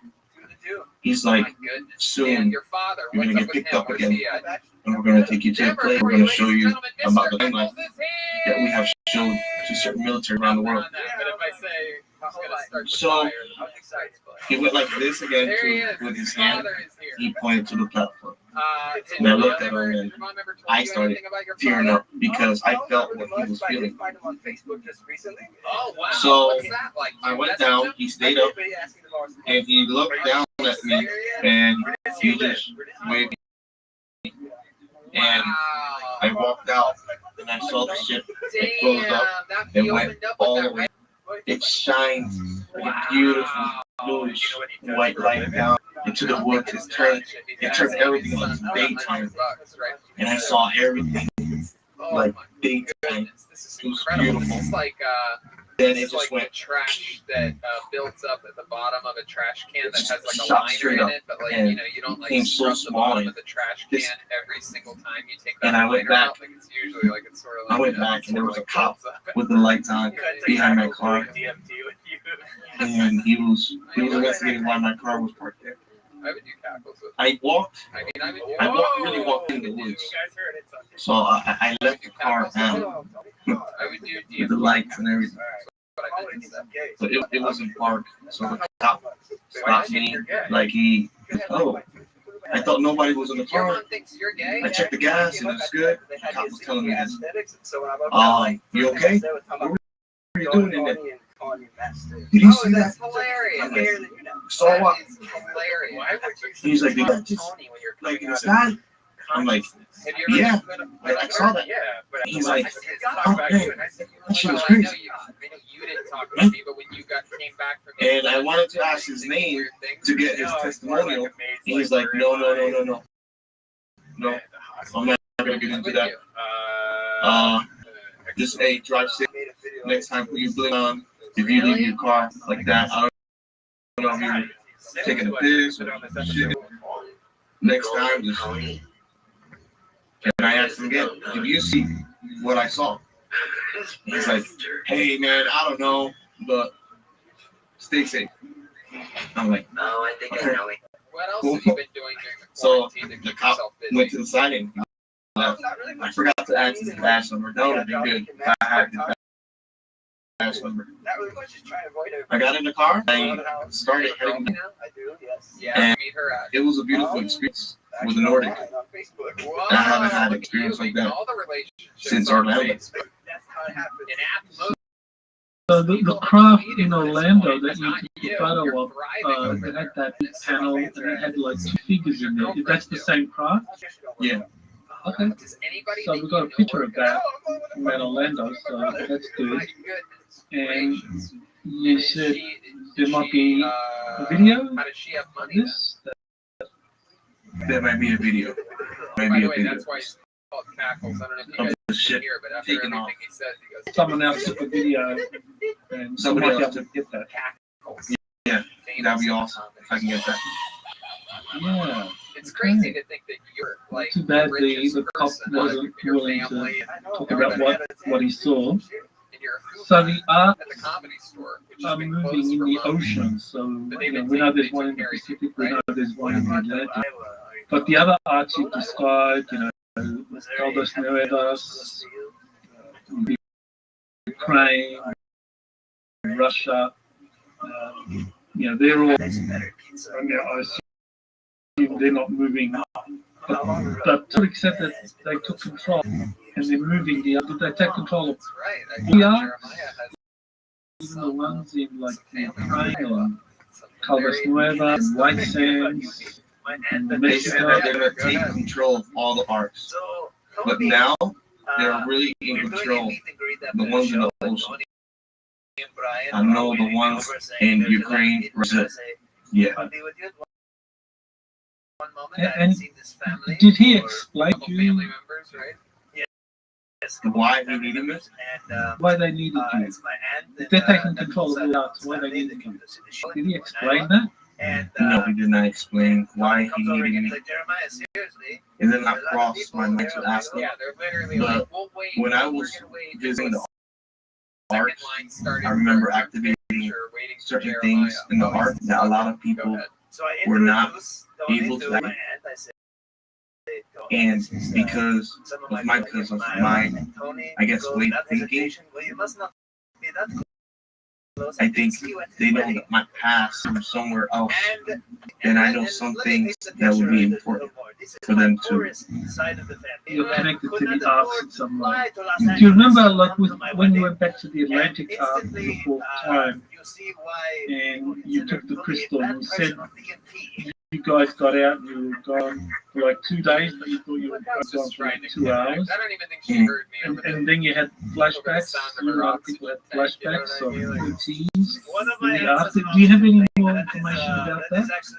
Have you remembered more about who those ETs were? I just want to know if they were like ETs, like these Nordics taking control of the arc, or whether they're like the crew. Well, I've been having flashbacks here and there about different ETs interacting with the art. These art came from somewhere else, and different types of ETs and civilization have a connection also with these arts.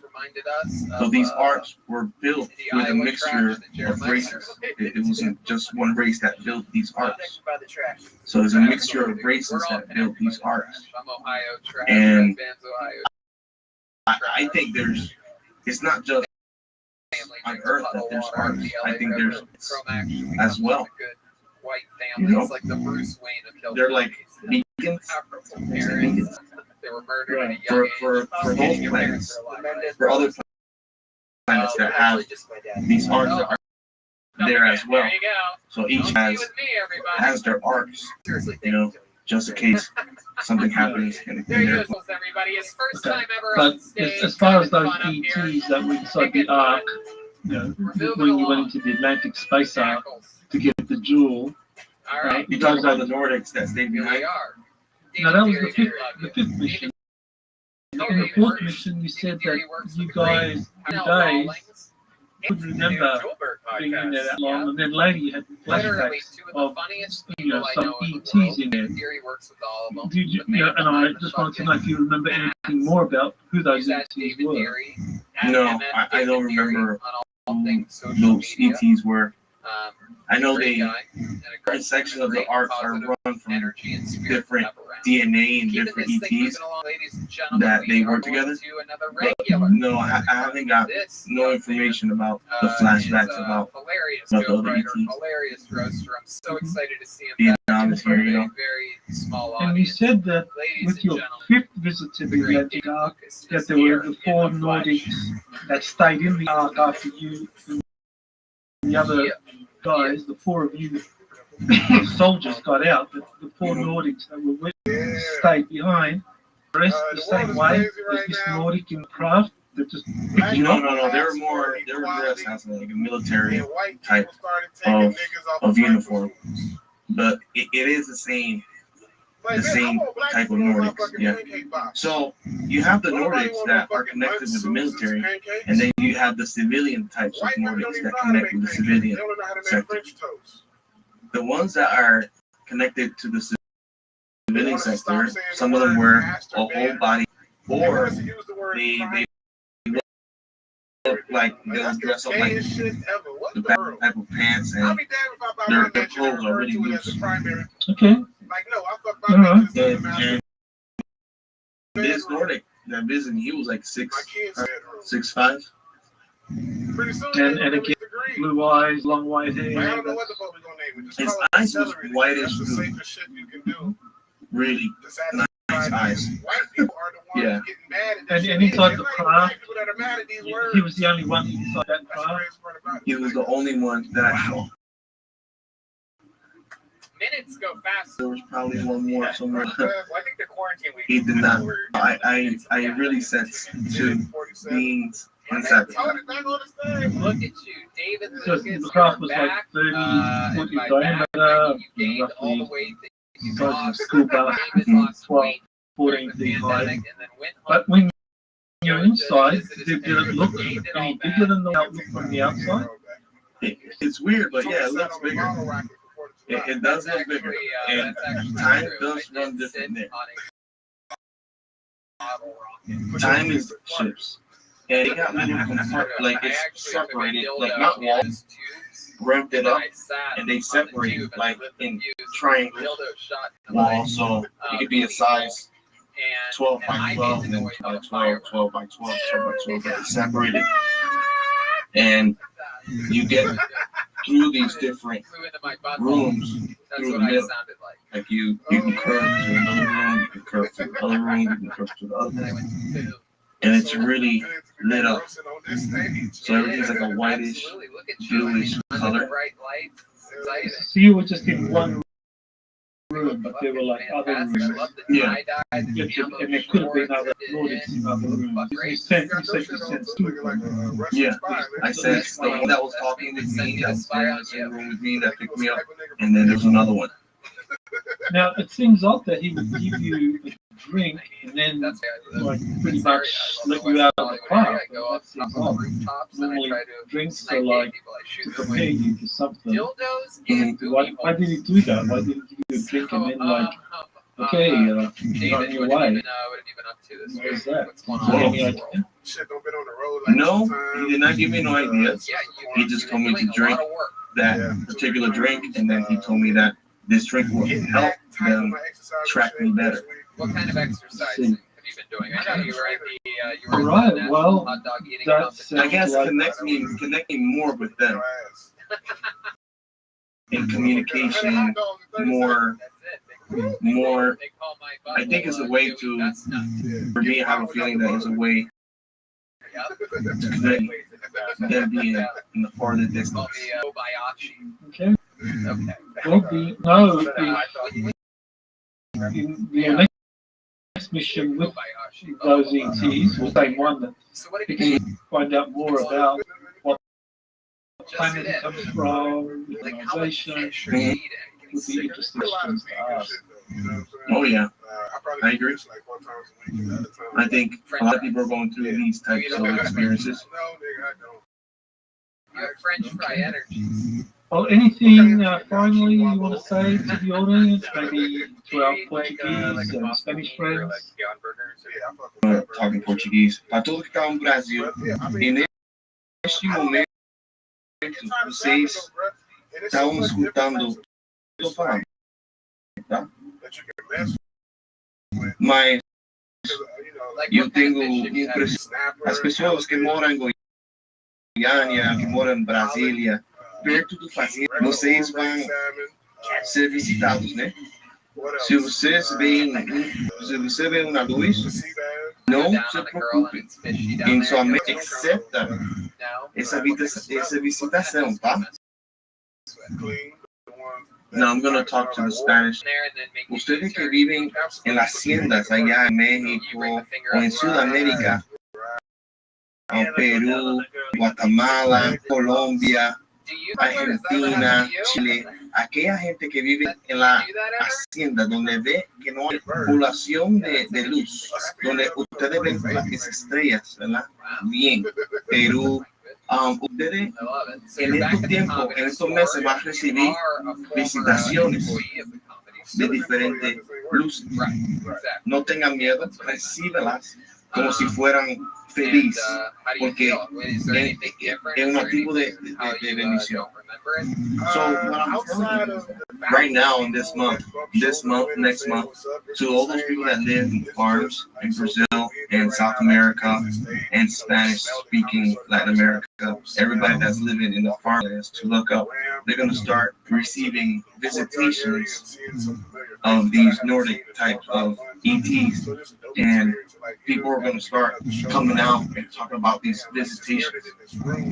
Also in Europe or all over Asia, they're going to start showing up, and they're going to start visiting to certain people that have this type of vibration. That's awesome. Thank you, JP, for the update on your visitation. No problem.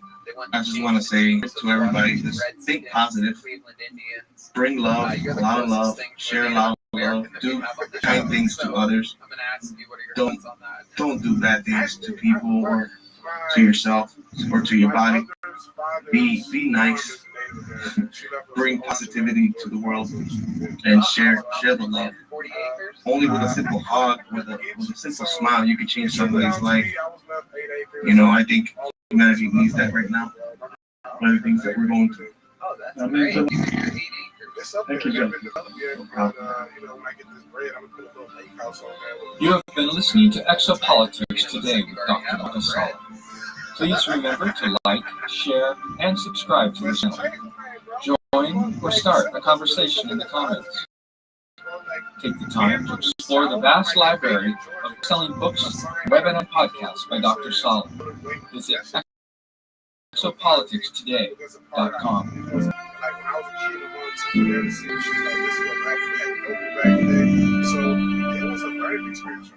Now that they're probably going to remove it, I'll never be able to do that to my daughter. I was saying this before. They should just make, maybe in Washington, D.C. or something, like a huge museum. August Alliance Plan to Mice is a cover program, secret space program activity. Reptilian Vatican Connection is a secret hidden in plain sight, investigating alien abduction attempts in Peru, an interview with Timothy Alberino. The BBC is making a feature film on humans hacking into NASA Pentagon computers. Colonel Philip Corso's testimony on UFO crash debris and meeting Rothschild is featured on the Weaponized podcast. A diluted version of the UAP Disclosure Act has been accepted by the Reconciliation Committee for the National Defense Authorization Act of 2024. JP has a new update. Nordics take control of space arcs and reveal disturbing lines for the Earth Alliance. Those stories and more. So Politics Today on Wikipedia. You are listening to Exopolitics with Dr. Michael Solid, your source for the uncensored truth regarding the human, extraterrestrial, global, and political agenda.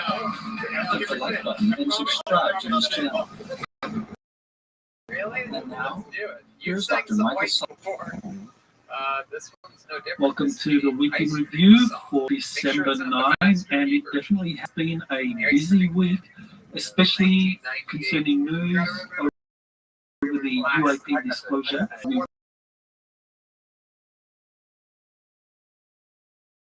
We'll get to that.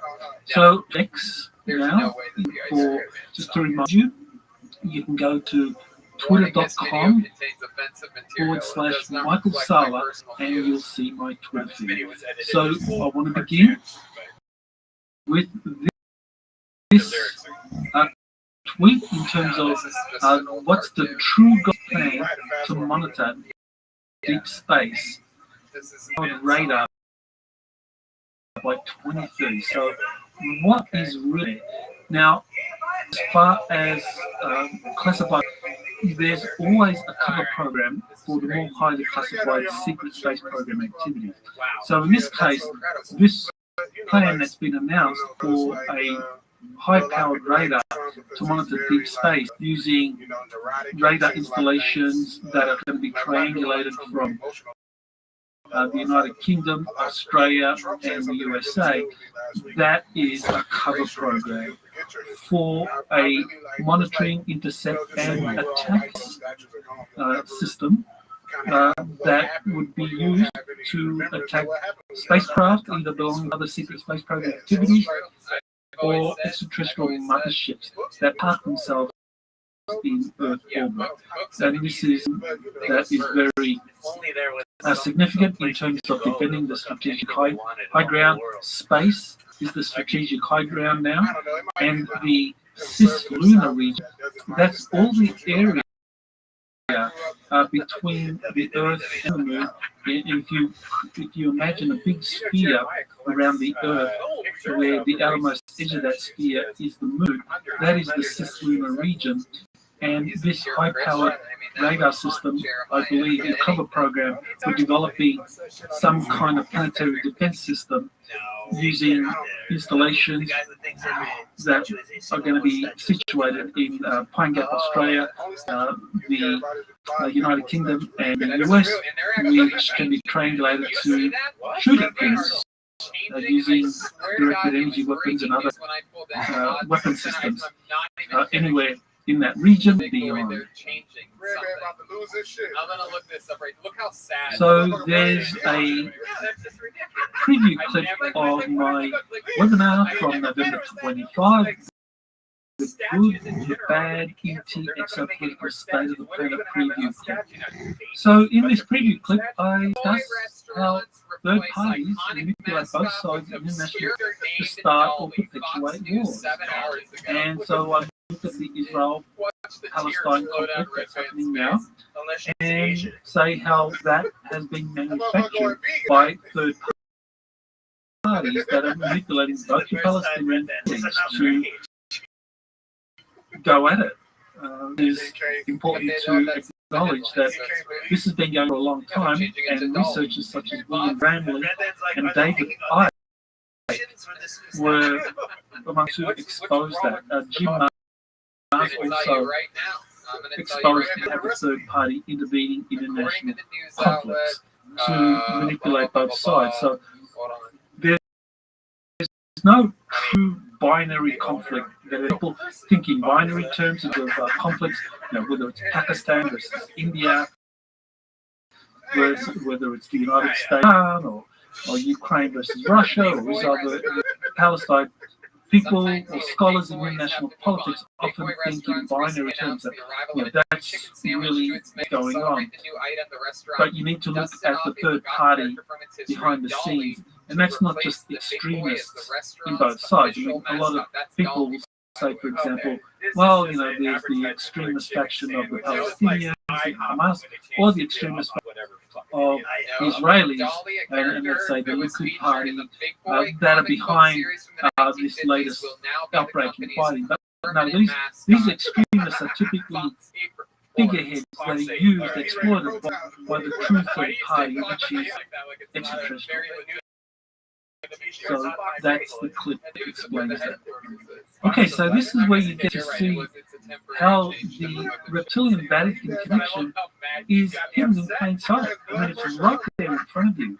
I mean, you look at some of the artwork. I mean, here's the artwork where you have some kind of reptilian-like being with one of the popes. And so Elena Ganan posed this, and she thought that this alluded to a contract being signed with one of the winged cicars. Was it the Pindar that was rumored to be hiding? Well, the connection between the reptilians and the Vatican is a long one. It goes back a long time. And so this artwork typifies that. As far as the Pindar is concerned, the Pindar is typically the appointed representative for the reptilian or the Dracos.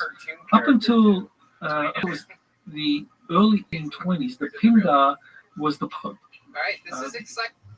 Because the Pope represented a figure that had powerful influence over the nation states of Europe and the Americas. But in the early 1800s, I think it was around 1850, the Vatican became dependent on the Rothschild family. The Rothschild made a huge loan to the Vatican, and he who controls the money supply controls the recipients, or the targets. And so the popes then became subordinate to the Rothschild affairs. They became the Rothschilds for funding this concern. And so that apparently was when the Pindar became associated with the Rothschilds. So the typically a hybrid reptilian human that attains very high office, and they infiltrate all institutions. So the Vatican Church has always been, or the Vatican has been infiltrated for a long time. These hybrids reach very high positions as cardinals or as popes, and they're manipulated. Then the 1800s come along. Now it's who controls the banks. That is the most important institution, and so the Pindar is someone that now comes from the Rothschild bank. Here's another story. Let's do Daniel Sheehan. He is a long-time UFO attorney. He identifies key individuals, agencies, and corporations attempting to defend the UAP Disclosure Act of 2023. So I'll go into what happened.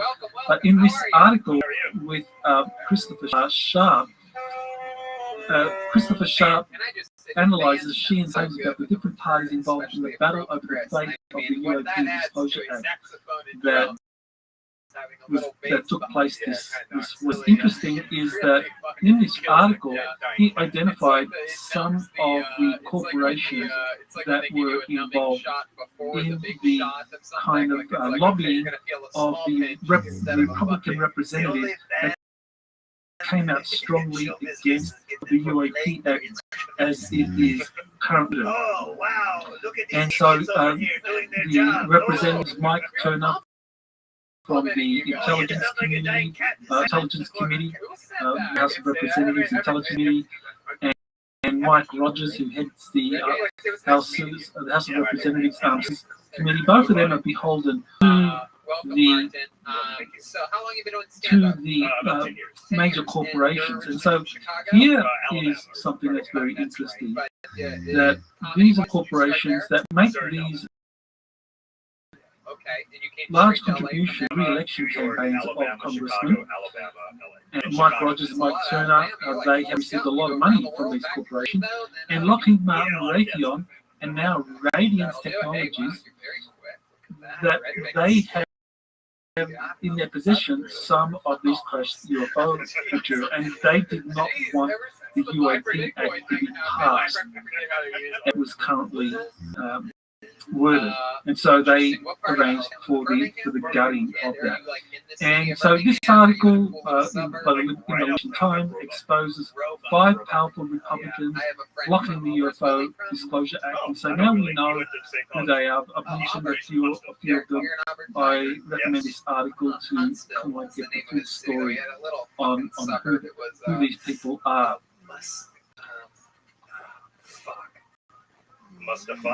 Now we go to the next story, which was a interview I did with Timothy Alberino, who came back in, he did a investigation in late October, beginning of November, of the alien abduction attempts in Peru.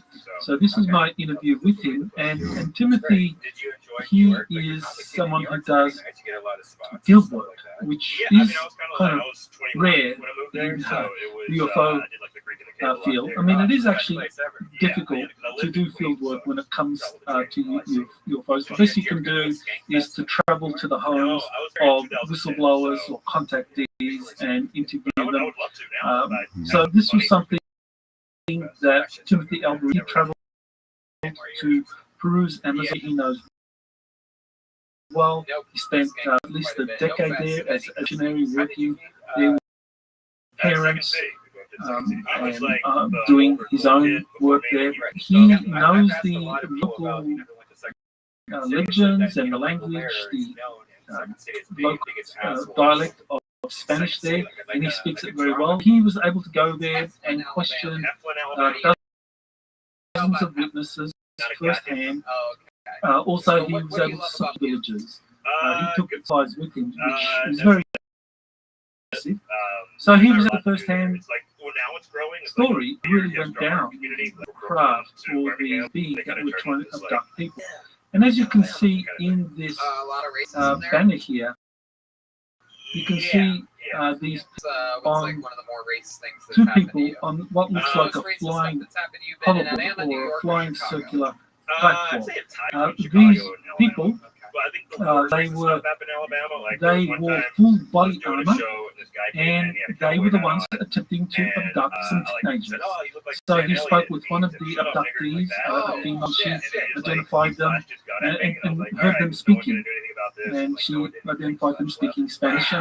And Timothy Bruno, after he interviewed, as I said, many other witnesses that were there, that saw what was going on, took shots at these beings. Timothy's conclusion is that these are not extraterrestrials. He believes that these are part of some highly classified program using technologies that are not publicly available. I mean, certainly full body armor suits are available, but these flying platforms and also shoes with some kind of small sphere below it, which allows one to levitate, that was also part of this. So, yeah, well worth listening to that interview, just so you get a good idea that what's happening in Peru is part of some kind of psychological operation involving personnel that are part of a secret space program using highly classified technologies that are not publicly available to terrify the population and to create the foundation for something. And in the past, and in the interview, we talked about a possible false flag event. So this could easily morph into something like that. So, but I was like, I shouldn't be here. And I remember. So that's my story with our interview with Timothy Bruno. So the audio book version of U.S. Army Insider Missions 2 is now available. I'm very happy to. So you get to hear JP and I mean, I did have a book, and so you have an actor doing the voice, the narratives for both JP and myself. The simplest reason was that I didn't think I would do a good job trying to imitate JP, and so it was better to get to do who could do both. So anyway, so that audio book is available on Amazon.com and also Audible.com to U.S. Army Insider Missions 2. And you will be able to get a copy. So next we go to a story that just came out on December 4 that Gary experienced after hacking into the NASA and Pentagon computers is going to be made into a film, a documentary style film. Now he has gone public. He went public, they're saying that he saw a number of things on the computers, on the screens, and he, unfortunately, this was back in 2002. They didn't have screenshot available at the time, and download speeds were very slow. So that was the big one. And he says he saw a spreadsheet of fleet-to-fleet transfers of non-terrestrial. He also saw an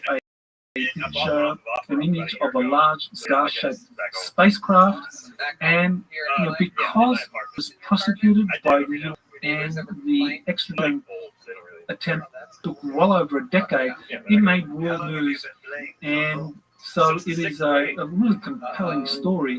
And because the Pentagon went after him with a vengeance, or the Department of Justice went after him with a vengeance, saying that he compromised security definitely a very important kind of thing to keep in mind. And one of the things that is worth is that around the same time that McKinnon hacked into the Pentagon and NASA computers,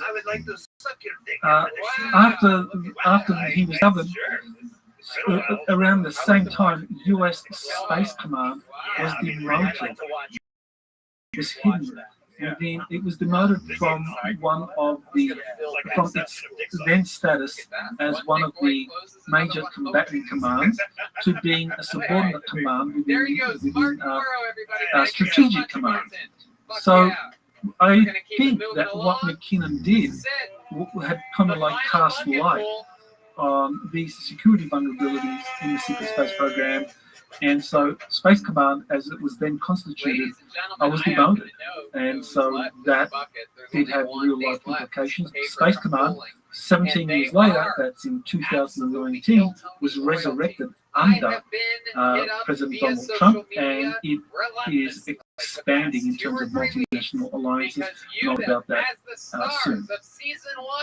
So here's Senator Chuck Schumer calling out the group of Republicans who are trying to scuttle the UAP disclosure with bipartisan support. So this is very interesting. Why of all people was Chuck Schumer behind Disclosure Act? Now, he is state as they come. So why would he be supporting UFO disclosure? I think probably because he really want UFO disclosure, and he probably proposed this knowing that it would be. I mean, Schumer's been around for decades, so he knows the way Congress operates, and he put out this UAP Disclosure Act, which when you look at it, it was very impressive in terms of having in there the creation of this 9-man agency that would have the power of subpoena, that could use eminent domain to get control over spacecraft that were being studied secretly in various corporations or anywhere. And Schumer, I think he probably knew that there was no way that this would pass, but he proposed it, and he played the white knight. He played the role of the white knight, as did others. And you know, Schumer, he is associated with John Podesta and Hillary Clinton, and you know, they have long advocated UFO disclosure in the past. And in the past, I was one of those that thought that Hillary Clinton and John Podesta, that they were good actors, because they were in support of UFO disclosure. And then, of course, in 2016, the whole thing with Seth Rich and Pizzagate happened, and as the truth came out, we learned more about what these people were really doing. And I think that UFO disclosure is really just a tool that these deep state actors use to manipulate the public or to distract the public. So I think Schumer did quite well in proposing this UFO Act, that it would be shut down. And it was a very good distraction, and still a good distraction, because people in the UFO community are talking about it has kind of framed pedestrian, so it has framed Schumer and others supporting it in a positive light, and has kind of like made these Republicans that acted on behalf of the corporations look really bad. And so yeah, I think that was a very clever ploy by Schumer. So here's a episode on Weaponized. Weaponized is a podcast with George Knapp and Jeremy Corbell, and they have a lot of very interesting film footage that George Knapp has acquired over the decades, and Jeremy Corbell is a videographer as well. So in this film footage, they showed Lieutenant Colonel Philip Corso talking about the Roswell UFO crash debris he encountered at the Pentagon, and meeting with an alien at White Sands. The videos were from 1996, 1997, and they discuss Matt and Corbell the implications of Corso's claims that some of the Roswell debris was used in classified reverse engineering projects that were sponsored by the US Army. Okay, so this is where we get into some very interesting differences in terms of what George Knapp and Jerry Corbell are putting out there. So they totally supported what Corso had to say about seeding some of these technologies into the civilian world, into corporations. So you had things like Kevlar fabrics being developed. You had microchips, you had night vision goggles, and other advanced technologies that were derived or back engineered from the debris recovered at Roswell, and so would identify corporations working in areas where they were already kind of like moving in the right direction, but once they saw the actual technology, that would help them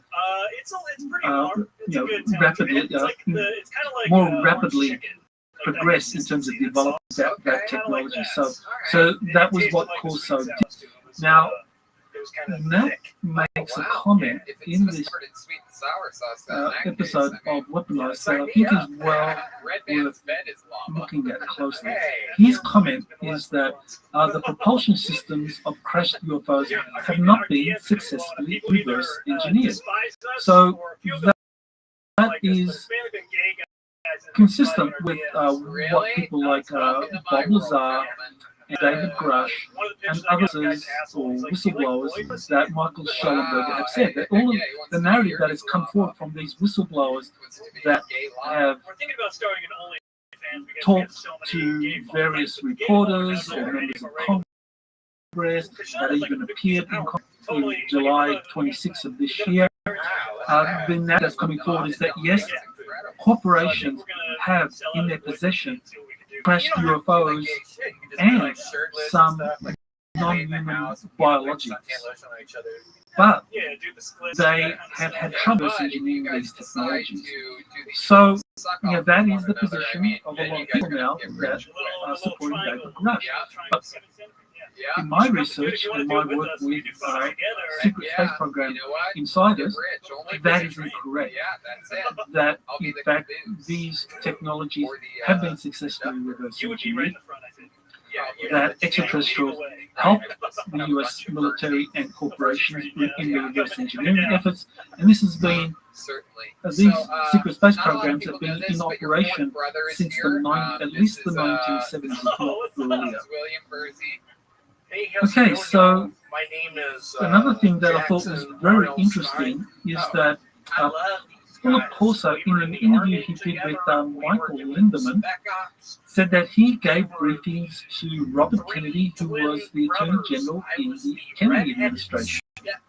And so Kennedy, as Attorney General, was then briefing his brother, the President, on what Corso had been revealing. So everything that Corso said in this testimony to Knapp and to Knapp in the interview, all of that and more was being revealed to Robert Kennedy and through Kennedy to President Kennedy. So Kennedy knew that the Army was sitting on some crashed UFO debris, that they were seeding corporations with these technologies, and that there were extraterrestrials that had been landing on Earth and that personnel were meeting with them. So they knew, so Kennedy knew all this. So this gives us a more of an understanding or a better context on why it was that President Kennedy pushed so hard to have the CIA disclose classified UFO files in his possession. And I discussed that in my book, Kennedy's Last Stand,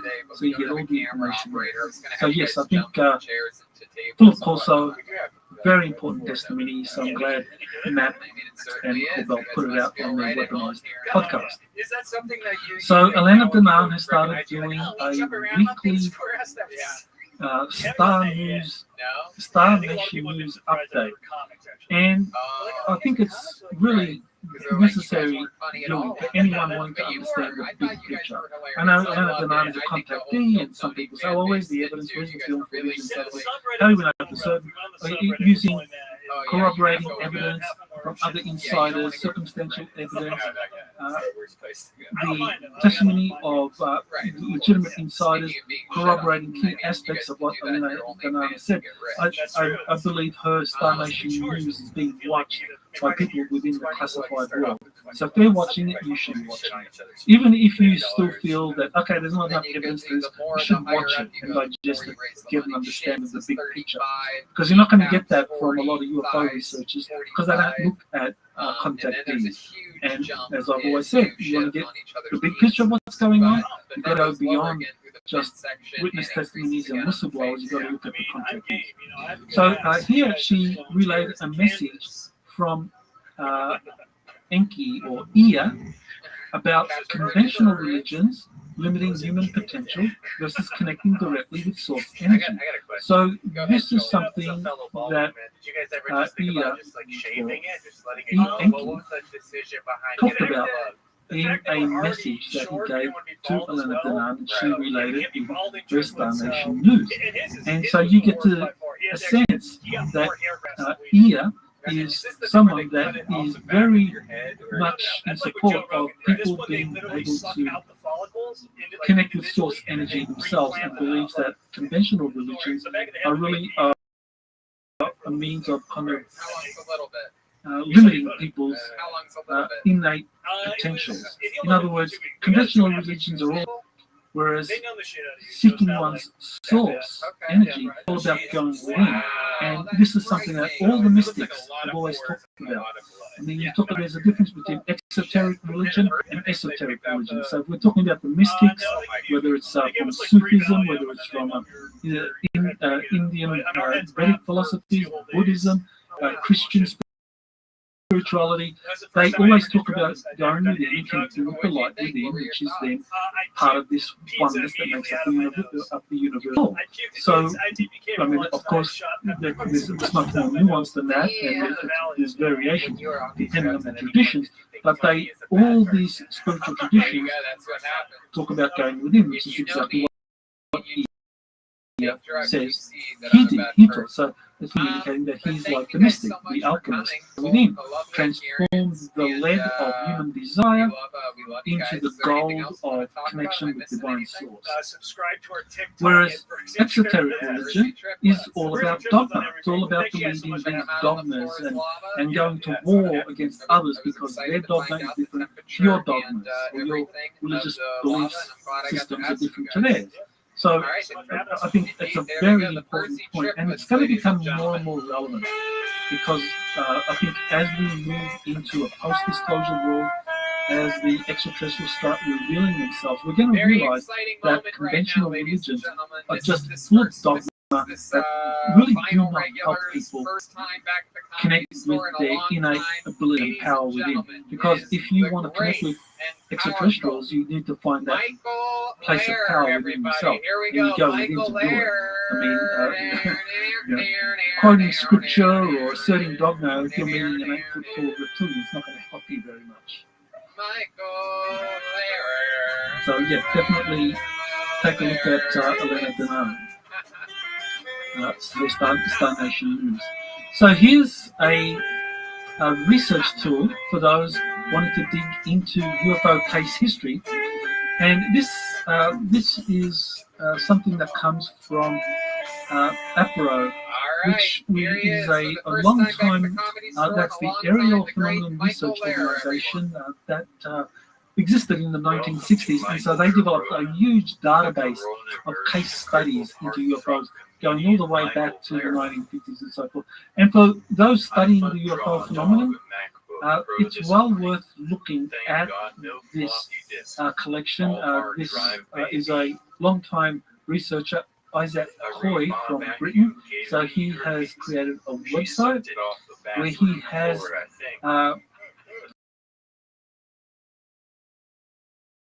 put up there micro, and these are available for free. So it's an incredible database. You can go there and you see all of these incredible newspaper stories going back to the 1950s. and it gives you a lot of context of what was being reported back then. Because in some ways in the 1950s and 60s, there was greater openness on the UFO issues. So you can definitely get a lot of information about what was going on there. So that's a handy research tool. Okay, so let's go here. Okay, so here's the.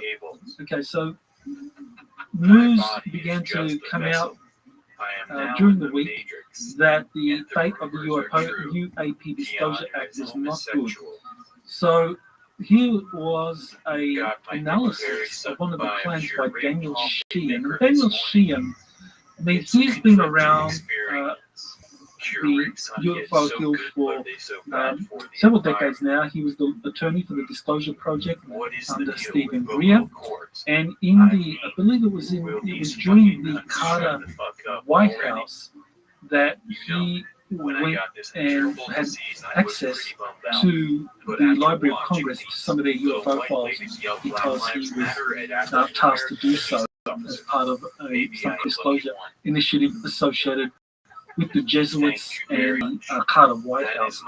So he has made the claim that the Biden White House was supporting the passage of the UAP Disclosure Act, that according to Sheehan, that Chuck Schumer thought that the passage of the act was, quote, the solution to the UFO issue. Thank you.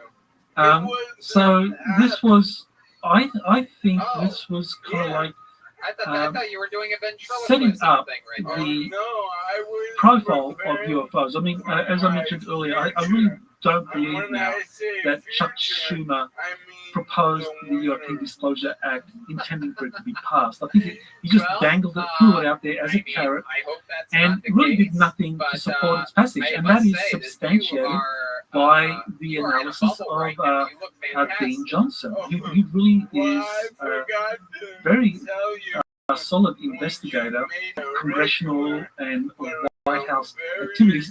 So he examined Danny Sheehan's claims about the White House supporting this, and that there was a real fight in Congress to support the passage of the UAP Act. And what he found instead, that there was a lack of interest, that the Democrats, in particular, key Democrats, who you would have thought would support their leader in passing this UAP Act, did nothing. And so, this supports the idea that the UAP Act was just put out there by Chuck Schumer, knowing that it would fail. And so, and so, I suppose that it was setting the stage for possibly a false flag alien event. So you dangle the carrot of your full UFO disclosure. It's withdrawn or scuttled, or in this case, as we saw, it was essentially just defanged of all its teeth. And so it does nothing, but what it did do was direct public attention towards UAPs and their public. So now millions of people, tens of millions of people in the United States are thinking about UAPs because of this UAP Disclosure Act that Chuck Schumer proposed or put forward, and for well over a month now, it's being discussed relentlessly. So it's raised the profile of UFOs and the existence of non-human intelligence. So why did you do that? Why did the deep state do this? Some possible explanations: a false flag alien event, a catastrophic disclosure, or a long drawn-out fight over UFO disclosure in the U.S. Congress. So all of these are possibilities that we need to look at. So let's look at some other stories. So finally, on December 7, it emerged that a bicameral conference committee that comprised the ranking members of the Defense Armed Services committees from the Senate and the House of Representatives, that this reconciliation committee that was headed by these four individuals, the ranking members of the armed services committees from both, along with others that came in and addressed this conference committee, that they decided to scuttle or dilute the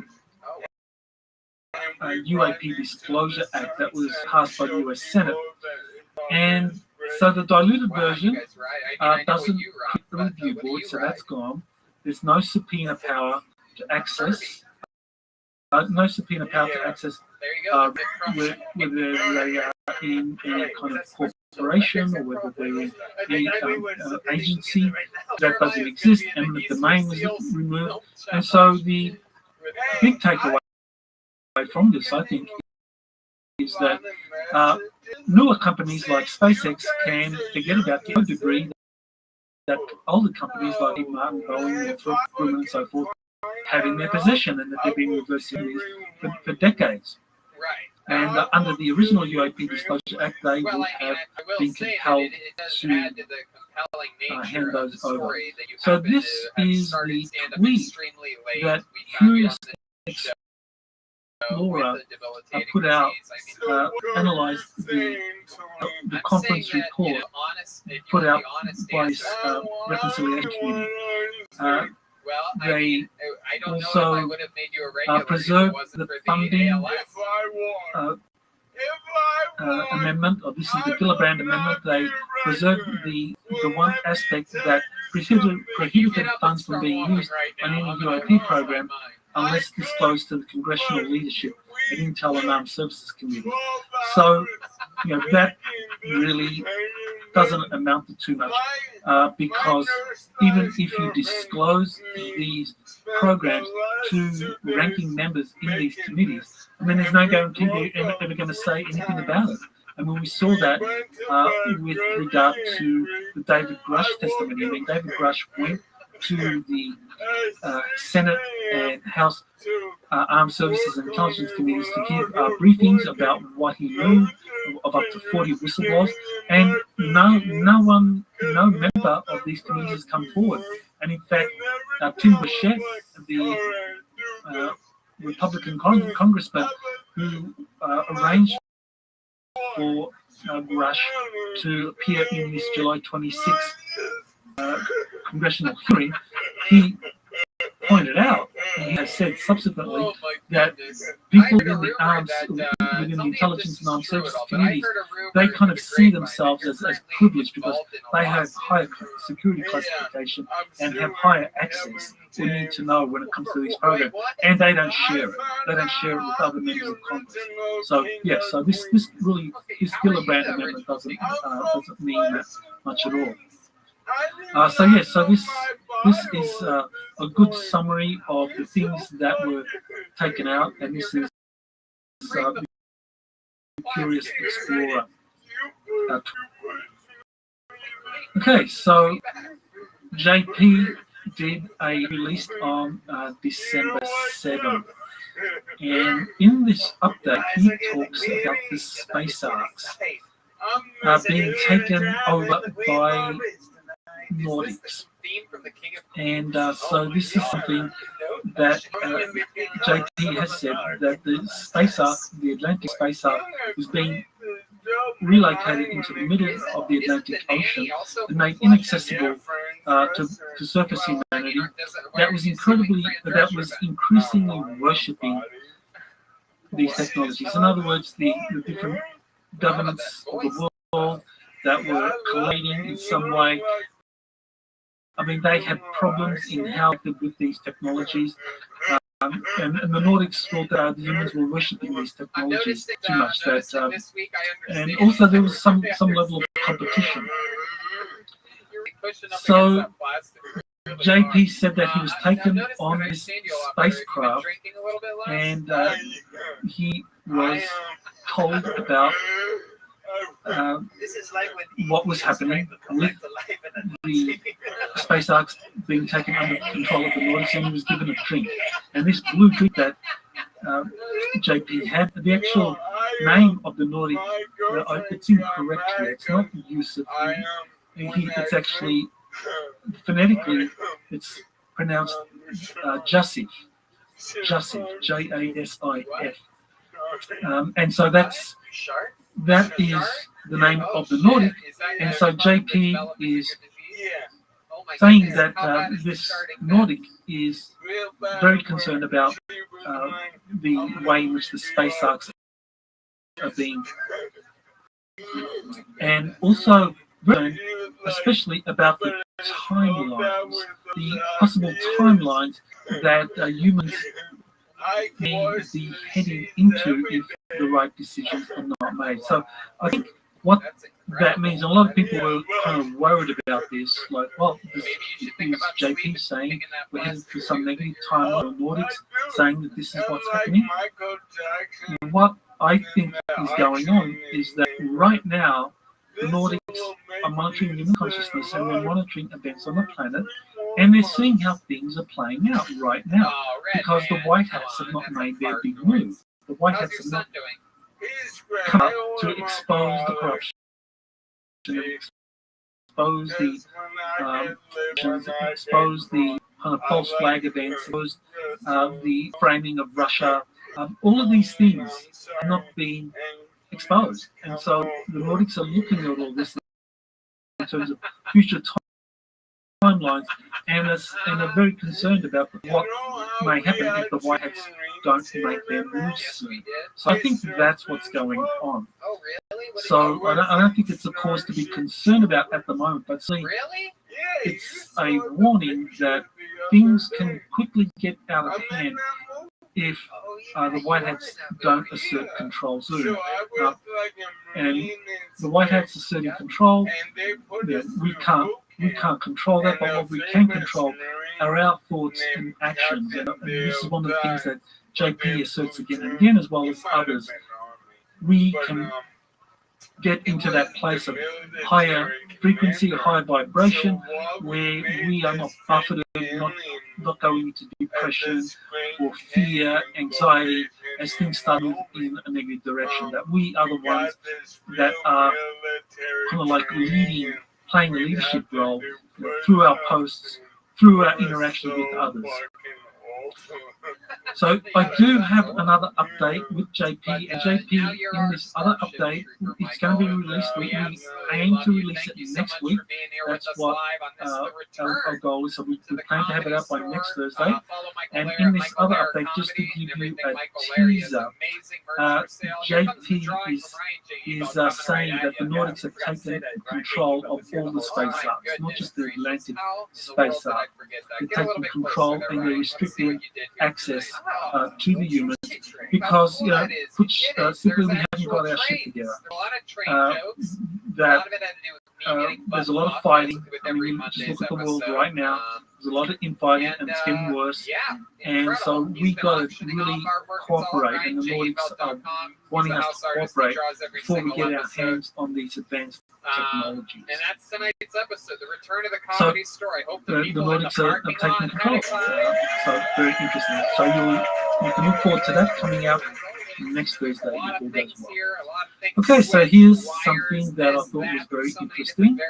This is that Italy, Japan, and Norway have just joined the Combined Space Operations Initiative, which is this cooperation between the space commands, or the equivalent military commands in different nations, that they all cooperate, and US Space Command is the center of that. So US Space Command is basically coordinating equivalent space commands from other nations to form a multinational space alliance, a multinational military alliance. So this combined space operations initiative currently consists of 10 nations. So the other 6 nations are Australia, Canada, France, Germany, New Zealand, and the United Kingdom.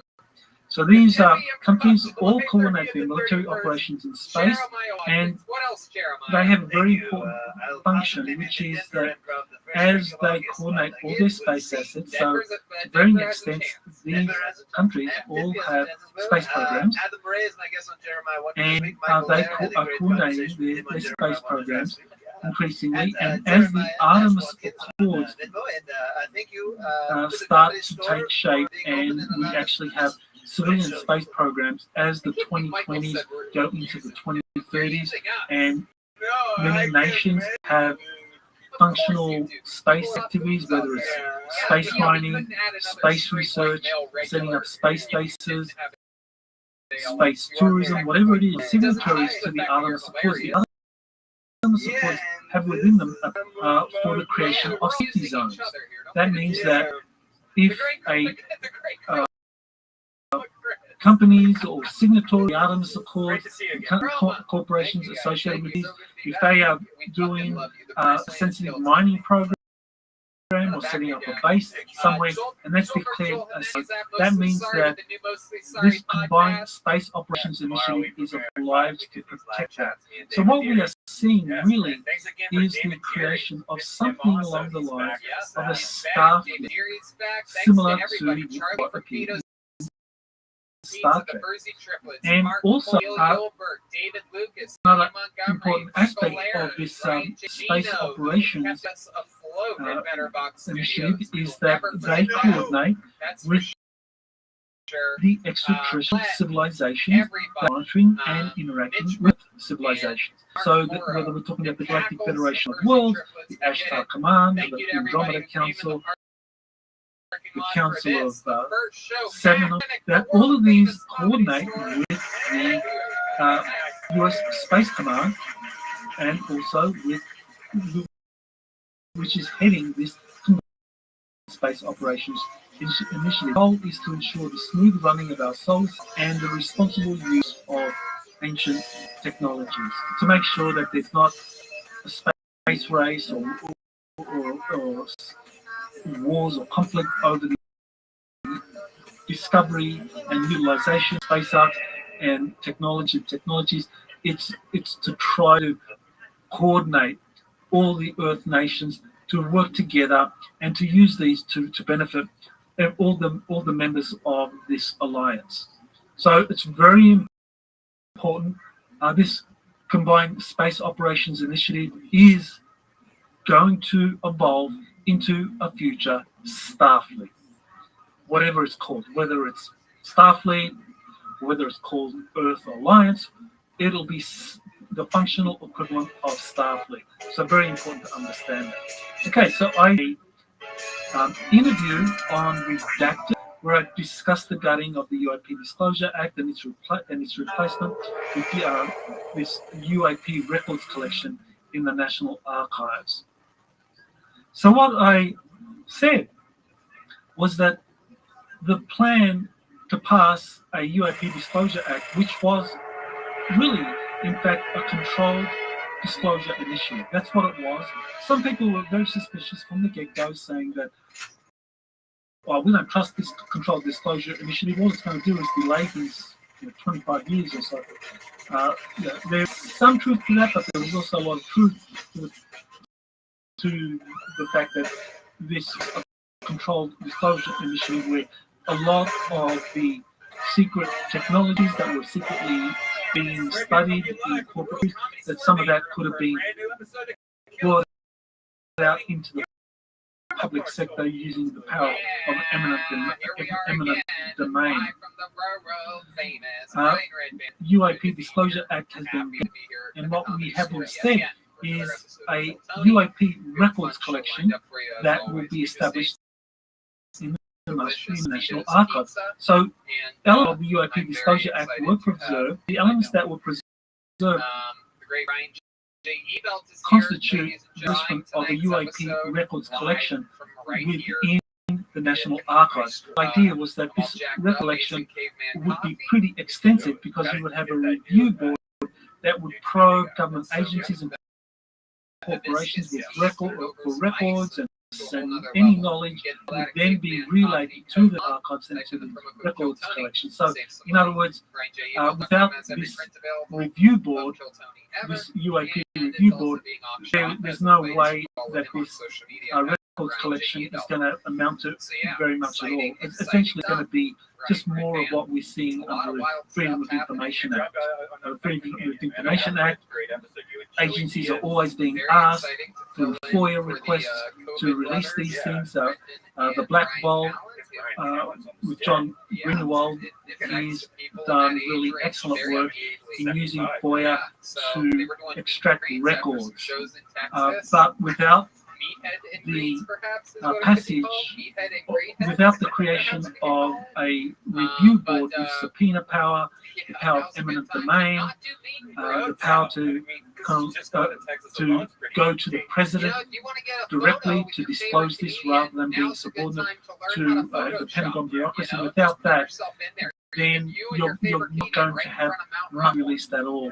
And so, and as people who have experience with the FOIA Act, and I've had a little bit of experience with that, have found when you make these requests with FOIA, it's time consuming and you often get very, very little. Okay, so here's a reaction by Ross Coulthard and Bryce to the gutting of the Open Disclosure Act, and that the remnants of it that was incorporated into the 2024 National Defense Authorization Act. So they spell out what's wrong with this, and I've already gone over it, so I don't want to repeat what I've already said, but what I thought was worth pointing out that Ross Coulthard, he made an interesting statement that he was very much in agreement that the European Disclosure Act was gutted for reasons I just explained. He made similar arguments. Then he said something that was kind of like debated and issue with it as well, because he said that he had sympathy for the aerospace corporations' resistance or antipathy over the eminent domain elements of the proposed European Disclosure Act, because corporations had spent vast amounts of money finding these crashed UFOs and bringing them to the laboratories and studying them. Well, I think Ross Coulthard hasn't been around long enough to maybe know that there have been crash retrieval operations set up that are run by the CIA, by the NRO, and they have specialist teams in place, recruiting personnel from the military that go into the field, and when they retrieve the debris, they take a first look at it. They have corporate consultants often take a look at it, and then eventually they hand it off to the corporations for study and reverse engineering. That has been the way it works. So it's not a matter of the corporations going there, finding these UFOs, and they're taking them to the laboratories. They always get the debris from these elite crash investigation teams that have been set up under taxpayer funding, with using personnel from the Air Force and or the National Reconnaissance Office, the CIA also.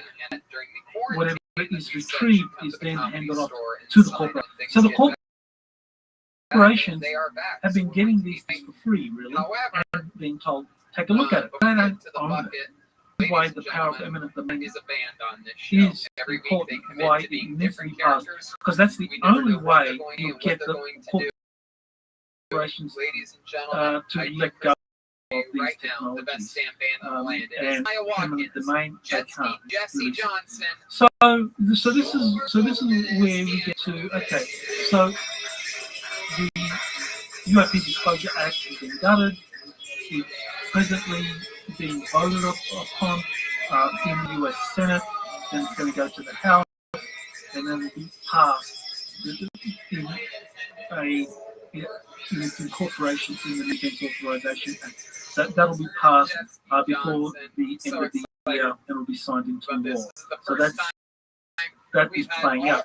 So the UAP records collection is all that's essentially remaining. So what's going to happen? Well, people have been pointing out initially what you now is an uncontrolled or what is called a catastrophic disclosure. This Some young kind. lady, So hello, how what are you? profit disclosure can we My well, name's Sandra. the Due possibilities to that the come chance that we come do to mind crash, that in terms Red of Bank what facilitation is device. likely to happen. I love it. First, there's And, going to be Justin, we a can also flood of use credible Tony because he is whistleblowers also coming full of forward hot air. to Oh, there you talk go. about what Very they know of these Absolutely. retrieved What's your name? UFOs Little and excuse me. My name biological I'm here to material serve from hot them that are in these classified programs. So I think we're going to have David Grush on steroids, because David Grush, he did not have first-hand And how about you, bass involvement player? in these programs Oh, hey, himself. Tony. My name is Chris. With a He K. knows of people who did, I'm and the, these are I'm the people that bartender are on the going plane. to come forward. Okay. Now, one of the I've people been that I seeing know Greece. that are Oh, part of my these classified goodness. All programs right. is JP. It's here tonight, That Southwest I've flight been attendant, working very with since excited about this. 2008 and And joining let's US have some Army fun. in Shall you want to grab your 2019. instruments? 'Cause He's we're about got to get this direct party access. started right He now, and we're could getting it come started forward with a and be part of bang. this. Normally, I do not this know guy whether he is will what we be would consider allowed to the do business this, of a closer. whether how long However, he's we're going have to some be fun allowed to tonight. remain We in get the military. episode started with him. This Ladies is and all gentlemen, very one of my fluid. favorite human beings on the JP planet, has been the Dark subjected Lord to a number regulars of in the attacks. history of Kill Tony. He's Ladies been and gentlemen, hospitalized the one, several the times, only, very Michael recently as Ware, well, everybody. Here and we so go. taking a toll on him. So he is definitely wanting that to end. So if we'll see what happens with JP in the future.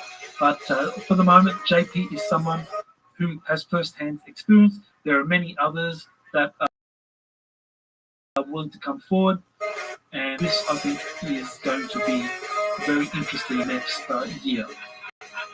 A second possibility of a false flag alien event.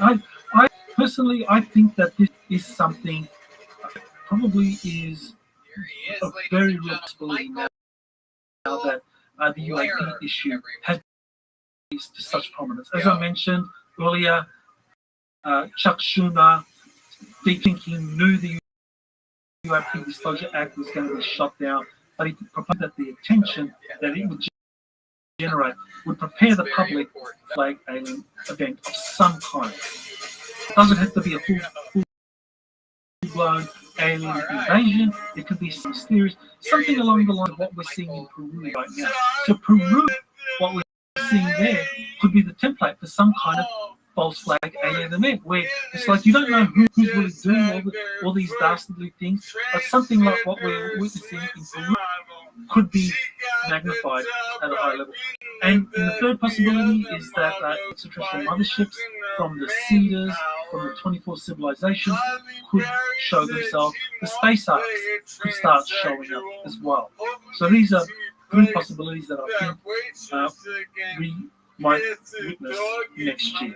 So let's see. I think it's going to be a fascinating year. I think the stage has been set, ladies and gentlemen, for some really monumental events, and I will do my best to cover the stories as they unfold on my X feed or Twitter feed, and share with you breaking news on a weekly basis, and of course through the interviews on my Exopolitics Today podcast. So don't forget to subscribe on Exopolitics Today.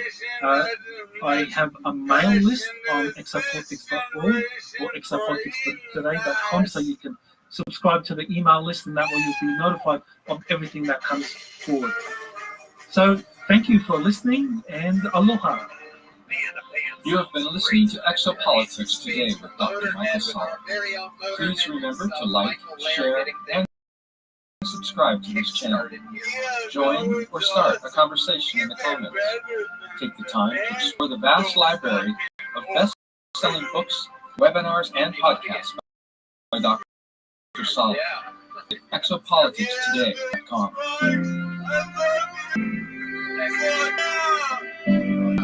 Hallucinating that there's an audience in the room right now. This is exciting. That ALS medicine must be fucking bumping right now.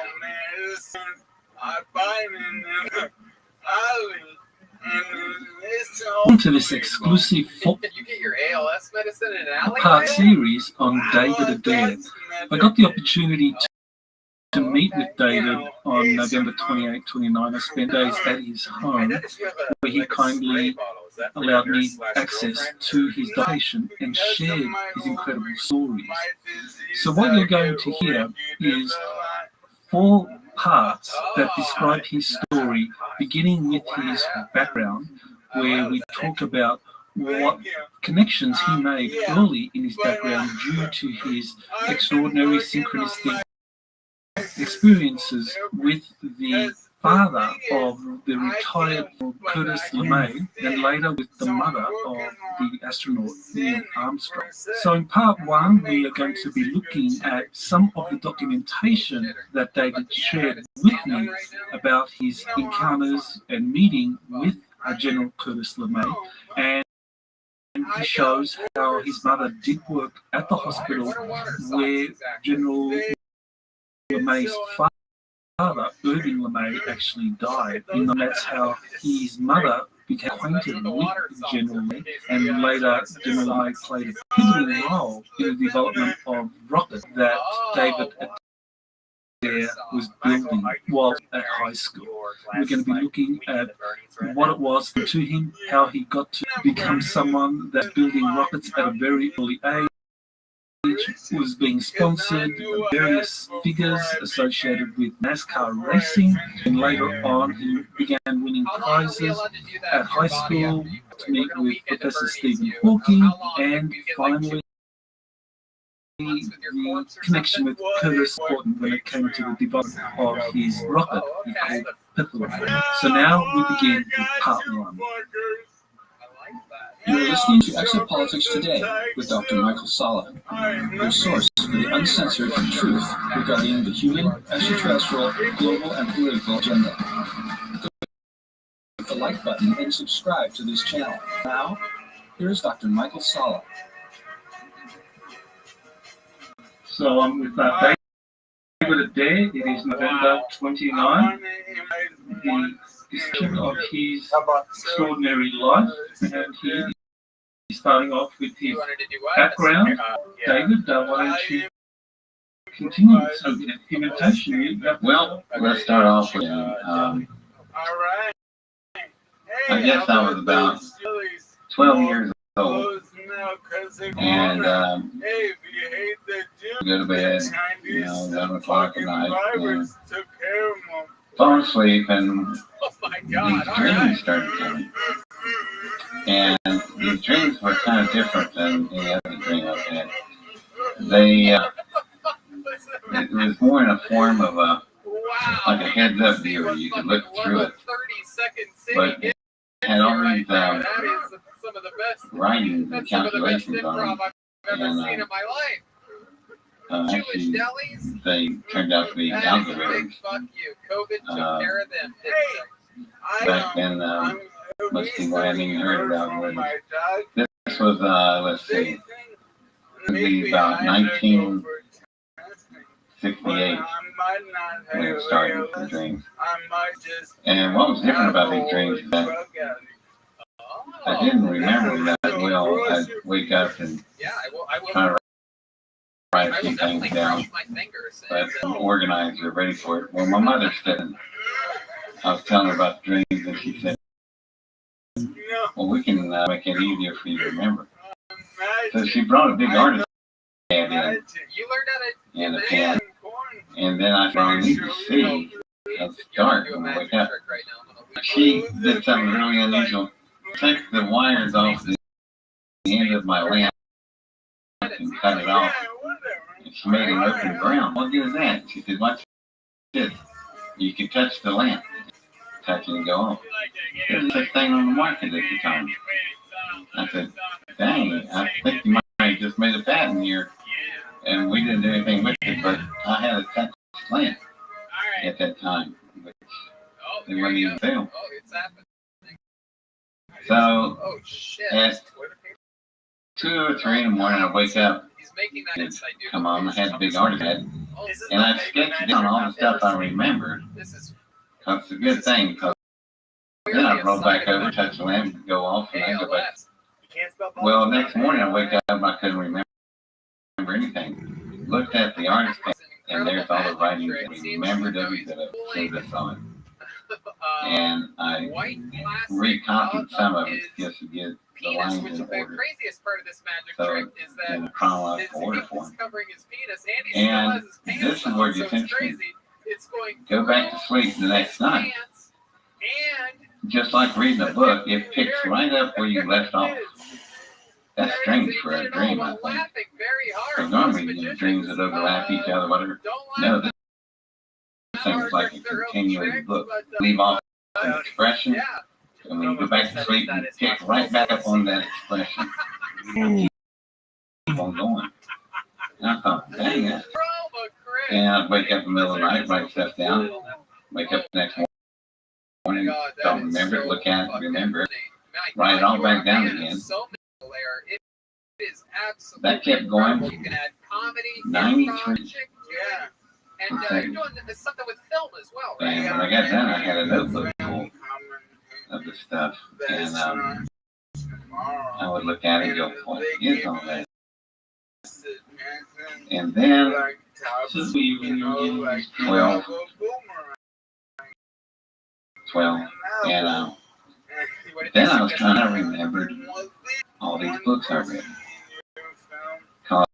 Because now we're going to back up a few years when I'm about 6 or 7. I would go into the local library, remember as clear as day, and I'd go to the 600 section, which is all the technical books, and I'd pull them down and read them. And Mrs. Hunt came in. Mrs. Hunt, the librarian, she's about 76 years old then, and she looked at me and she goes, you reading all these books?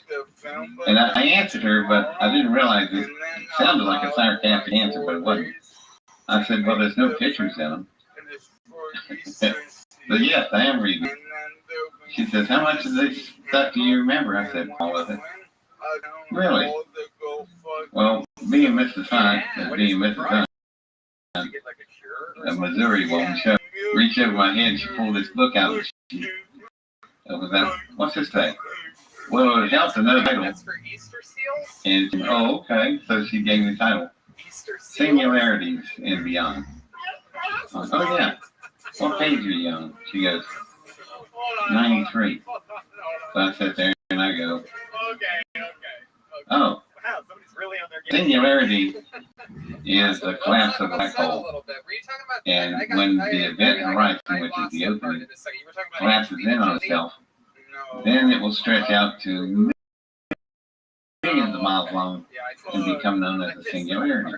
And she slams the book shut. She goes, okay. That's it, word for word. I was recently Can you do that to any book? I said, pick a book. Pick another book. Go to the page, tell me what the page number is, and tell me what it says. This episode is She closed the book back. She goes, how many of these books have you read in this? All of them. Oh my God. All 600 sections? I said, yeah. You know, Put that on yourself. Now I'm 7 years old now. She said, have you told anybody about this? I said, no, not a person I told. She said, good, don't tell anybody. Don't tell your mother, don't tell anybody. Because if you do, it's going to be problems for you. They're going to be scared of you. I said, aren't you scared of it? She goes, no, I'll find you a hoot. That's what it said. She said, are there other books that's not in this library? Because we were in Welch, West Virginia. And we're not exactly a booming metropolis. It was number 10, Pocahontas Coalfield. I was in the Pocahontas Coalfield. I was born in District 10. Yeah, just like Virginia. District 10. She said, don't tell anybody you've done this, and I can help you out. Because she was the head and she could order any book she wanted. So she had me fill out a wish list, and she found all these books for me from all over the country, all over the world. They come into the library, check them out, they got read them, and then we send them back and get others. I went through hundreds of books, and that was really handy because when I read those books, I applied to what I was getting in these dreams, and guess what? They met. I was able to finish out the algorithmic expression, and then So in the dream, what equations are you yeah, seeing? like looking up to a heads up mirror with transparent, it would disappear right in front of me. And then there's times some of them were connected, quadratic equations. They'll be laid out like this, and so whatever it was nice enough to correlate them into if they led to another pattern or to another expression, it would do so. Yeah, so you're having these dreams. Yeah, and they're coming in all the time, and I'm just recording it. Right, and you're reading these books. Yeah, right, and then, well, I read these books about 6 years ago, but my memory started focusing on what I read 6 years ago, and coupled with what I was seeing right now, it was like getting the ownership of how this thing works. So you put it together. It tells you how this thing put together. And what was you meet us and you I had no idea. I just go to bed and they come in. But then the dreams took a strange turn. The dreams didn't stay flat two-dimensionally. They started curving like this. Modern day Michael Lair Until you got three-dimensional drawings and stuff. So I went from two-dimensional to three-dimensional drawing. And then I could roll it. And I think I could roll it like what you call CAD CAM, computer-aided design. All of my dreams. None of this is 1966, 67, 68. None of this stuff existed.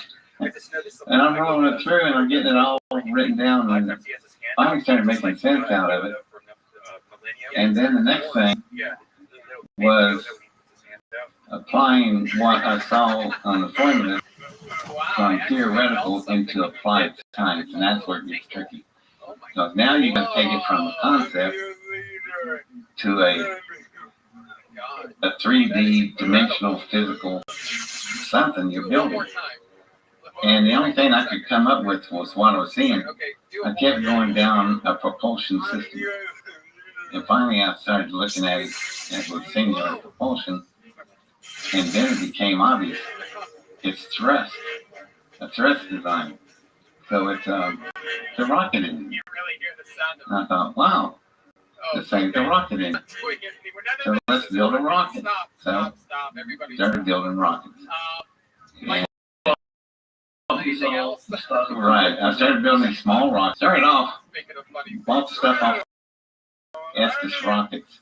I remember the man that owned the company is called Vern Estes. He used to be a real estate guy and started a rocket, little model rocket company. They became successful. But I could see where it was going. So I started flying some of his rockets, but they weren't full enough. They didn't go up high enough. But what they were good for, under 2,000 feet. And when they come back down, they had streamers behind them. And I could use my watch to get upper wind drifts, calculate wind drifts before I launched. So I didn't have the heart to tell Vern Estes his big powerful rockets for me. So I could calculate a bigger one. So I wrote him a letter and told him, make a nice little rocket. But if you did this into it, it'd be better. Saying, rockets of mine have flown. I said, just 3 or 4 of them, you know. He said, if I sent you the whole catalog, that's a lot of money. I said, yeah, I could fly them and tell you what I think of them. So I got this big box from Estes Rockets. It was the whole catalog. So I put this thing together now, and then I could build my bigger ones. But the big ones, all that he had was solid. I need something much bigger. much powerful. So I had to move up to another grade, and more specifically known as organic fluids. These are fluids that are fuel, but they start at 325 degrees below zero. Organic. Liquid hydrogen, liquid oxygen, liquid nitrogen. And the reason they're so good is because we can compress so much fuel in one that when the engine run, the expansion rate on is unbelievable. On a hydrogen cube would be 150,000 BTUs. That's a lot. What's a BTU? Well, a British thermal dinner. To put it in something you can easily understand, that's a big fireball. Big as a living room. So yeah, I could get some thrust out of that. So I started building into the cryogenic fluid. Then I needed more sophisticated equipment because now you're going to need all kinds of material. Aluminum, aircraft aluminum, in some cases titanium, all kinds of stuff for the engine housing. So I didn't have anything like that, and then this is where faith steps in, I guess, whatever. Back up to my parents. My parents, my mother was the daughter of the mine superintendent. That's like a governor. I mean, it's a very powerful position. So my grandfather was the mine superintendent. And my mother fell in love with a miner. Well, she wanted to marry him. And the mine superintendent looked at my dad and said, you know, I don't need for my grandchildren to be fathers because you lose a lot of people in the mines. I mean, we lose 120 miners in the accident. He told my dad, he said, I understand you're good at automation. So here's what I'm going to do. I'm going to buy that old service station down there at the bottom of the hill. And you're going to open it up and run it as a garage. And I'll be with me out of the mine. So my dad said, okay, that's a good deal. My dad was, he never made it past 5th grade. He was a functional illiterate. My mother taught him to read and write. His ability in mechanics was unbelievable. He's just super gifted at it. He opened his garage, a lot of customers. Dad would fix 10, 15, 18 cars a day. And they stayed fit. People kept coming back. And Dad suddenly had a major business. And then the one customer that came in, they wouldn't bring their cars in until 3 or 4 in the morning. And I remember my parents putting blankets up over the windows and nailing them in place. They didn't want to see where the lights are on in the garage. Because these in the garage, they had 200-gallon tanks in the trunk. And it wasn't gasoline. They were moon runners. And a gallon of moonshine weighed 9 pounds. So a 200-gallon tank, you got 1,800 dead pounds in your trunk. So these cars had to be powerful to outrun the revenue carrying that kind of weight. So my dad would start modifying their engine. And these were big engines to begin with. 392 Chrysler Hemi engines, 426 Chrysler Hemi engines. Enormous power, 600, 700, 800 horsepower.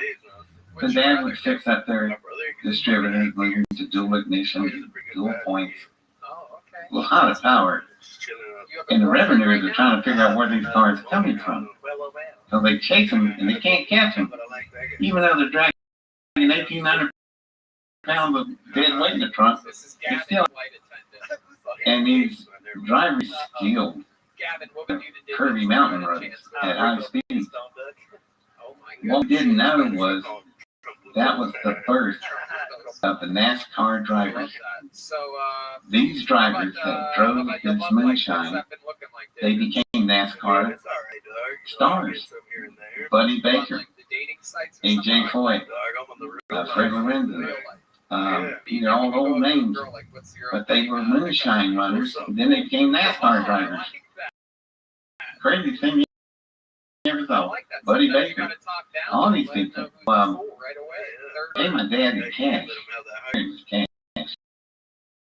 Somehow you're harder And to understand than Michael Lair. got really fast and working on car engine.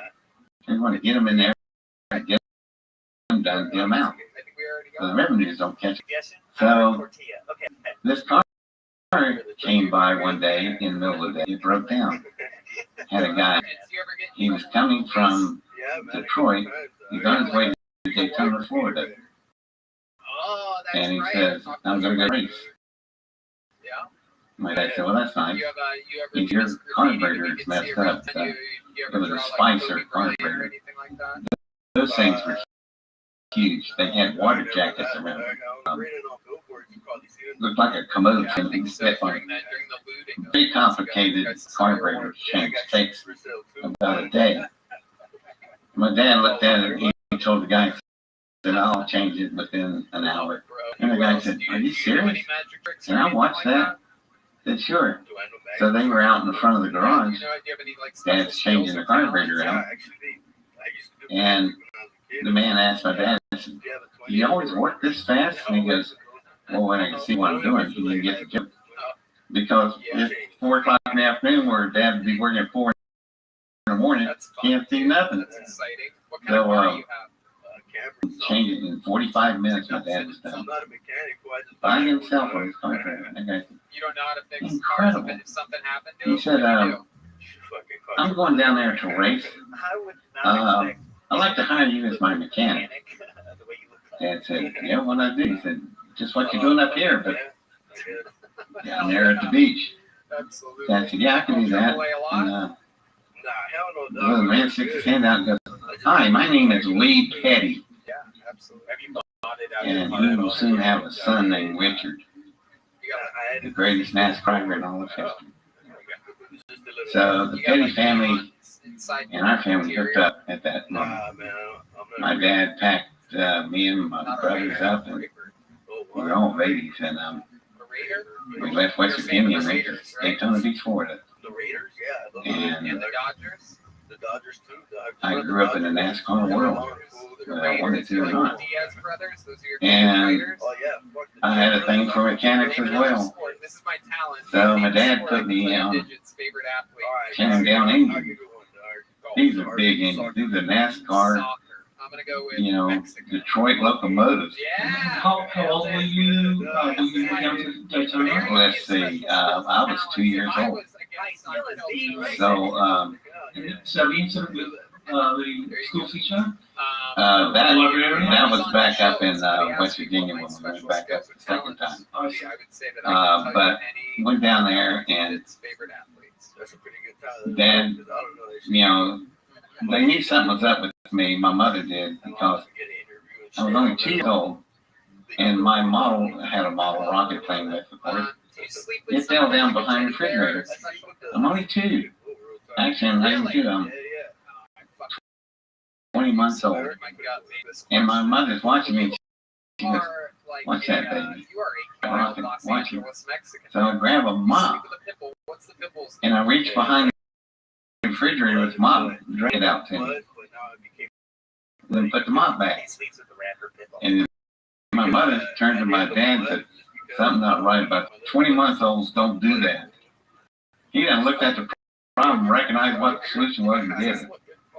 Dad said, yeah, if he keeps that up, I'm putting him to work in the engine. Sure enough, when I'm 7 or 8, I started working on a car engine. And I mean, we ain't talking little spark plug tune-ups. We're talking about removing heads, pulling crankshafts out, changing pistons. I mean, the Hunter was heavier than I was. Another adult picked the Hunter up, lined up in the hole so I could move it. That's why a friend of mine that says, for a guy that's a rocket scientist with pencil and paper, where'd you get arms like that?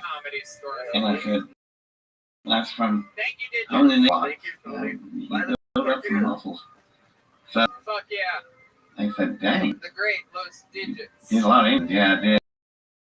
So by the time I was 12, we have I was 12, 13, I had already built altitude. You can now take off. a couple hundred engines probably. Yeah. And Chroma so far. one I ran across the dyno tester. That's where you had an engine in place at the stand. You hook radiator hoses and fuel lines, and it's just like it's sitting in a car, but it's on a stand. And you can run that engine to death. Okay, hold another name So you bucket these engines. So these engines that are based on conventional engines, or was this based on dreams you were getting? No, these are conventional engines. I'm just working for my dad. He's working for NASCAR and Petty. And actually the sponsor was Chrysler. Plymouth Dodge and Chrysler. So they were providing all the financial support. And that's where a couple interesting things happened in the garage. Two things I remember really clear. You never guess what the number one killer was of a NASCAR driver. And you say, car wreck. No, drowning. What? They come down US 1 on the backstretch. They're doing about 160 miles an hour.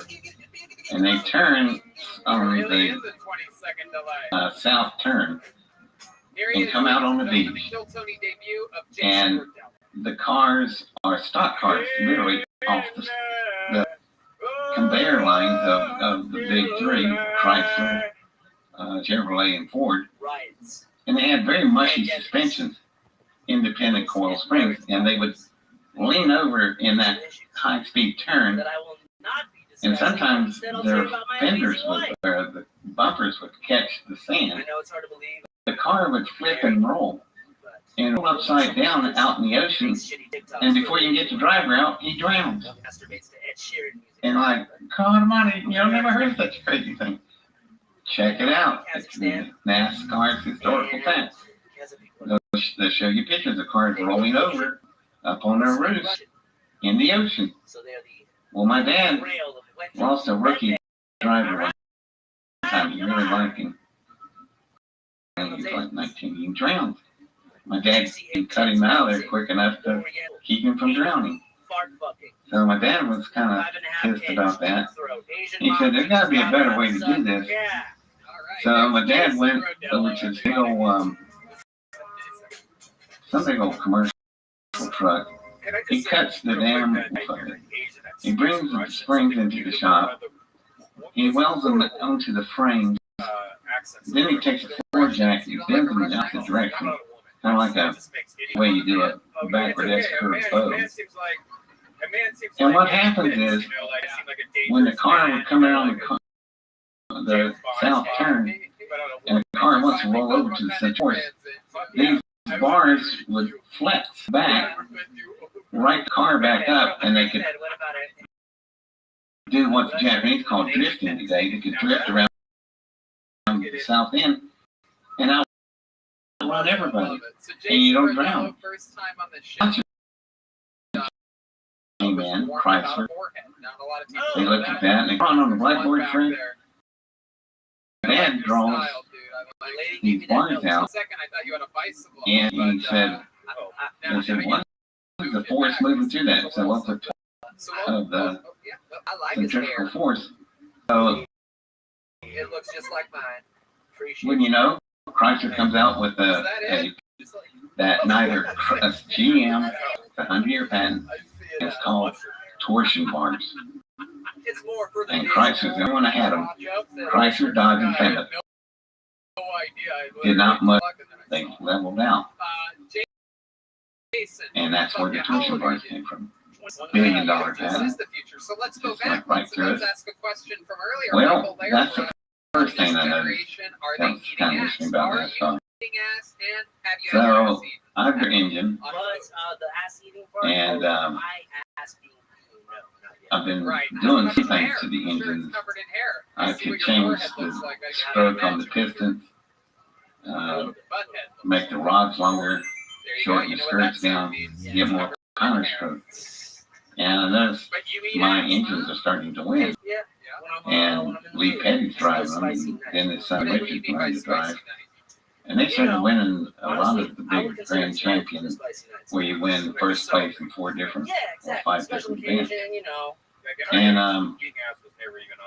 there was something else I noticed about the engine. Dad always had me pull the heads off. So I pulled the heads off after cars ran nearly 7,000 RPM, maximum RPM for internal combustion engines at that time. Anything runs more than 7,000 RPM upon it, you just can't take it. But 7,000 RPM, and you run that for 3 or 4 hours solid, like in a race, that's equivalent to 100,000 miles of a normal engine on the road. So they're looking for things, wear and tear and stuff. And sometimes I noticed the heads, they had this curve piston. And I said, the pistons are pounding curve of their own. And that's what I don't know, it was half bubble, a dome. And he said, they don't like the dome shape ahead of it. And said, but then the problem was, I said, kind of problem with the spark plug. He said, well, take the spark plug and mount it down to the valve cover on top. And I did. And what you had was that you had the age of 13. Wow. Yeah, me too. You know what? The answer should take it. I mean, John, we can do this. So, what I didn't know, or my dad, when we put that spark plug at the top of the head, the birth of the Hemi engine was here. That's what Hemis look like. They're on the side of the head. They're up on top going down to the valve cover. So here come the same Chrysler people that took pictures of the torsion bars, took pictures of this, and Chrysler gets the 100-year patent on the Hemi. You notice, GM and Ford never came out with the Hemi. They couldn't. They got a patent. So they had 2 back-to-back patents, Hemi heads, and they started dominating the races. Now, something I noticed, I'm not sure why this is, but the dome heads allowed, I guess, the expansion rate of the dome. It did something unusual. Remember, 7,000 RPM as fast as it could rev? Not the Hemi. Hemis went to 14,000 RPM. Twice what a normal would do. And it's cruising at 10,000 RPM. Just cruising.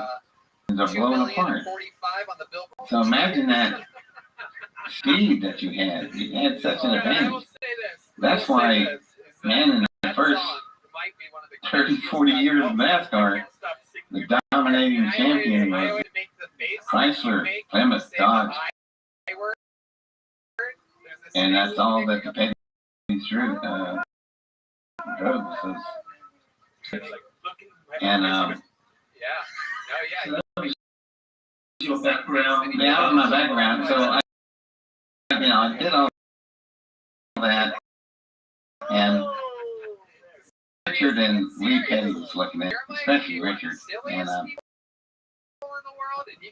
he said to his dad, Lee, Dad, we can't, because that man over there named Bill France will hang us all from the tree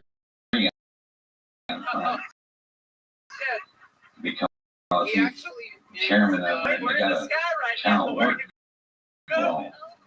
David's only 12. He can't be building winning Grand National with him. He said that Bill France will hang it. Talk about that because, I said, got a problem with that today? Nah, I don't care. And he goes, and we're all in the room, all 6 feet away from each other. To our great friend Charlie. Richard said to his dad, let's do something for him. What do you want, David? Anything to do? I looked around that place. Can I have the shops at night? Just sort of, getting ready, but and so I have now a full-blown at my disposal. Now you take a NASCAR shop and a NASCAR, they got to have the same rollers, splitters, welders, grinders, car, and the bodies of the washers. It's the same. Because we have in our materials, steel, aircraft aluminum, titanium, all the stuff, and then fuels. So we had liquid hydrogen, liquid oxygen, liquid nitrogen, kerosene. We had everything. Same fuels. So it was a stretch to go from building a car and a rocket. It's the same thing. Both of them are designed to get as fast as you can go. So you're 12 years old. I'm 12 years old and I've got, yeah. So people go, well, how do you build some rockets? I saw the reaction I got from It's because the shop I had, dude, my little side job building car engines suddenly evolved into this, machines and tools that I know how to use them all.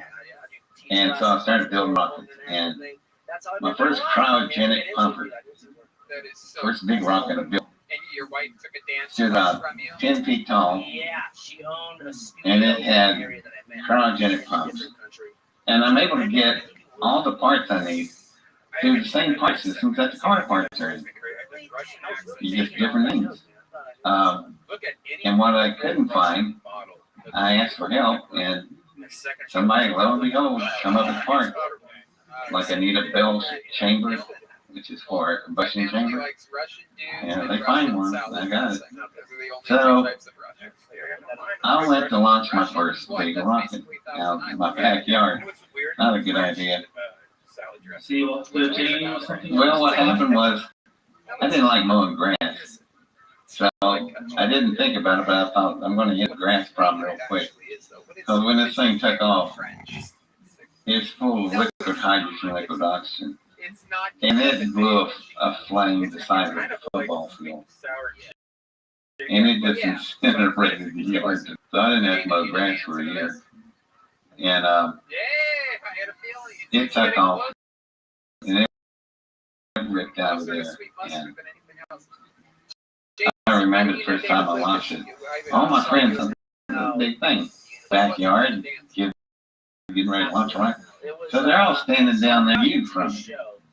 Because they used to like bottle rock, I said, guys, you want to be down there. You want to come back up here. So they all came and said, well, what do we want to do? It's way down there. It's about 100 yards away. I said, believe me, in a second, you'll see why we're up here. Because when that flames come out of that thing, it was enormous. Yeah, to the left, like a military missile. And it went in the sky, disappeared, clear blue sky. You hear the thunder out in the distance. It's rolling thunder. And it was in the house. She saw everything in the house shaking across the table. That's my rocket leader. And she remembered the last time she saw my friends, they were standing only like 3 feet from it. She went out the back door and asked me what was behind me. But see, we're not on fake matches. And I just incinerated the entire yard. I turned around and looked. My mother asked, where's your friends? And they were gone. And I told her, I said, they're probably in the next county by now. So we're sitting there watching that take off. Just like fair outside. So how did you know what combination to come up with without being exploding? It wasn't hard. There was a lot of books you could reference to. Madison was in the military before it's coming with them. Propulsion systems and their quantities of fuel, their fuel ratios. It wasn't a big secret like it is today. They like the information, I guess. Not like it used to be, but it wasn't hard to figure out. And all I had to do was just get literally some of the data runs on some of the stuff that went out white sand. Regular in the history of the show. Copied, basically. One of my favorite people. But I remember seeing this rocket work. Ladies and gentlemen. And it went, I had an altimeter system and a radio control system. I had built things inside the exhaust vanes of the rocket engines called jet evaders. And you can remotely control them left or right. So you can steer the rocket. And so, with getting all the data I would get from streaming before I launched, the wind drift was, and I could bring a rocket 10 miles up, and it'd come right back down right where we're standing. I got some good at it. And some rockets down. You know, if the sucker takes off and it'll come back. And with wind drift, I remember some rockets went clear out of sight when it came back. I would only run maybe parachute. Not really good at pinpoint accuracy.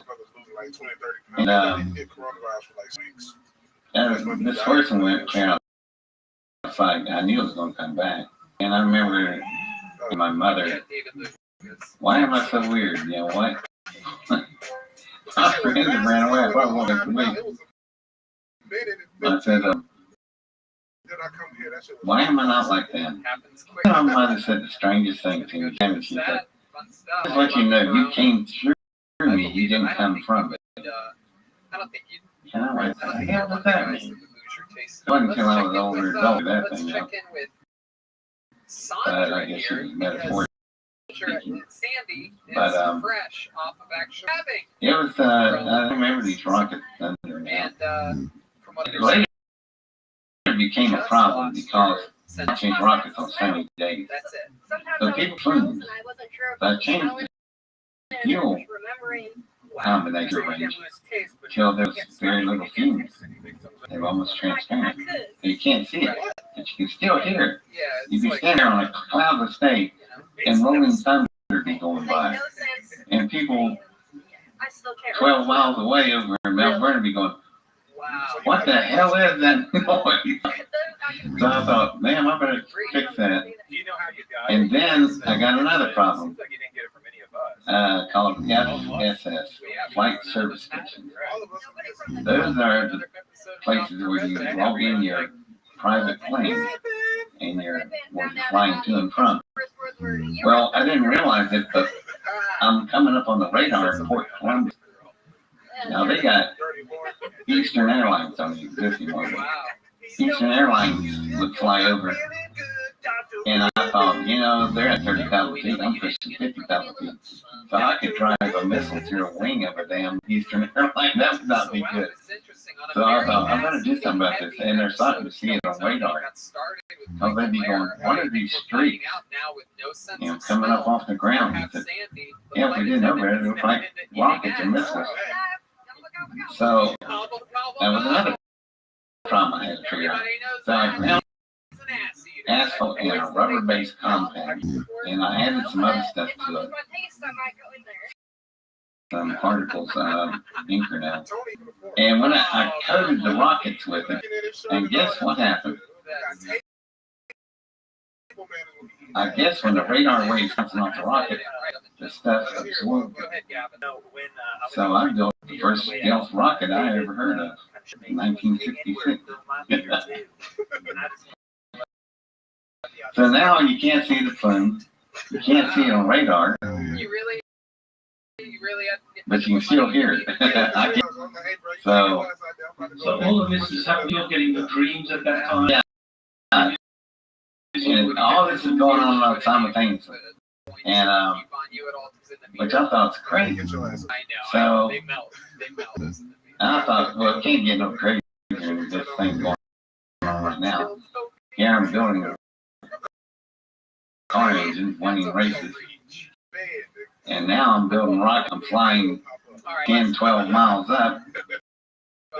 And I got where you can't see the plumes and you can't see it all. Can't tell anybody about that now. So it's like, what's going on here? I figured something's going to give somewhere, and it does. Get the fuck up out of here, bro. You sleep in a sleeping bag naked. Started in with her. My dad got injured in a bad accident, so he couldn't work. My mother had to go back to school at age 40. And she started off as a candy striper for the health nurses' aides. Then she became nurse aide. And then she went to college. And she became an LPN, a licensed practical nurse. Don't even give that degree anymore. Not be an RN or nothing. So she became an LPN. But then, like me, I guess she just wasn't satisfied.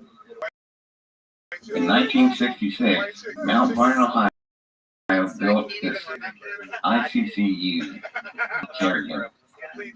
In 1966, there's no such thing as an intensive care unit. This was American. And it's privately owned. It loved the 11 o'clock to 7 o'clock in the morning graveyard shift. So she was in charge of the ICC unit on the third shift. And she was the first female to run an ICC unit in the country. So that's a little historical fact. And then it gets better. She's running the ICC unit. And it's in a very swanky, brand new hospital that's very expensive, so only the rich is in. So this old man comes in, I think he's 93 or 96, he's really old. And his name is Irving LeMay. And my mother puts him in her unit. She comes on. And this little guy is mean as a snake. He, whenever the nurses bend over, he goose him. And he took a cane and hit one of them on the side of the head. Got knocked her out. And she came back to the nurse station. She had a big old welt on the side of her face. My mother asked her what happened to that old man hit her. My mother takes off down to the room. She grabs his cane, breaks it across the end of the bed, takes the shot apart and sticks it in his neck. Says, "You get another nurse of mine, I will come back here and murder you, kill you dead." Well, guess what? Irving became my mother's next best friend.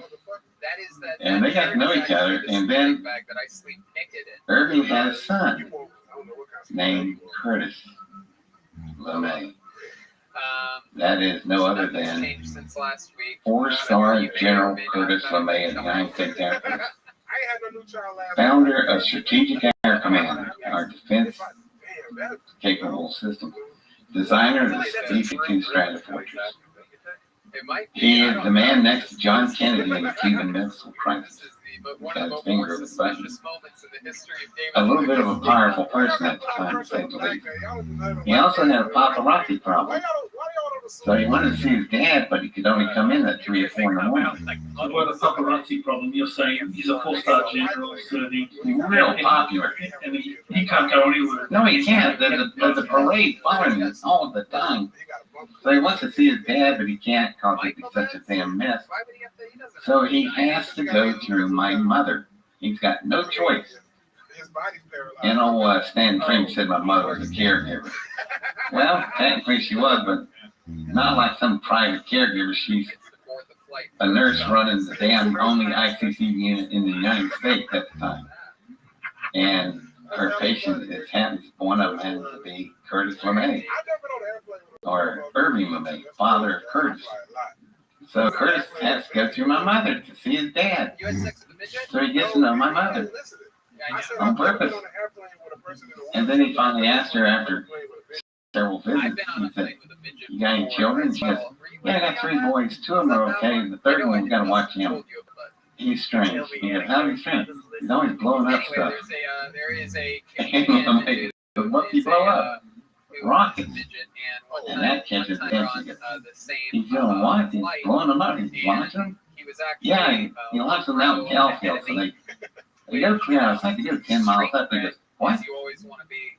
He said, what's he doing it for? He was in the row. And my mother said, I haven't a clue why he's doing this. And then when I said, do you have a big book you write things down in? Yeah. And a big notebook. Did you bring that book up here one night? It was bed at 11 o'clock. And go to school next day. Yeah, I up here and looked at it in the back for it. Go to school. And she did just that. And as my mother said, you got a copier? Well, he copied. Thank God he only copied about a third of it. And he takes a handful of these, and he goes to his, right next to his alma mater, Ohio State University. And he does this big group called Battelle Memorial Institute. Battelle is a giant think tank. It's a competitor brand. They, in 1968, they had 130 Nobel laureates on staff. Not too bad. Everything from thermonuclear physics to aeronautics. So, LeMay knows people there, obviously, and he turned his papers over and he said, "It's just a bunch of gibberish, or is this anything worth?" Well, they take a look at it and they go, "Where is this person?" He said, "It's just a nice little kid out there shooting rockets off in the cow fields. Is something important?"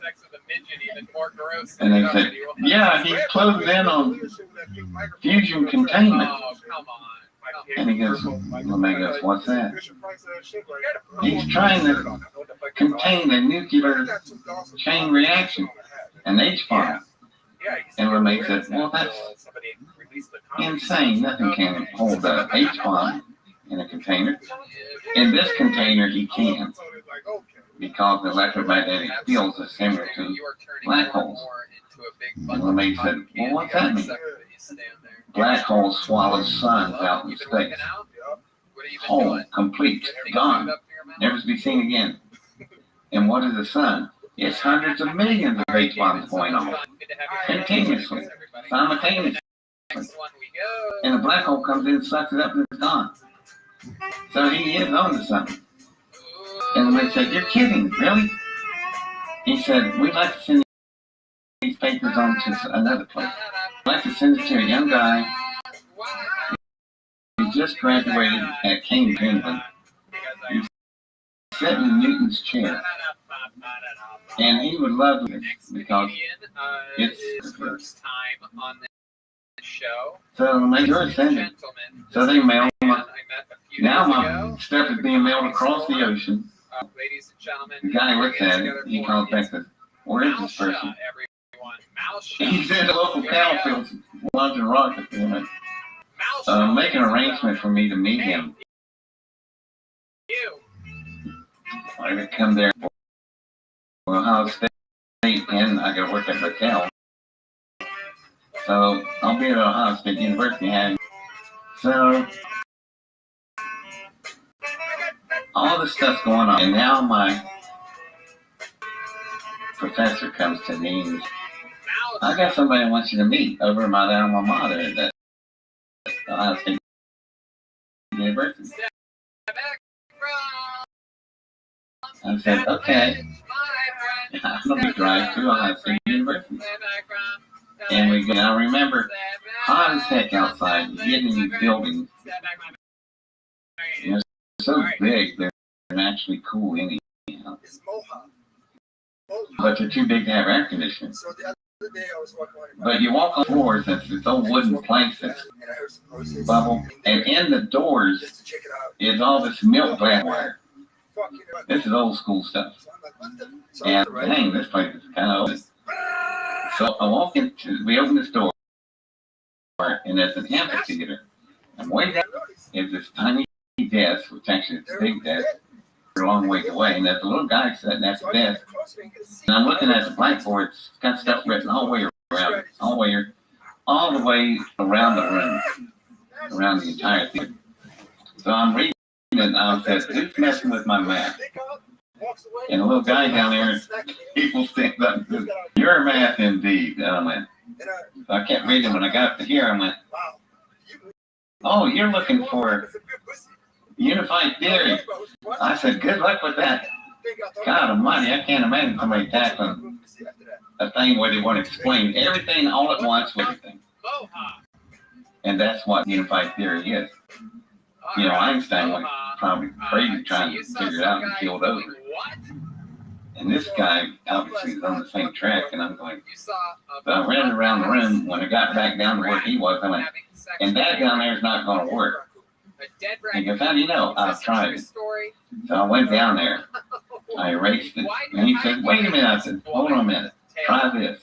So I wrote this out. And he's reading it, and he looks at me, and he says, how did you validate that? I said, rocket engine. And then the next question told me how smart he was. He said, well, how did you contain the fields? And I said, I can't. I don't have enough smarts for that. I don't know how to close the fields. They just run onto an endless loop. And he said, oh. And I said, you know anybody knows how to fix that? He said, no, I don't. So I said, well, I'm going to go. So I started to leave. He said, wait a minute. Where do you get all your ideas from? I said, they're coming through dreams. Now I'm walking away. And he said, where are you going now? Well, you don't want to talk to some idiot. Dreams this crap and builds this stuff. And he said, I get the same kind of dreams. Yeah, I do want to talk to you. Sit down. Hi, my name is Stephen Hawking. There you go. This is Stephen Hawking. Right, I always call him Stephen, but Stephen Hawking. He was in Cambridge University. He was in Eton's School. He was 19 when I met him. You were how old at that time? Oh, me, I was only like 13, 12. Family or just you? 1966, you were 65, I think. But he could walk and talk. He's very well had a cane. Okay, why Seattle? But he wasn't we all knew today. Your family was in Seattle? Oh, your aunt. And he was fun to talk to. And what do your parents do for a living? And after we met then, we talked for years and years after. And he was having yeah, he was being bugged like I was, like trying to tell him something, but I don't get it. We both looked at each other and thought, this dumbest, smartest people we ever met. I said, yeah, I sure feel that way. Because I don't get what I'm supposed to. And he's pointing on the board and said, well, I'm not getting much further.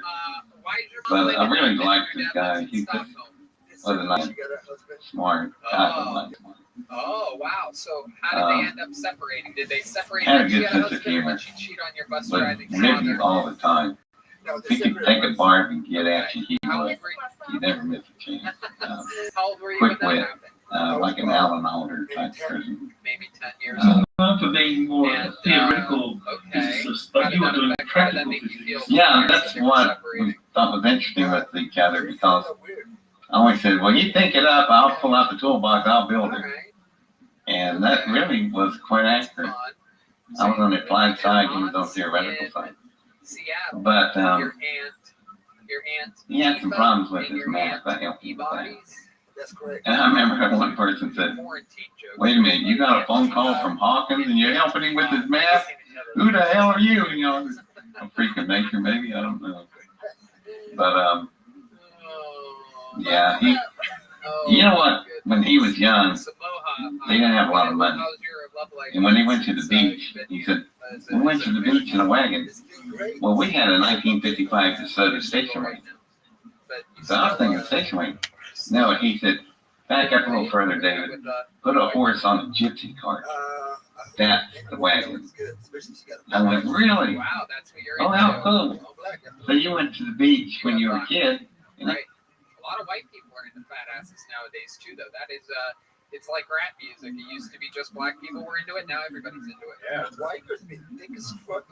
Yes, white girls figured it out. Back in the day, the only way for a white girl to have a fat ass was by eating a lot. But now they've realized there's one exercise called squatting that in which you can actually grow an ass. Or they can get it done.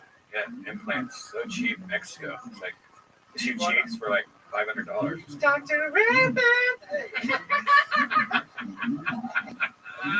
It's like 2 for $500. Wow, is that true, Red Band? Have you looked into? Did you get some? Is that where you got yours from? But I had this idea to make a pillow out of implants, like a boob pillow, and I was going to buy the implants, and I found that you could buy them from Mexico pretty cheap. Yeah, but How many McDoubles is that? one in Mexico, That is literally like fucking 1,000 McDoubles. Yeah, it's 1,000. My goodness. What do you like to, what's some of your favorite American cuisine? You're from Somalia. They are usually very hungry over there. So you must have, quite the appetite. What do you like here in America? What do you like to eat other than thick white girls' asses? Chicken, fried chicken. Oh, wow. I like waffles. Shocking. Steak. Chicken, waffles, steak? Everything except for pork. Oh. One gone for me. No pork. Oh, why no pork? I'm Muslim. Oh, you are? Okay. Heck yeah. So, My soundboard has like every single one of them is about him. do you have a Muslim sound effect? Yeah, let's hear it. Where's it? Okay. Okay. All right, that's enough. That's very long. Please blur my face on this part of the episode. All right. So do you, do you have like a Muslim church that you go to? What are those called again? Mosques. Yes. What you have? I don't have one. I should find one. Okay. All right. You ever take any flight classes or anything like that? No.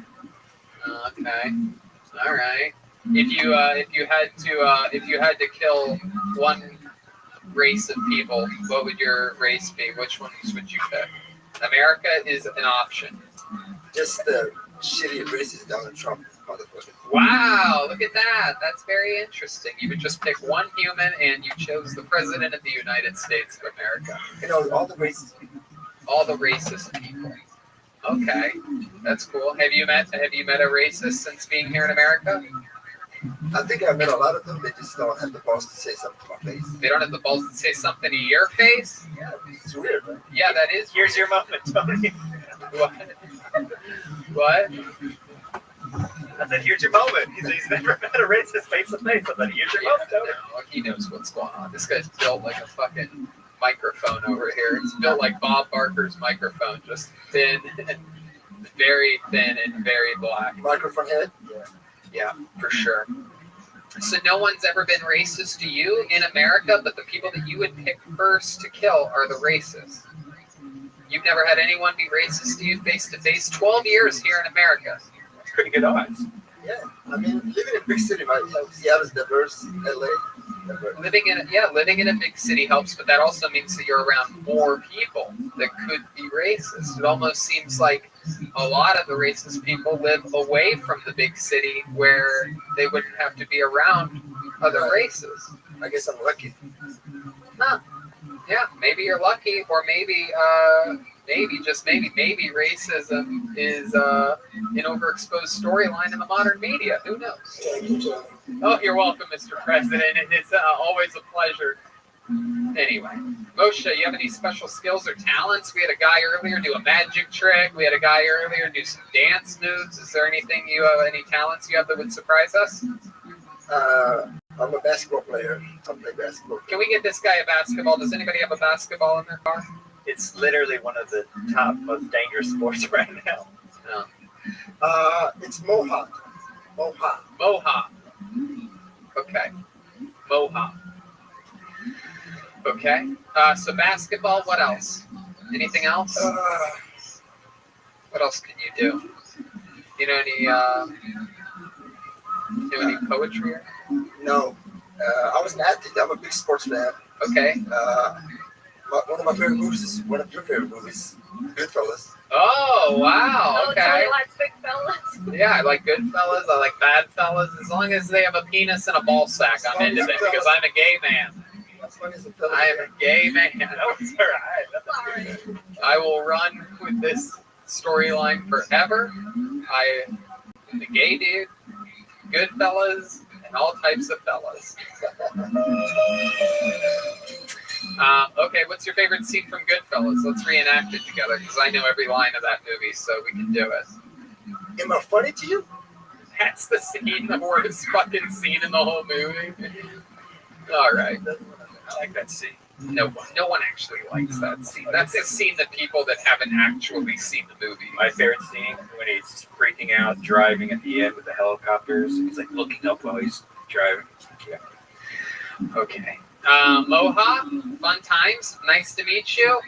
Thanks for coming on the show. Congratulations. Thank you, brother. His second time ever performing stand-up comedies here on Phil Tony. That's Moha.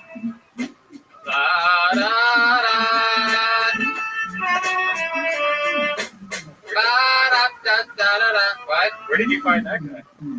I met him here. Met him out back at the Comedy Store. He said he wants to be able to do Kill Tony when he can, and I pre-select a few healthy people that would test properly through the rigorous testing system they have set up here, where they take your temperature one time and cross their fingers afterwards, or crush their fingers, as Michael Lair would say. I could pull it out of the bucket just to make it fancy, but I know who's left because he's the only other submission.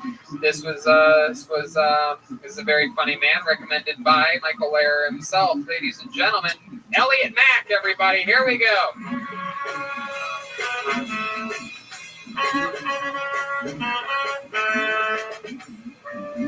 Here he is, Elliot Mack. So I have gay dads. Yeah, which you applaud in 2020. Thank you. But the rest of you make it sound like they just kidnapped me from a nuclear family when I was 8 and showed me Ellen 10 hours a day till I turned out like this. Which is exactly what happened, but it doesn't mean I don't deserve applause for it. No, it was cool growing up with gay dads. Like every morning, they just put me on the gay agenda. It was just brunch, mimosas, brunch again, tap dancing lessons, eat a salad, go to bed, listen to Wicked. That shit was bomb. The best part was definitely whenever it was family game night and I got to choose like the vote on what to do. And it was my 2 straight brothers, my 2 gay dads, and me.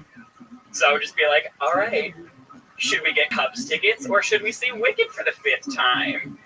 Cubs tickets, Wicked, Wicked, Wicked. Oh my God! I know about popular.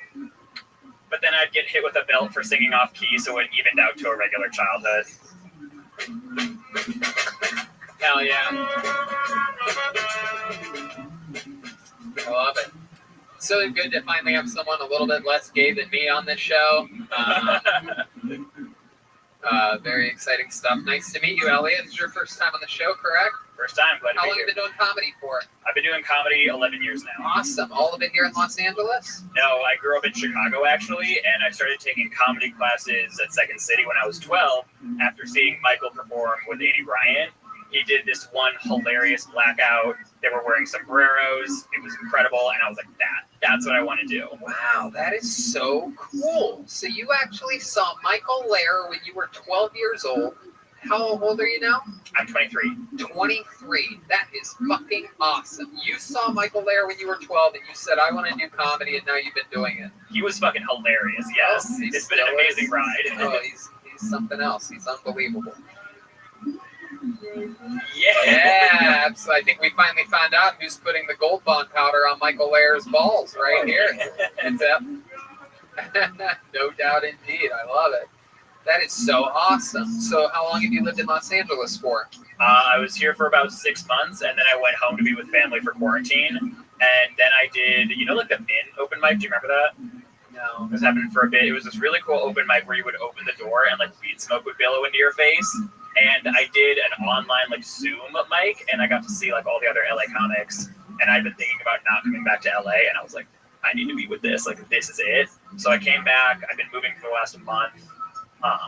It shouldn't have taken me so long to move, but I also had to decorate, so like that. Oh, that's hilarious. Drag it out, yeah. Oh, that's so funny. So you're a gay man. You live in West Hollywood? I did, but I hated all of the other people there. Yeah, it is a little bit wild, right? I'm going to share something with you guys. I saw 2 gay guys holding hands today. Ew! And I literally thought to myself, that is like the gayest thing that 2 gay guys could do. Oh, right. Like nowadays, like 10, 20 years ago, you'd be like, if you saw 2 guys making out, you'd be like, whoa, that's gay, right? And then like, you know, since then, there's like butt fucking, I think is the most gay thing 2 guys can do. But then it hit me today, in 90-degree heat, in the middle of the day in Los Angeles, you don't see any men and women holding hands. Like to hold hands, you have to literally be like, I don't mind making a puddle of sweat with our hands. We had to fight for that. We're going to do it, goddammit. It is. It's a hot day. That is incredible. And would you agree that that's an extremely gay thing? Oh, 100%. I was with this guy the other day, actually, and there's like, I guess there's like a connection between us or something because we can't hold hands or he'll get a boner. He'll get a boner? Well, like, it's kind of like if he gets a boner, it's like a yawn. You know how that like spreads around? Right. Totally. Exactly. Hey, Gavin. So if you hold hands, he gets a boner, and then if he gets a boner, you get a boner. Exactly. And then if some other gay guy sees you 2 guys with boners, it's like, oh no. You can tell it's something like a mile away. The gaydar has a very long radius. Absolutely. You're telling me. I'm like a Doppler gaydar over here. I see it all. I have a tri-county gaydar. Boners spread like coronavirus in the gay community. That's right. We call it the coronavirus. Yeah. The old fucking. It would be so weird if straight friends could hold hands. Like if we like went to go get some food together, we were all holding hands. What's this? He can't. Yeah. Man. Just imagine holding Jeremiah's hand. I don't like holding anybody's hand. I've never been a hand holder. Let's just try it out and see what it feels like. No, absolutely. Yeah, let's start now. The whole time. Absolutely not, Red Band. I didn't like touching you pre-coronavirus. Not to mention right now. Look at that. Oh, look at it. Soft as hand. Oh, look at that big, strong hand. Look at that, just shaking from fucking caffeine and nicotine, just vibrating with high blood pressure vibration. Tell him to wipe off. Brian thought you said holding hands. Red Band loves holding hands. Wow. Jesus. That. Okay. So, Elliot, how long have you been with this boyfriend of yours? It's kind of been like one of those things where just like whenever we're in the same city, it goes down. So like 3 times over the last 3 years, but now he's in Orange County and I'm in LA, so it's like a little bit easier. Yeah, I would love to tell you that like he's my Ellen or something, and we're gonna have 2 kids and 2 dogs, but probably not. Yeah. Okay, but how'd you meet him? Originally Tinder.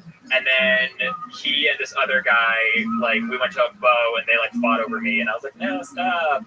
I hate this. And then are they, like, tops or bottoms? How does that work? Is that a thing? Is that a weird question? I'm not saying another word without my lawyer present. Uh-oh. I love that. I love it. So, is that how Tinder works? Like, do they have it separated, like, into tops and bottoms or anything like that? You know. Oh, that's right. No, I just have to like pretend. he's playing dumb. I'm deep in the closet, so I have to pretend like I don't know these things. I messaged you and you never replied. What happened? Yeah. Woody, No, I haven't checked my, what do? They call it an inbox or a butthole? Nothing. Okay. All right. Man, this is my episode tonight. I'm just what they would call on fire. Somebody get the Gringo Bandito hot sauce because it's a spicy one tonight. We'll kill Tony. Come on now. All right. Elliot, any special skills or talents or anything like that other than being a comedy veteran? Started at, 13 years old? That is fucking awesome, man. That is so cool. That's Chappelle, Eddie Murphy, all those guys. Thank you, yeah. I was going to learn to play the ukulele for this, but I was like, So. Oh, wow. How about anything else? We had a guy earlier that could dance. We had a guy earlier do an unbelievable magic trick. He laughed a piece of plastic out of his hand. It's really impressive. I can do pottery, but like, you know what? Can we get a pottery wheel in here? A couple kilns. Yeah. Kilns. Kiln and Tony. Welcome to another episode. Kiln. Oh, that got a laugh. There you go. Looks like it was funny. That's what I'll think. That's the moment I'll think of before I fall asleep tonight. Was Kiln Tony. The big laugh. Right. Just as I'm crying and sweating myself to sleep. I love it. Elliot, let me ask you this before I let you go. Have you ever been with a woman or anything like that? Like only while I was sucking her boyfriend's dick. Is that true? 100%. So you guys had like a threesome? Yeah, it was when I was in high school, and he was our quarterback, and we had all been like drunk bowling that night. People were like going off, and then they were like, "Oh, Elliot, like you have a hot tub, right?" And I was like, "Yeah." And we went back to my hot tub, and like he looked at his girlfriend, and his girlfriend looked at me, and then they both started changing like glances, and I was like, no. And then she was like, "So Elliot, what happens in the turn tub stays in the turn tub, right?" Wow. And then you bent over and he put his hands under your butt and went, hut, hut. So close, actually. He put his hands in like the 2 finger of my elastic. Gay quarterback jokes. Exactly. And he pulled me into his lap and kissed me. And then immediately, like clockwork, I just like grabbed her face and was like, "Out of my way. This is my moment." Oh, shit. Yeah. Sucked his dick. Everything that you do, the fire in your eyes. And I have a big secret. Oh, yeah? It was Gavin. Oh, there it is. Just a place. Will you marry me? Ring around your finger. Do you have to let it linger? I want to marry you. We just work. Put my finger in your butt. You are my bloody son. Elliot, well, awesome, man. I'm so glad that you came down. Come back anytime you want. And by come back, I mean after you go to Orange County with your boyfriend. You know what I mean? Come Wonderful. back. All right. Thank you so much. Elliot Mack, everybody. There he goes. Elliot Mack, ladies and gentlemen. William, get away, man.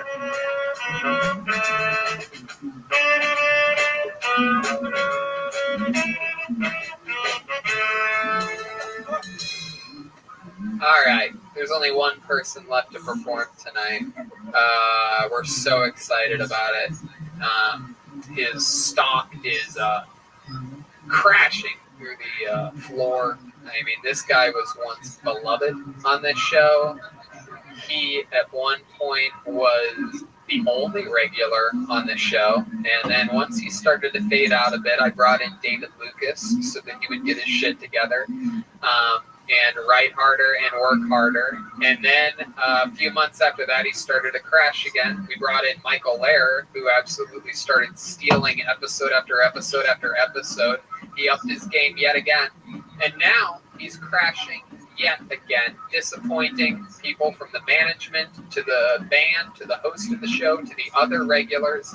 And now he's here to perform for you right now. Closing out tonight's show, William the Big Red Machine Montgomery. He's fighting off his back here tonight. A lot of people disappointed in him. How do I fucking stand and talking to this? I'm kidding. That was my joke. I've been working on no, but seriously, Elliot and I had sex last week. We're expecting. No, I'm kidding. Y'all are in for a treat. This probably Jeremiah might be my best set. If we're in Syria, we ain't talking about Jesus. We talking about Brandon. Y'all ever watch The Sixth Sense? Because that's been happening to me this past week. Every time I turn on The Sixth Sense, I'm like, hold up, is that Brandon? If you're in the parking lot of the Comedy Store, please leave any excess syringes in the tip jar. Darius Rucker from Hootie and the Blowfish is now single. That's way better news than if I told you Darius Rucker released a new single.